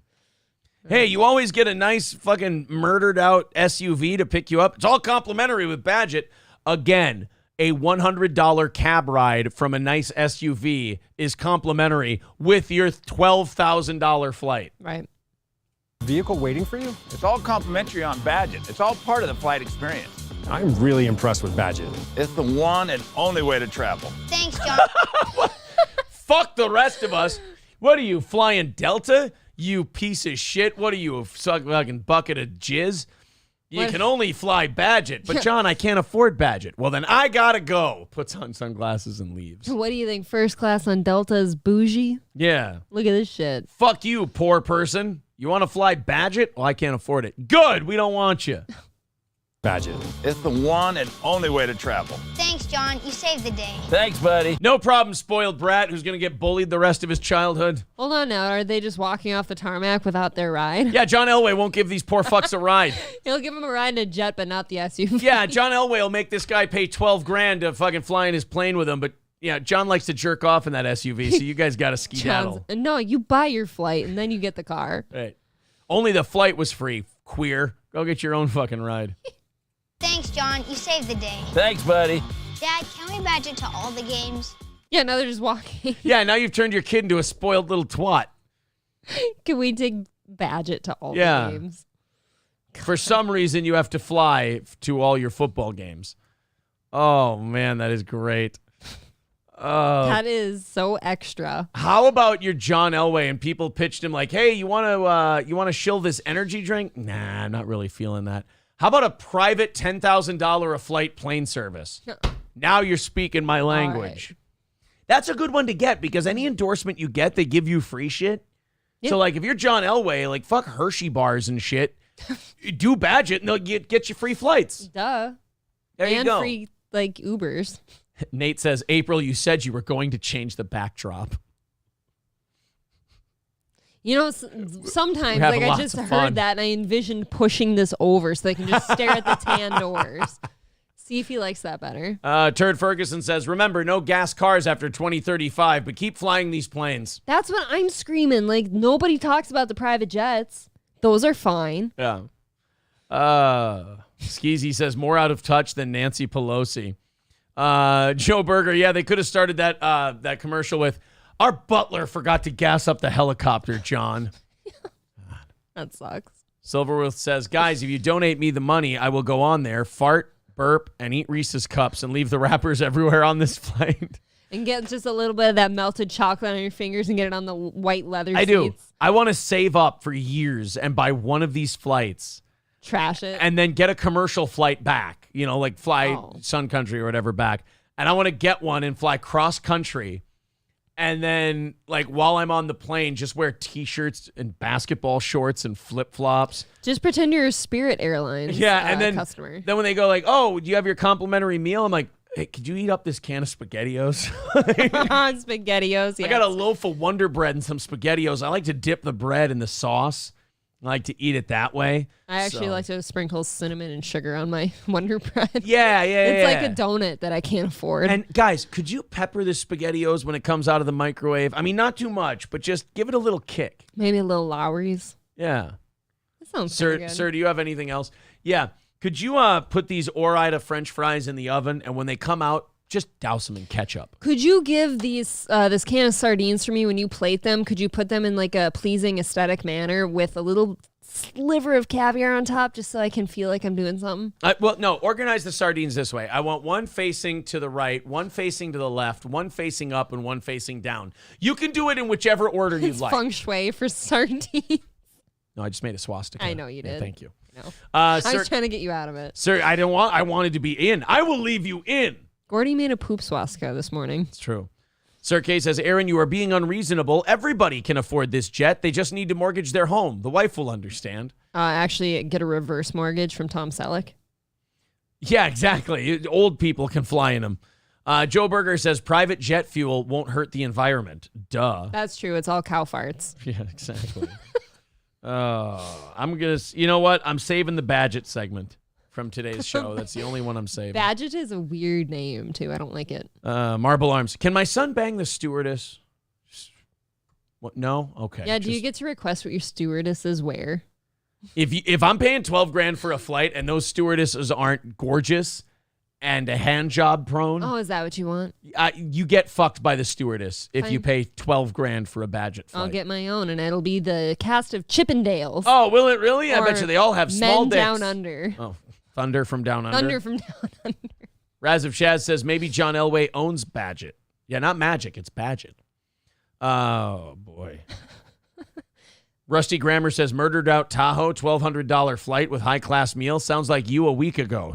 Oh, yeah. Wow. No, that's not a $1,200 flight, bro. No, that is a $12,000 flight. The flight they gave us on our scrunchy little Sun Country, like they gave us little bags of, not even full-size bags, but like pocket-sized bags of pretzels. First of all, they were dots. They were dots, so I mean, Yeah. it was good. And But there was like whole 6 of them in there. I got us seated at the front of the plane on Sun Country, so we got a free 16-ounce beer on the flight. Is that why we got the beer? Yeah, because of the I didn't know seats that. I chose. I I thought didn't know the that whole- either. I thought they were doing that for the whole plane, so I was a little sad that they didn't on the way back. Well, every time you like the thing about Sun Country is it's a cheaper airline, but you pay for everything else. So like we The got a seat. bags. The only free seat there was the one by the wing that we took on the way back. Yeah. Every other seat has a $sign attached to it, like it costs you more. And we didn't have many seats left on our flight except up front by the window, and they were each like $50-$60. And I was like, oh, that's kind of bullshit. But then it turns out that's like first class, quote unquote, for Sun Country, Yeah, even though can't it's the tell. same seat as everybody else's. Yes, You still just- it's cramped. Yeah, you just get a free beer and free pretzels. I didn't know that. Yeah. Okay. So we got a free beer and free pretzels for our $50 a pop. We got a $50 beer. We got on a Sun $50 Country. beer. Yeah. One more for the road says April Zilla climbs the green screen and swats the flies out of the air that's circling Gordy's shit. Wow. It's descriptive. Now I'm worried that he's like pooping all over the sack up there. Piffy Puff says, my private jet runs on the tears of my employees. Yeah, those guys, like John Elway just made those two walk off into the sunset off the tarmac. There was a lot troubling about that advertisement. Yeah. Fauci's Pangolin says, where are we going, champ? Oh, about 2 blocks. April, why are you not angry today? I want to see anger in your eyes. That's from Kenobi. Kenobi wants to see you I upset. have a bad day once a year. Fauci's Pangolin says, can you you go on a Badgett flight? Can you cut my hot dog in triangles and put it in my mac and cheese? Here, I brought you Easy Mac. It'll be simpler. Yeah. You actually get those like fancy little canned kielbasa's to put in your mac and cheese. Informal warfare. Yeah, that was in my head last night, too. It's all complimentary with Badgett. Oh my God, I just had the longest stomach rumble ever. You just come on with an igloo cooler full of Bush Light and a fucking bologna sandwich, and you're like, hey, get that meal back in the kitchen. I don't need it. I brought my own. All this talk of fine dining really has me hungry. Ryan the Garbage Man, me to the stewardess. Yes, could you make these ramen noodles? And I like them al dente. I was just going to say, can you make my ramen noodles in a wok with sesame oil, please? Mr. Approachable says Aaron would probably say I was gifted a flight on that plane. Then as I'm walking towards it, he would slam the door and take off for Vegas. Yeah, stick you with the bill. Boop. There you go. Dad says 12,000 if you are a member, 21,000 if you ain't. Yeah, there's probably some kind of membership fee. Yeah, but what's your membership fee? Right. $50,000 a year. Yeah, Piffy Puffs is right. Like the app knows by your phone what your income is and locks most people out of it. They're like, yeah, we don't need you fucking around on here. We could check out Badgett. I think we should. Why don't we try to get a Badgett plane to like Vegas right now and just see what it would cost? See how much it us? costs? Yeah. All right. Piffy Puff says, I can't find the app on the store. My phone must be monitoring my income. All right. It's Badgit. Badgett.com. I want there to be badgers littering the plane because of that name. Welcome to One Flight. Book a jet. First flight free. Get the fuck out of here. Look how these people are dressed. Wait a minute. Suck my asshole. First flight is free. And why do they only always have an entire tarmac to themselves? Like nobody else is using it. Complimentary flight on a private jet. Okay. I do not buy it. What's the catch? Here, from Minneapolis. Oh, hold on. It's got to pop up. This is a really slow Probably website. have to do MSP. All right, from MSP. Yep. There we go. To McCarran. It's Harry Reid now. Harry Cleaver, Harry Truman, Harry Watson. Do they Sean still? McCarran. Do some people still call it? They still call it Why McCarran. is it in Harry some places? Reid now? I don't know why it's McCarran or why it's Harry Reid now. McCarran. Oh, yep. They there still it call is. it McCarran on here. All right. Departure date. When do we want to leave on our complimentary? Oh, you guys should Let's look at leave this. today. Here. Complimentary private jet. Let's leave on. Okay. Oh, wow. They don't have a lot of flights. They're not. They probably can't book it out. Oh, that they far. can't book it that far. Okay. Let's leave on Thanksgiving. We're gonna go Black Friday shopping at Louis Vuitton. Oh, you know what? I bet you. What if we got on the fucking jet and just started calling like really high end stores like by the wrong names? Here. Let's submit trip. I want to go to Channel for a new purse. Passengers 2. All right.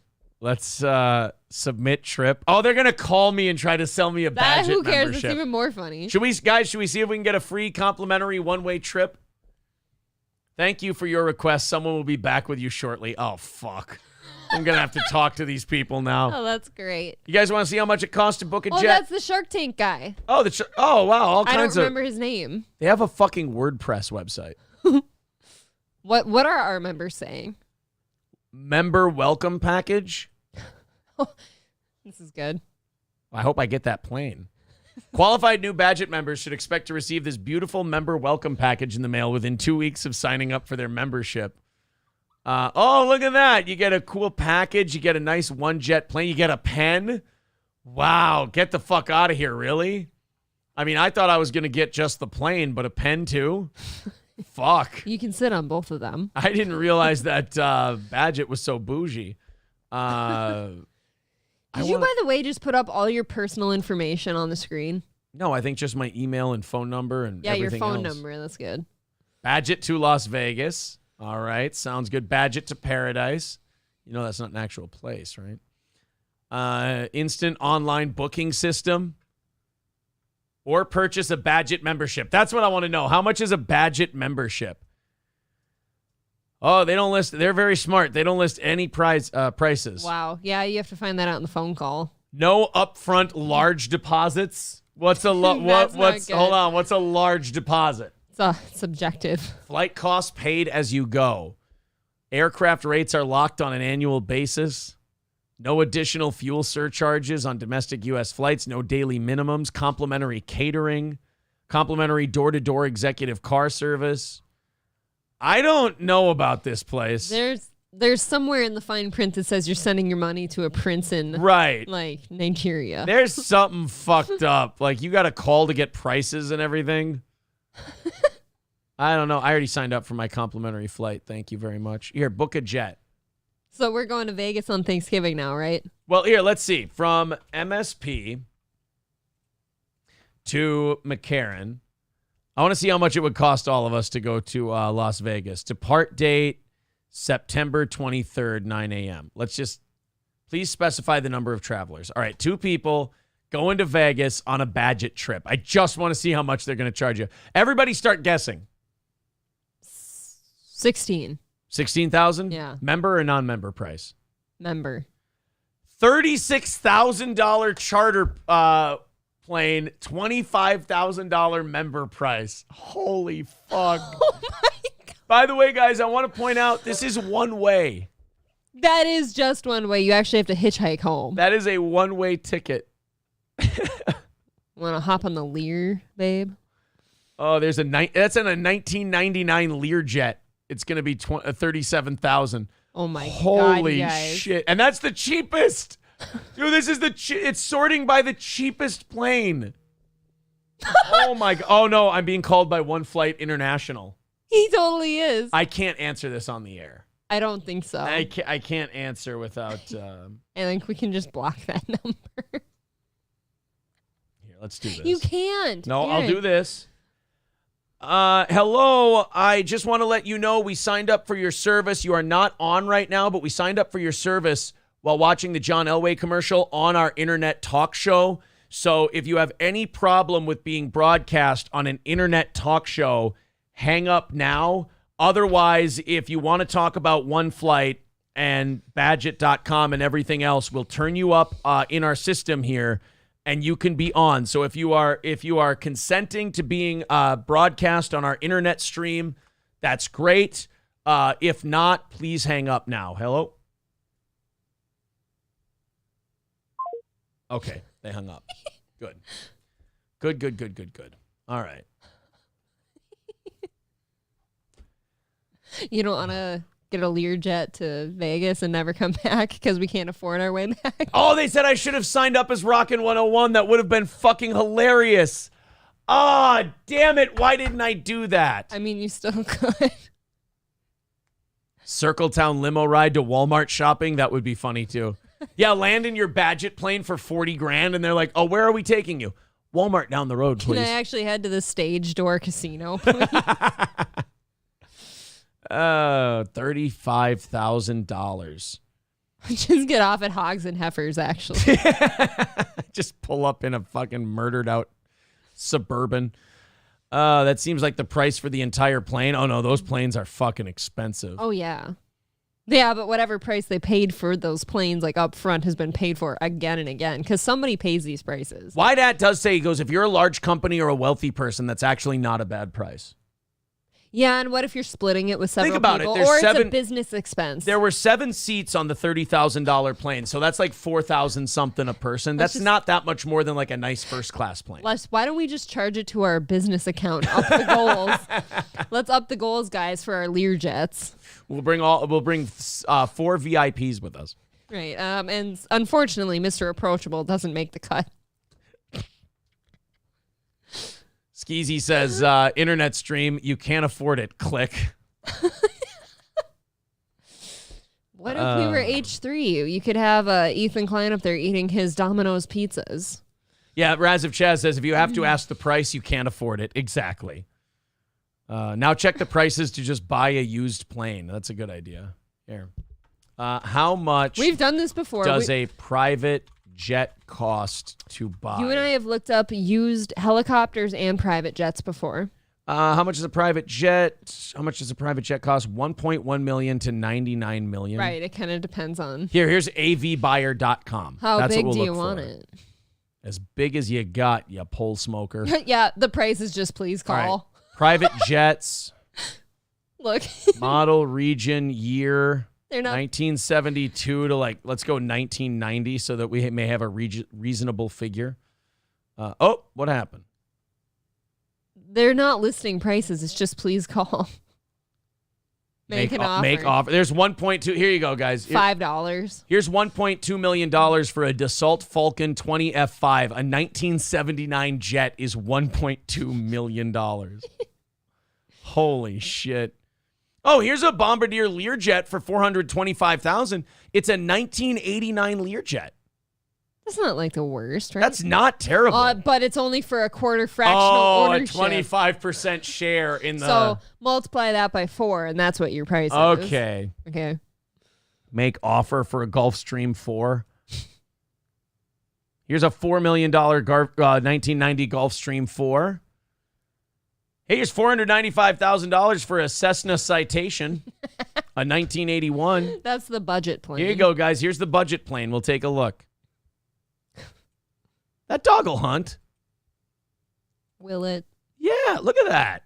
Will it get you the sexy stewardesses and No. Look, a baby seat. Look. I don't want a private jet with car seats. How the fuck is that going to help you in a plane? It's not. I mean, not only that, but when I'm in my private jet, I don't want to think about babies. I'm probably trying to get away from them. Probably trying to make one. Yes, and then abort it immediately. Here's a Gulfstream 3. Oh, this is 50% ownership, $650,000. $8,000. No, what's for a no Cessna VAT? Citation 2. What is no VAT? Who gives a shit? I found a 1984 Cessna Citation 2 for $8,000. Virtual private jet ownership, as easy as car hire, 100% availability of the aircraft, but for only 1 day's cost. Oh, so it's $8,000 per use. Okay. Every time That's you still pretty cheap compared to what we've seen. Wow. That's pretty sweet. $8,000 a use? Why not? Because I don't have $8,000 to spend on a fucking private plane. But I mean, other than that, why not? Now, what if we want to Wolf of Wall Street this shit? How much is a big one going to cost us? Let's see. You want like with the entire company on there. You know how big of an asshole you are if you go price high to low on like a private jet? You are that asshole. Let's take a look. Here's the Gulfstream 4. No, you have categories on there. You got to get rid of those. Okay, so I got to go to 2025. Yeah. All right, year. Whoop. All right, there we go. How can you go to 2025? It didn't happen yet. Because they're making them all. These private planes make them 3 years in advance. These planes actually take you to the future. Here's a $55 million G600. Let's take a look. That's actually what a lot of rap artists talk about, too. Like, there's literally a gay-ass song, So Fly Like a G6. This is a G600, motherfucker. That looks kind of like a camper. It does. It looks like a camper in the sky. I don't. Oh, look. If you're a really antisocial fuck, you can sit in your own little private door. No, actually, there's a hole that, like, recedes there, and it's a toilet. Oh, you actually shit on a beautiful... Okay. Or they just give you a bedpan. Well, there's a $55 million G600. Here's a G500. This is if you're poor. This is $10 million cheaper. Nice seats for the captain. Holy fuck. Yeah. Well, I like this. Not as nice as the G600. You know there's rich assholes like that, too. They're like, oh, a nice G500. My neighbor has a G600. I don't like the ones that look like a camper. Is that the toilet? That is the toilet. They all look like campers, though. Ooh, $26 million for an Airbus. An Airbus? You guys want to buy an Airbus? That seems very not sexy. Whoa. Oh, I lied. I fit a... This is how you know your new money. Someone gets in there, they start looking at it to buy it, and they go, oh, I can fit a foosball table right here. I'd fuck. Right on that couch and on the table. That's beautiful. How is that only $26.5 million? See, this seems classier than the other one. Yeah, right? this one's... I want the... Excuse me, I'd like to buy the Airbus. I'm promising you guys right now that if our show in the next 10 years takes the fuck off, and we're bringing in a million a month. If we take flight. Yeah, let's say we have a million. Oh. Let's say we have 500,000 members a month, and we're making 2.5 million a month. Okay. We are buying a plane. No, we're not buying a plane. You know why? You just promised them that we're buying a plane. We're not buying a plane. I'll tell you why we're not buying a plane. Where the fuck you got to keep it? You got to store it. You got to pay people to take care of it. On your tarmac, you dumbass. Oh, no way. You can keep it on your own personal tarmac with staff. Okay, we'll buy an Airbus then. 25. The Airbus definitely was nice, but I don't like saying I want to buy the Airbus, please. $5 from Fauci's Pangolin. Thank you very much. Master Meatball says, hey, everyone. Earlier, Aaron inspired me to write an adult limerick. Permission to post. You post your limerick all goddamn day. You post your limerick out of your dickerick if you'd like to. Why don't you go check on Gordy? I'll do some catch up here. Midland Armory in Foley, midlandarmory.com. Of course, our friends at Midland Armory with a great selection of firearms. Great selection of suppressors, NFA, tactical gear, you name it. We're going to put the link in the chat here for you in just a second. MidlandArmory.com, where you can go visit them in downtown Foley, Minnesota, or you can order right there off the website we posted, MidlandArmory.com. They can send the firearm right to your FFL dealer near you, and you can pick it up there. How about this? How about a Maxim Defense Industries PDX semi-automatic SBR for $2,065. Look at this fucking stud. There's only 10 of them left at Midland Armory, midlandarmory.com. That is a beautiful weapon right there. You got, but you know, if you're looking for something a little less fancy, I hear you. I get it. How about an SDS Imports PX9 Gen 3 Tactical Striker-fired semi-automatic handgun? $449. That ain't a bad price for a little personal protection. How about a $379 Taurus? Not bad, right? Taurus is what you're supposed to do if you're looking for like a cheap handgun. Taurus is the way to go. $549.99 for a Glock G29 SF. All right, you got lots of options there. And if you're looking for suppressors, optics, knives, accessories, anything else, go ahead and check out Midland Armory in Foley. Link is in the chat, midlandarmory.com. Master Meatball's Adult Limerick. A tale of creation is quaint. All her gents will read like a saint. Or well read like a saint. No, he says will read like a saint. All right, I'll start it over. I don't get it. A tale of creation is quaint. All her gents will read like a saint. It starts at her knees and stops where she pees with the end tattooed on her taint. Beautiful. I am a limerick guy. I am a limerick man. Airbus has nice interiors. Flying commercial on an Airbus is still really nice. I never have. Think of maintenance and crew and pilot price, says Mr. Null. Yeah, I think for most rich people, a private plane, like owning one, a private plane is out of the question. That's like you wonder, like, oh, what do like really rich people like? What do they go like? Oh, I can't afford it. Buying a private plane would be one of those things. Cody says with $5 super chat says, please don't fire the second mics and sell cars. Marble Arms becoming a member. Thank you very much. Appreciate that. Sir K says, can you give Johnny Thursdays? No, I can't give Johnny Thursdays. Johnny does Mondays. Of course I can't. All Care Towing, 320-253-5203 for All Care Towing of St. Cloud. Our friends at All Care Towing with an awesome service where they get there quicker than anybody. So if your car breaks down, you have any kind of troubles, it's All Care Towing that's going to be there faster than everybody else. That is All Care Towing of St. Cloud. If you bet your life on a Taurus, you're so fucked. Glock is the way to go. I have heard Sig Sauer is the way to go, sir.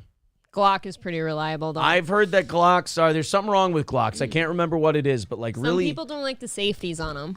They don't have a safety, I don't think. They have a trigger safety. Are you kidding me? There was one kind of gun that people don't like because it doesn't have a safety on it. It doesn't have like a button you push that like gives you a like a red dot or not. Like it's on the trigger. Like so there's like a double mini trigger in the middle that you've got to push both down. What I hear from gun people is Sig Sauer. Like all the gun people I've talked to for a pistol, it's Sig Sauer is the way to go. I don't know.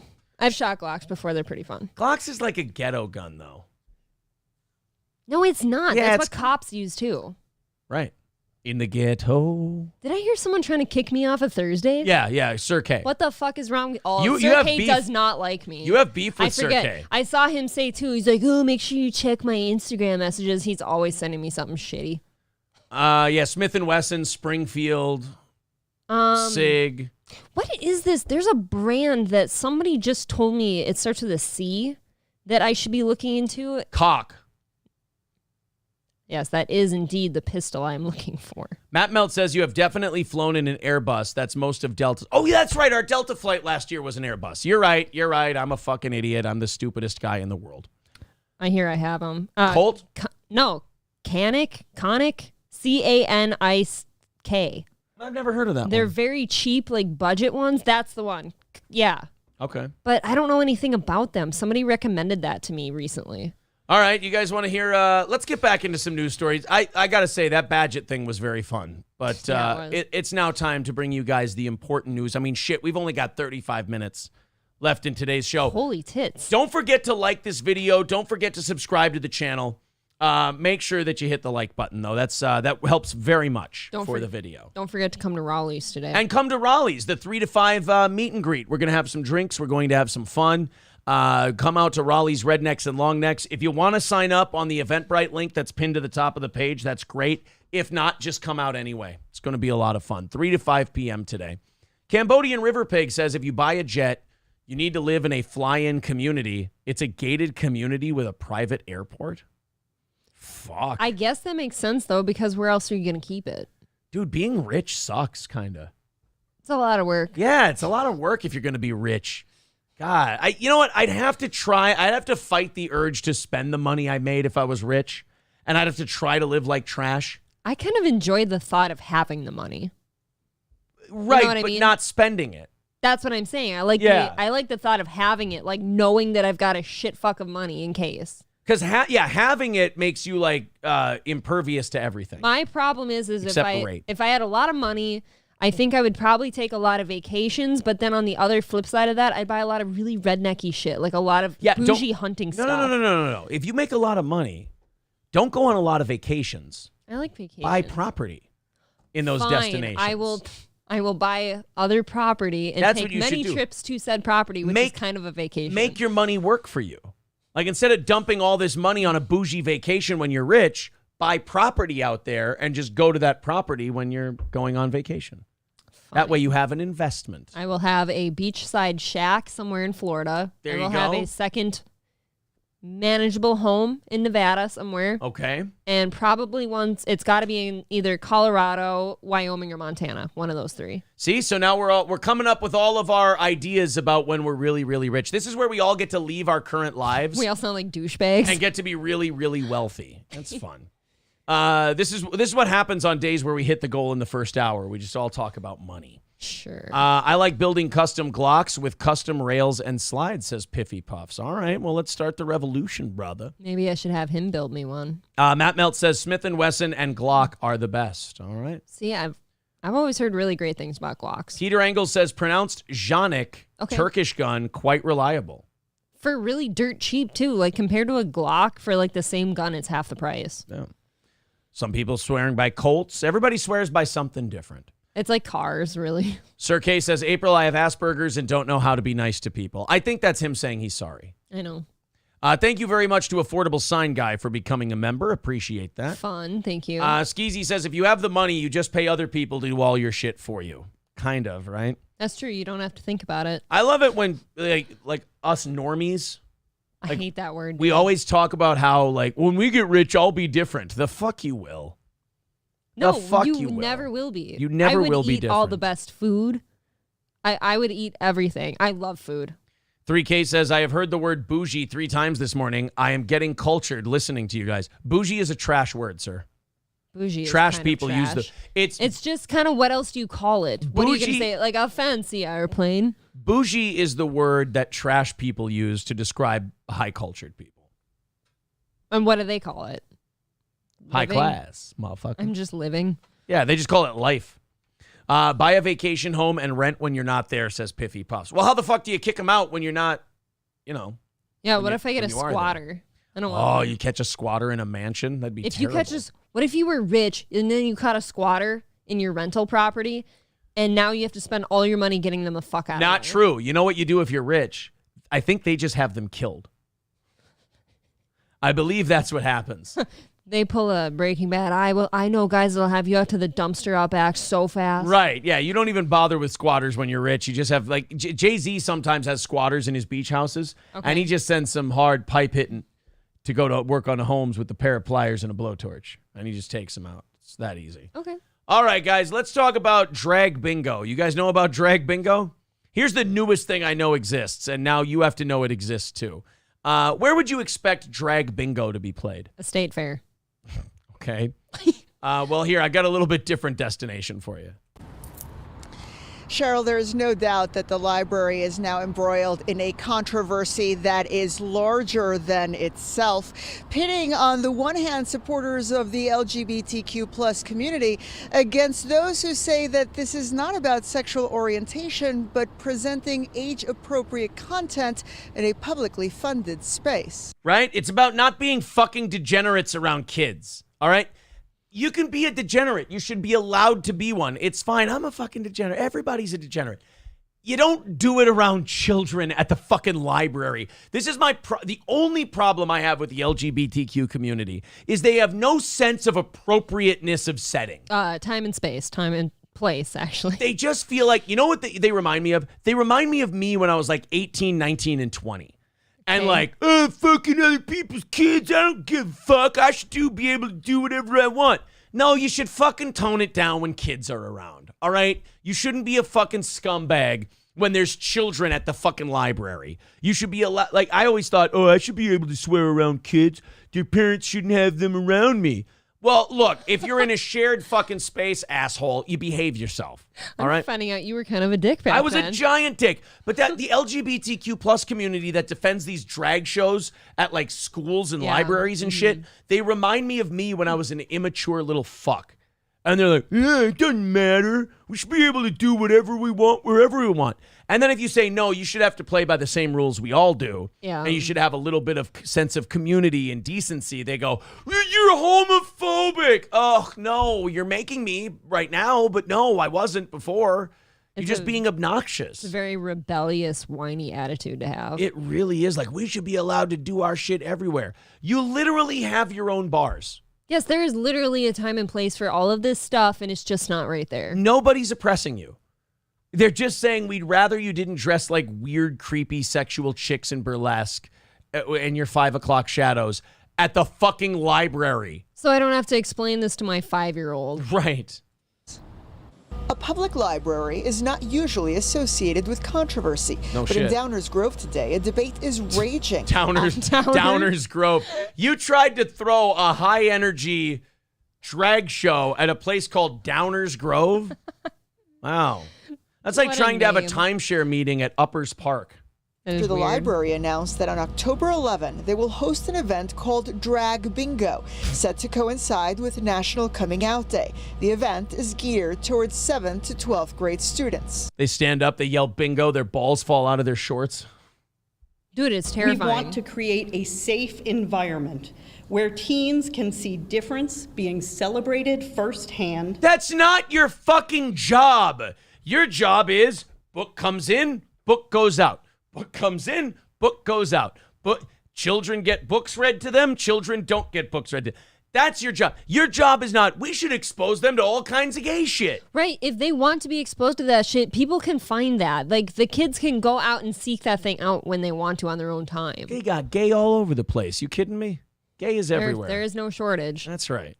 With a performance that is accessible and age appropriate. The event, according to library officials, They dress like fat whores. Like, if you've ever been to a drag show, it's all fat whores. And it's very sexualized. Like, we were just in Las Vegas, and there is advertisements for drag shows all over the place, and it is very sexual. That's just how it is. Yeah, what are you going to do? Have the guys dress up as sexy librarian girls and do a... Yeah, you know that happens. And just go to really quiet, like, ambiance music and go, shh. will include a drag queen hosting a bingo game, who will then offer a brief performance where they will lip sync Katy Perry's song Rainbow. But doesn't this just kind of feel like it's shoehorned into a library setting? Yes, it feels like it's completely forced, almost as if it's part of an agenda. You know? Yes, this does not belong here. You know what's creepy to me? What is your investment in making children gay? Like, I don't get that. So you want to expose kids to gay stuff so that maybe they'll go that way or feel comfortable going that way. What do you get out of that? Like, what's your end game here? If you turned a bunch of kids gay or made kids curious about being gay, like, what does it make your dad love you now? Like, I don't understand what the end game is. When somebody asks that around me or something, I kind of start to thinking that maybe they're afraid that there won't be more people to be like them and stuff like that. So but wait a minute. I thought people were born gay. Right. If they're born gay, then there will just be more of them. That's what you'd think. It's almost like they're afraid that it won't happen. So That's they've exact- gotta, yeah. They're afraid it won't happen, so they've got to make it happen. Right. those who oppose it say a drag show is by definition sexual in nature Yes. and does not belong It in a is. taxpayer-funded And I don't care. Like, I'm not a prude. Do a drag show. I don't give a fuck. But don't say it isn't sexual. We're never Don't even lie. saying that shit shouldn't exist. It's Right. just that there's a place for it, and this isn't it. My whole problem with the drag show shit in front of kids is like, stop lying. If you want to just be honest and go, yeah, drag shows are sexual, but fuck it, we want to do it in front of your teenagers. All right, now we can have a fight about this. Now we can argue about this. But if you're going to start off the discussion by lying, then we're not going to get anywhere. We're just How- going to tell you guys to pack your shit and go. How about the videos we've covered of parents taking their tiny, tiny little kids, like their toddlers, to drag shows, and the kids will put $1 in a G-string. You're Right. going to tell me that's not sexual? Probably shouldn't be doing that with little kids. No. Adding that their opposition has nothing to do with being anti-LGBTQ+. I understand that we should support those kids. They shouldn't be punished, teased, bullied, all equal rights and stuff, and we should embrace that. But this is a little bit unnecessary and radical. Right, this guy should be the spokesman for everything when it He comes was to this. the most level-headed Right. dude you could have picked. Like, they wanted him to be some kind of right-wing guy, and he's just like, Because no. he's wearing a Don't Tread on Me Right. grunt-style shirt. He's like, yeah, gays are fine. I don't really give a shit. And that's most of our opinion. Most of us have the opinion of, Yeah, we find you gays boring. We don't find you particularly interesting. We don't give a shit. So just fucking back it off for a second. I would say that most of us, when asked, would say, yeah, everyone should have equal rights and no, we shouldn't be bullied. Except women in my case. I mean, other than that, yes, I agree do get with confused you. sometimes. You have a wife and 2 daughters. I hope you. I hope they about that become very sometime. successful under the wing of a good man. Bet you do. Would be wrong if it was about straight sex and it had sexual overtones. It's not appropriate for 7th grade through 12th grade. That's something. Thank God. So at least the mayor. Man. Well, even if it isn't, like you can say, oh, high schoolers have sex, and yeah, they do. But that doesn't mean adults should be like, hey, we brought you guys some sex. You know, that's like saying high school kids are going to drink. It doesn't mean you should throw them a kegger. You shouldn't be promoting it. I mean, yeah, like you said, people do have sex when they're teenagers and stuff, but that doesn't mean you should be promoting that type of thing as an adult and like rooting for it. It's dealt with in the home and not something that's dealt with in a public library. The event, one of more than 900 that the I think where these people are succeeding is they're making normal people feel crazy for having to state the obvious. Yeah. That is one place where they're succeeding, is we feel insane by saying drag queens don't belong dancing and prancing in a library. I almost end up feeling like desperate when I'm saying that. Like, why do I have to tell you that? Yeah. Like, it makes me almost feel short of breath. Like, it seems common sense. It's like telling a 30-year-old, like having to explain to them in difficult fashion why they can't shit in the kitchen. Right. I'm going to be desperate telling you why this is not okay. What? It's not okay to shit? No, it's fine to shit. There's nothing wrong with shitting. It's not okay to do it in the kitchen. That's fucked up. It's not okay to do drag shows. Drag shows are fine. Drag shows are wonderful. You should do them. Just not here. That's like shitting in the kitchen. Having a drag show in the library is akin to shitting in the kitchen. It's just both the place and the action are fine. They're just not fine together. Simple enough. library hosts every year will cost $125 to put on, an amount they say has already been covered by a donor. Pastor Kirk Moore ministers at one of Downers Grove's 2 LGBTQ plus affirming congregations. He bemoans the If you thought the Catholics had a molestation problem, wait until we start. You think there were a lot of 10-year-olds who were in danger at a Catholic church? It's fucking embarrassing. Oh, boy. Controversy that has been stirred up by this. In the meantime, kids who are trans or kids who are non-binary or kids who are gay or lesbian, whatever it is, are caught and told that they are terrible just because some grown-ups think that they want to score some political points. You might want to go back and read your fucking book, son. What the fuck? I don't know what kind of ministry you're running, but I don't think you've read the book cover to cover, because I don't know if your big guy is really heavy on that shit. God, I still remember the day, like, when my church that I grew up in decided to be okay with, like, having gay weddings there and stuff. Oh, I bet you people went nuts. A lot of people left the church. They did. Yep. Silverwolf says, I'm trying to jerk it at the computer in the library. I don't need a drag show behind me. Citizen M says, what's your end game here? I'm gaslighting your children away from PUBG and towards identifying as American short hair cats. Okay. Sandy Squatch says, comedian Emo Phillips used to sing a song about downtown Downers Grove. It's very helpful, Sandy. Thank you. Downers Grove sounds like the most depressing place to live. I bet you it's a hoot.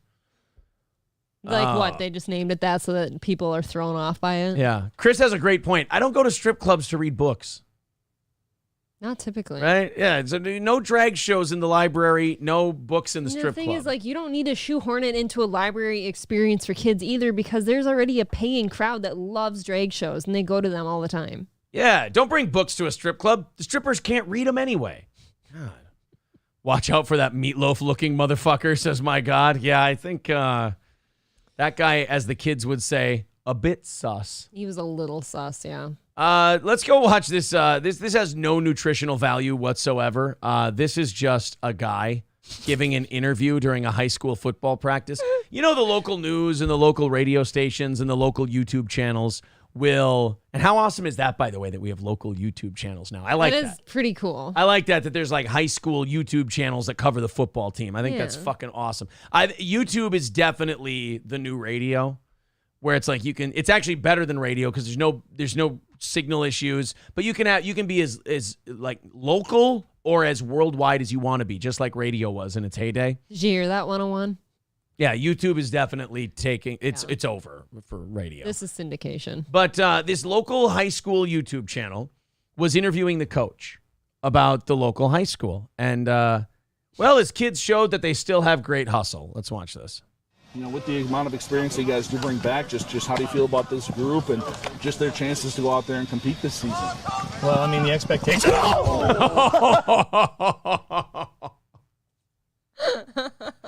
Just fucked him up on the punt return.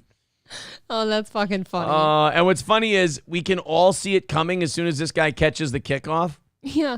And this coach has no idea. And this sack of shit interviewer could have yelled like, hey, get out of the way, get out of the way. But they just wanted to see him get fucked up. I bet the reporter's like, this is going to be a great news moment for me. This group and just their chances to go out there and compete this season. Well, the expectation. Everyone just starts laughing at. This is what's great about sports. And this is why I will fight to the death anyone who tries to kind of feminize sports or anything. It's like the last place where you can just unapologetically be a dude. Yeah, man. A guy just gets fucking trucked and knocked on his ass. Sure. And without even worrying if he's okay first, anything, all the guys just start busting out laughing. Right. Because it's funny to watch your friends get hurt. Because whatever happened to him is most likely temporary. And is he going to live? Okay. Right. The wounds will heal, even if it's like a bone bruise or something. Like, he's going to be fine. He'll get up, he'll limp for a while, and we can all have a great laugh. It's funny to watch your friends get hit with stuff. Dude, they cannot stop laughing at this fucking guy. Well, that is. It's funny. Hey, make sure you air that one. Make sure you air that one.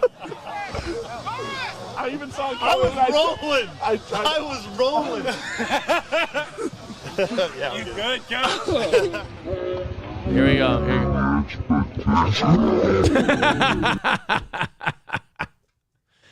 Oh, it is funny to watch guys get hurt. Especially fat ones for some reason. Chubby people getting knocked down is kind of funny. Just a fucking bear. Oh. That is fun. You're right. No nutritional value at all. Just a very manly moment. Yeah, just no nutritional value. Just a bunch of guys laughing at another guy getting hurt. And that then was a little treat for us. See, like if the news covered that, they'd be like, the coach is fine. And we're like, no, you're ruining it when you say that. Don't tell us if he's okay or not. Just, he got knocked down. We're all laughing. Tell him he's got scoliosis now. Right. Don't do that bit where you pretend that we want to know if he's okay. We don't. We just want to watch him fall. And also, the reason that you're even airing this is because you also think it's really funny that he fell. So don't try to do this thing where you're like, oh, but don't worry, he's okay. Yeah, none of us were worried. Yeah, stop pretending. None of us are okay. He had plenty of cushion up front to fall on. Oh, yeah, he falls on that belly. He's fine for days. I want comments like that. I don't want to say, oh, my God, is he okay? Right. Guys, I got... Hold on. I got my emails from One Flight. You guys want to know what they said? Thank you for your One Flight request. Your request has been submitted to our sales team, and someone will be reaching out to you shortly using the contact information you've provided. And then I got an email from Jacob at State Farm at One Flight. I want to build a relationship of trust between you and me so that when you do decide to utilize our full luxury experience, I'll be here for you. Attached is our brochure for you to review and share. Thank you for sharing. Thank you for sharing with your trusted circle. This $25,000 card is a great way to try our services without fully committing right away. Try before you fly. So are they in fact saying we have a $25,000 credit right now? Good for 1 year, guaranteed aircraft no matter what, never left alone anyone in 12 years. No fuel charges, no deadheads, no repo fees, no blackout dates, good over holidays, no peak pricing, personalbadget.com login, access to 5,000 aircraft in our network, locked rates, hours never expire, no large upfront deposits, pay only when ready to fly. I want full catered meals, not snacks. I want somebody, at least in our chat, to give this a try, like the free thing. Decide to convert to full membership. We waive the $15,000 lifetime initiation fee. Remaining funds into cash account for later flights. Complimentary flight for new members, only for full membership, not $25,000 trial card. So there's oh, man. But they really do some fancy dancing with their words just to make sure you get in there. Flight costs cannot exceed $25,000. Only one $25,000 card per household. That's it. So wait a minute. We get a $25,000 card? If we become full life members. Oh, yeah, okay. That's the catch. So we take the free flight and then we pay to become lifetime members. Well, they'll waive the $15,000. They'll waive the $15,000 fee. As long as you become a life member. How much do you think it is? How much do you think the lifetime membership cost is? You guys want to look 75 maybe? You guys want to look at the brochure? They did ask us to share the brochure with our trusted circle. Oh, well, here you go. This is our trusted circle. There's the guy. There's a couple more guys. Oh, John Elway's the spokesperson. And that's the guy from Shark Tank. So, yeah, Robert Herjavec. Oh, my God. Look at their other brand ambassadors. Kevin Costner, Kurt Russell, Courtney Cox, Ben Stiller, Owen Wilson, Michael Mondavi, the Mondavi wine guy, Scott Stallings, Anthony Scaramucci, the Mooch, and Jimmy Kimmel. Wow. That's pretty weird. Right? I want to find out how much my fucking membership is, asshole. Member benefits. God, you really don't want to tell me how much this membership is, do you? One-time initiation fee, $15,000. Not if we use our card. No, the $15,000. Oh, right. You're right. Badge 25 membership plus $50,000 gets you 25 access hours. Badge 50 membership plus 95,000. So you got to throw in an extra 160,000. 100 access hours is a lot, though. I mean, so a flight one way to Vegas is 3 hours. But then you probably counts the driving, the picking you up, the dropping you off. So it's probably the whole thing's 5-6 hours. Check in. Yeah. Black Jet VIP Club membership. Why won't you tell me how much it costs to be a member? It had a flight cost thing. Turboprops, if you want a prop plane, those are cheaper. Look at that.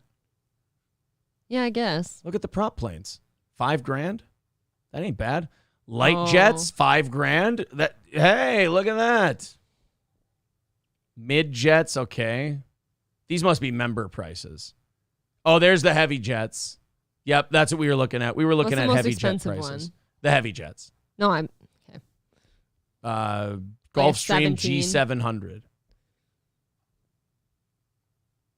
I'm trying to find the boy. Nope, no mention. No, it doesn't tell you the dollar amount of the membership. That's funny. Tom Thompson says light news day. No, it was about something we were talking about earlier, you son of a bitch. For God's sake, we just wanted to have a little fun on our show here at the end. For fuck's sake. It's something the audience was invested in. Membership price revealed after income verification. You're probably right. John Lastman says, listen, thanks everyone for all the calls about the Chucker bit. Me and the Chucker are having a great time at the fair and would love to see you guys. Oh, maybe Saturday? Yeah, maybe we'll see you there Saturday. We are going to the State Fair on Saturday. I have not been for at least 4 years. And how long's it been for you? 12? No, 15. Okay. Long time. Chevrolet JB says this is 100% a private jet Ponzi scheme. It does seems a little fucky, doesn't it? It seems odd. It seems a little fucked up. Do you think that's fucked up? This thing he's scrolling by. Hold on a minute. You don't get your membership money back when this company goes under? No, probably not. Not at all. Do you think it'll go under? Oh, no. Is this a bunch of is this like the reverse mortgage thing where a bunch of these celebrities are going to tell people how great it is and then they're going to sucker them into the money and these celebrities are probably getting a cut and then when the company goes under, everybody else gets stuck giving these people hundreds of thousands of dollars for private jets they don't get to use? They're listening right now and they're telling you to shush. This doesn't sound right. They're actually sending somebody after you to come get you. It doesn't sound right. Union Jack says, are you going to eat something deep fried at the fair? Am I going to stick my thumb in my ass before I go to bed? It's all deep fried. Citizen M says, I wonder how long it's been since Jake Hudson has been to the fair. Maybe someone should invite him. He never told us what's the deal with his teeth. Do those things hurt? They're all fucked up. Yeah, but remember we wanted to know what those black things were? Either fillings or root canal caps. One of the two. Interesting. Tiffany Haddish and Aries Spears are facing child sex abuse allegations. They're saying it's all part of like a blackmail coercion thing. But Tiffany Haddish is a big deal right now. Yes, she is. Aries Spears is kind of faded. I think he's just touring the country He's doing had his stand-up. Yeah.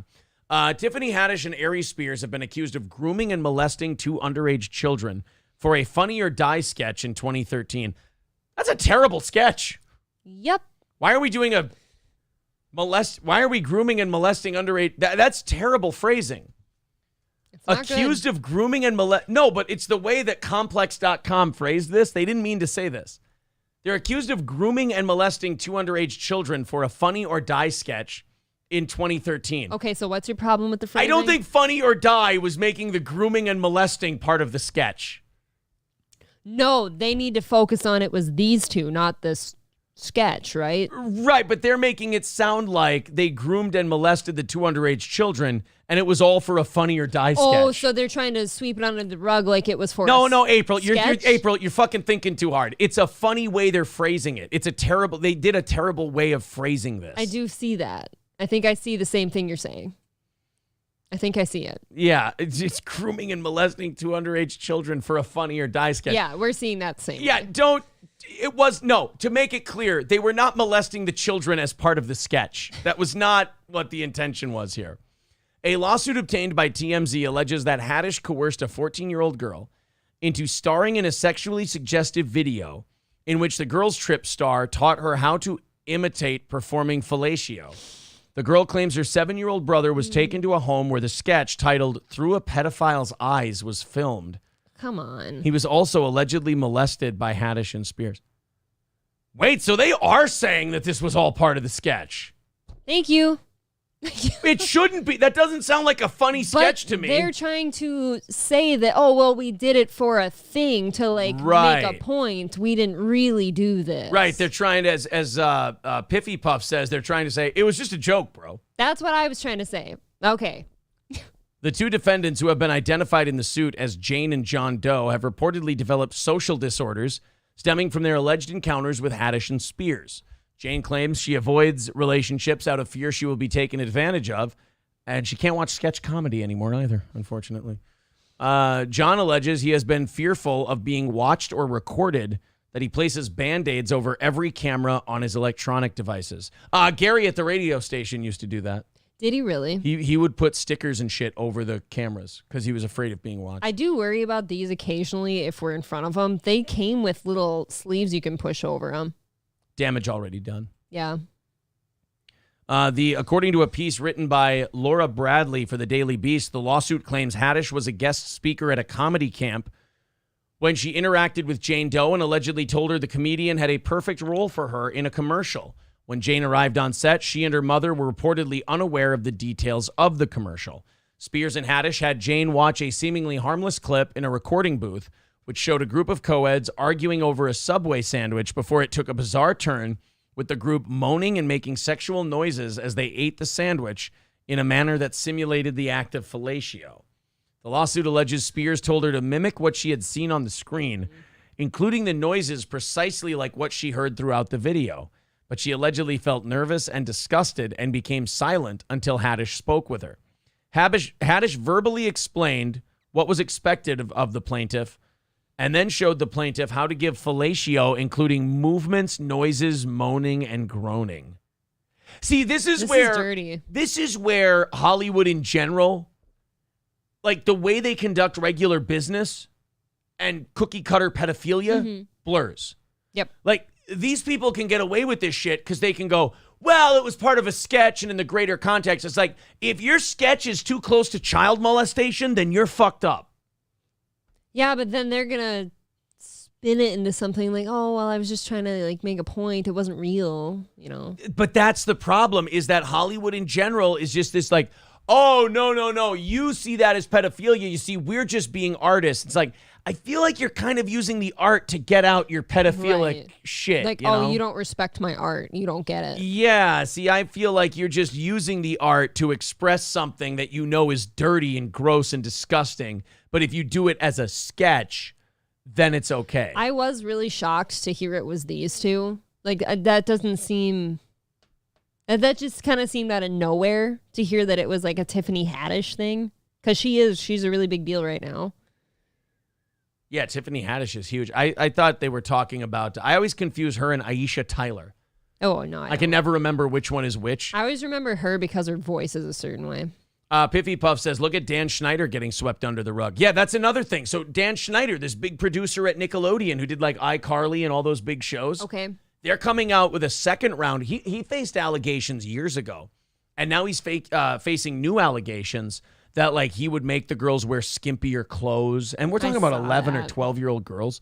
And he was making them wear skimpier clothes and asked them to be more sexual and like be cuter and hotter and shit like that. This Dan Schneider guy has all the makings of a creep. And again, he gets to do a job where he has plausible deniability when people call him out and call him a pedo. He can go, what? I was producing a television show. I needed to get eyeballs on the TV. Yep. Yeah, but you're using your position as the head of these TV shows to exercise some really unhealthy shit. And not only that, when you have these kids do these things, kids can't process, like even if it was just for a role and it wasn't real, they can't process it like an adult would. Like I could go be a murderer in a movie somewhere and I can process that that's not really going on. You know?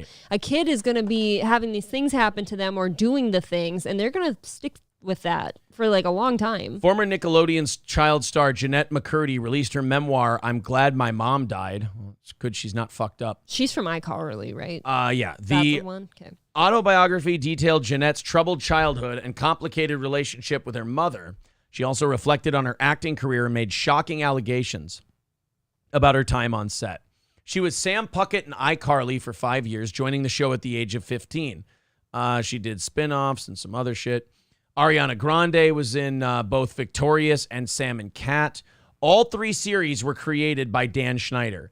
Throughout the memoir, Jeanette recounted troubling experiences with an unnamed person that she called the Creator, and it's widely assumed that she is referring to Dan. Oh, yeah, this guy's a fucking creep. He's a problem. Take a look. Whoa. That's a fucking creep.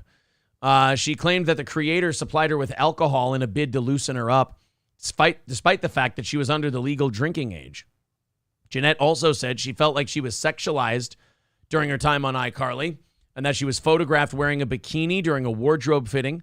The Creator is also said to have forced Jeanette to reshoot her first on-screen kiss, which was also her first kiss ever, 7 times, despite her being visibly uncomfortable. The actor said that she was terrified of being looked at as a sexual being and recalled feeling uncomfortable when the Creator gave her a shoulder massage against her wishes. She also says she had a tense relationship with Ariana Grande. It was widely speculated that this was because Jeanette was angry after learning that Ariana was being paid more than her. Okay. So, yeah, this Dan Schneider, another guy who just kind of uses his position to kind of be like, oh, what? No, it's totally fine. It's all part of the gig. What? I actually didn't know that Ariana Grande was a Disney kid. Yeah, Disney kid. I had no idea. One more thing I want to do, because I don't want to end on that note. Kanye is now pissed off at the Adidas CEO, and he's doing the same thing to him that he did to Pete Davidson. Casper Rorsted, also dead at 60. Aww. So Kanye's got this new thing on Instagram where he takes New York Times templates, and he just kills people in them. Yep. Like Skeet Davidson, dead at 28. He did that one. And now Casper Rorsted, also dead at 60. So when he has beef with someone, he just kills them on the New York Times. Now, you may think it's just kind of a weird thing that he does, but think about this. Shortly after Skeet was dead at 28 on that newspaper, things fell apart. Him and Kim Kardashian broke up. Mm-hmm. So if I'm Casper Rorsted, I might be watching that Adidas stock pretty close.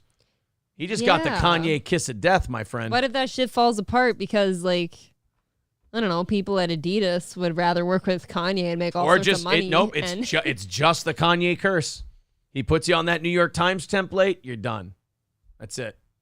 That's going to do it for us today, guys. Thank you very much. What an incredible show. Quick. I have no idea. I think we made up everything we missed from going on vacation because you guys were so remarkably generous. Thank you very much. We appreciate all of that. Make sure you like this video. Make sure that you subscribe to the channel. Do all of that cool stuff. Check out our videos. We're going to have, I'll probably put another 101. We'll probably put the the Owen and Gavin thing up today.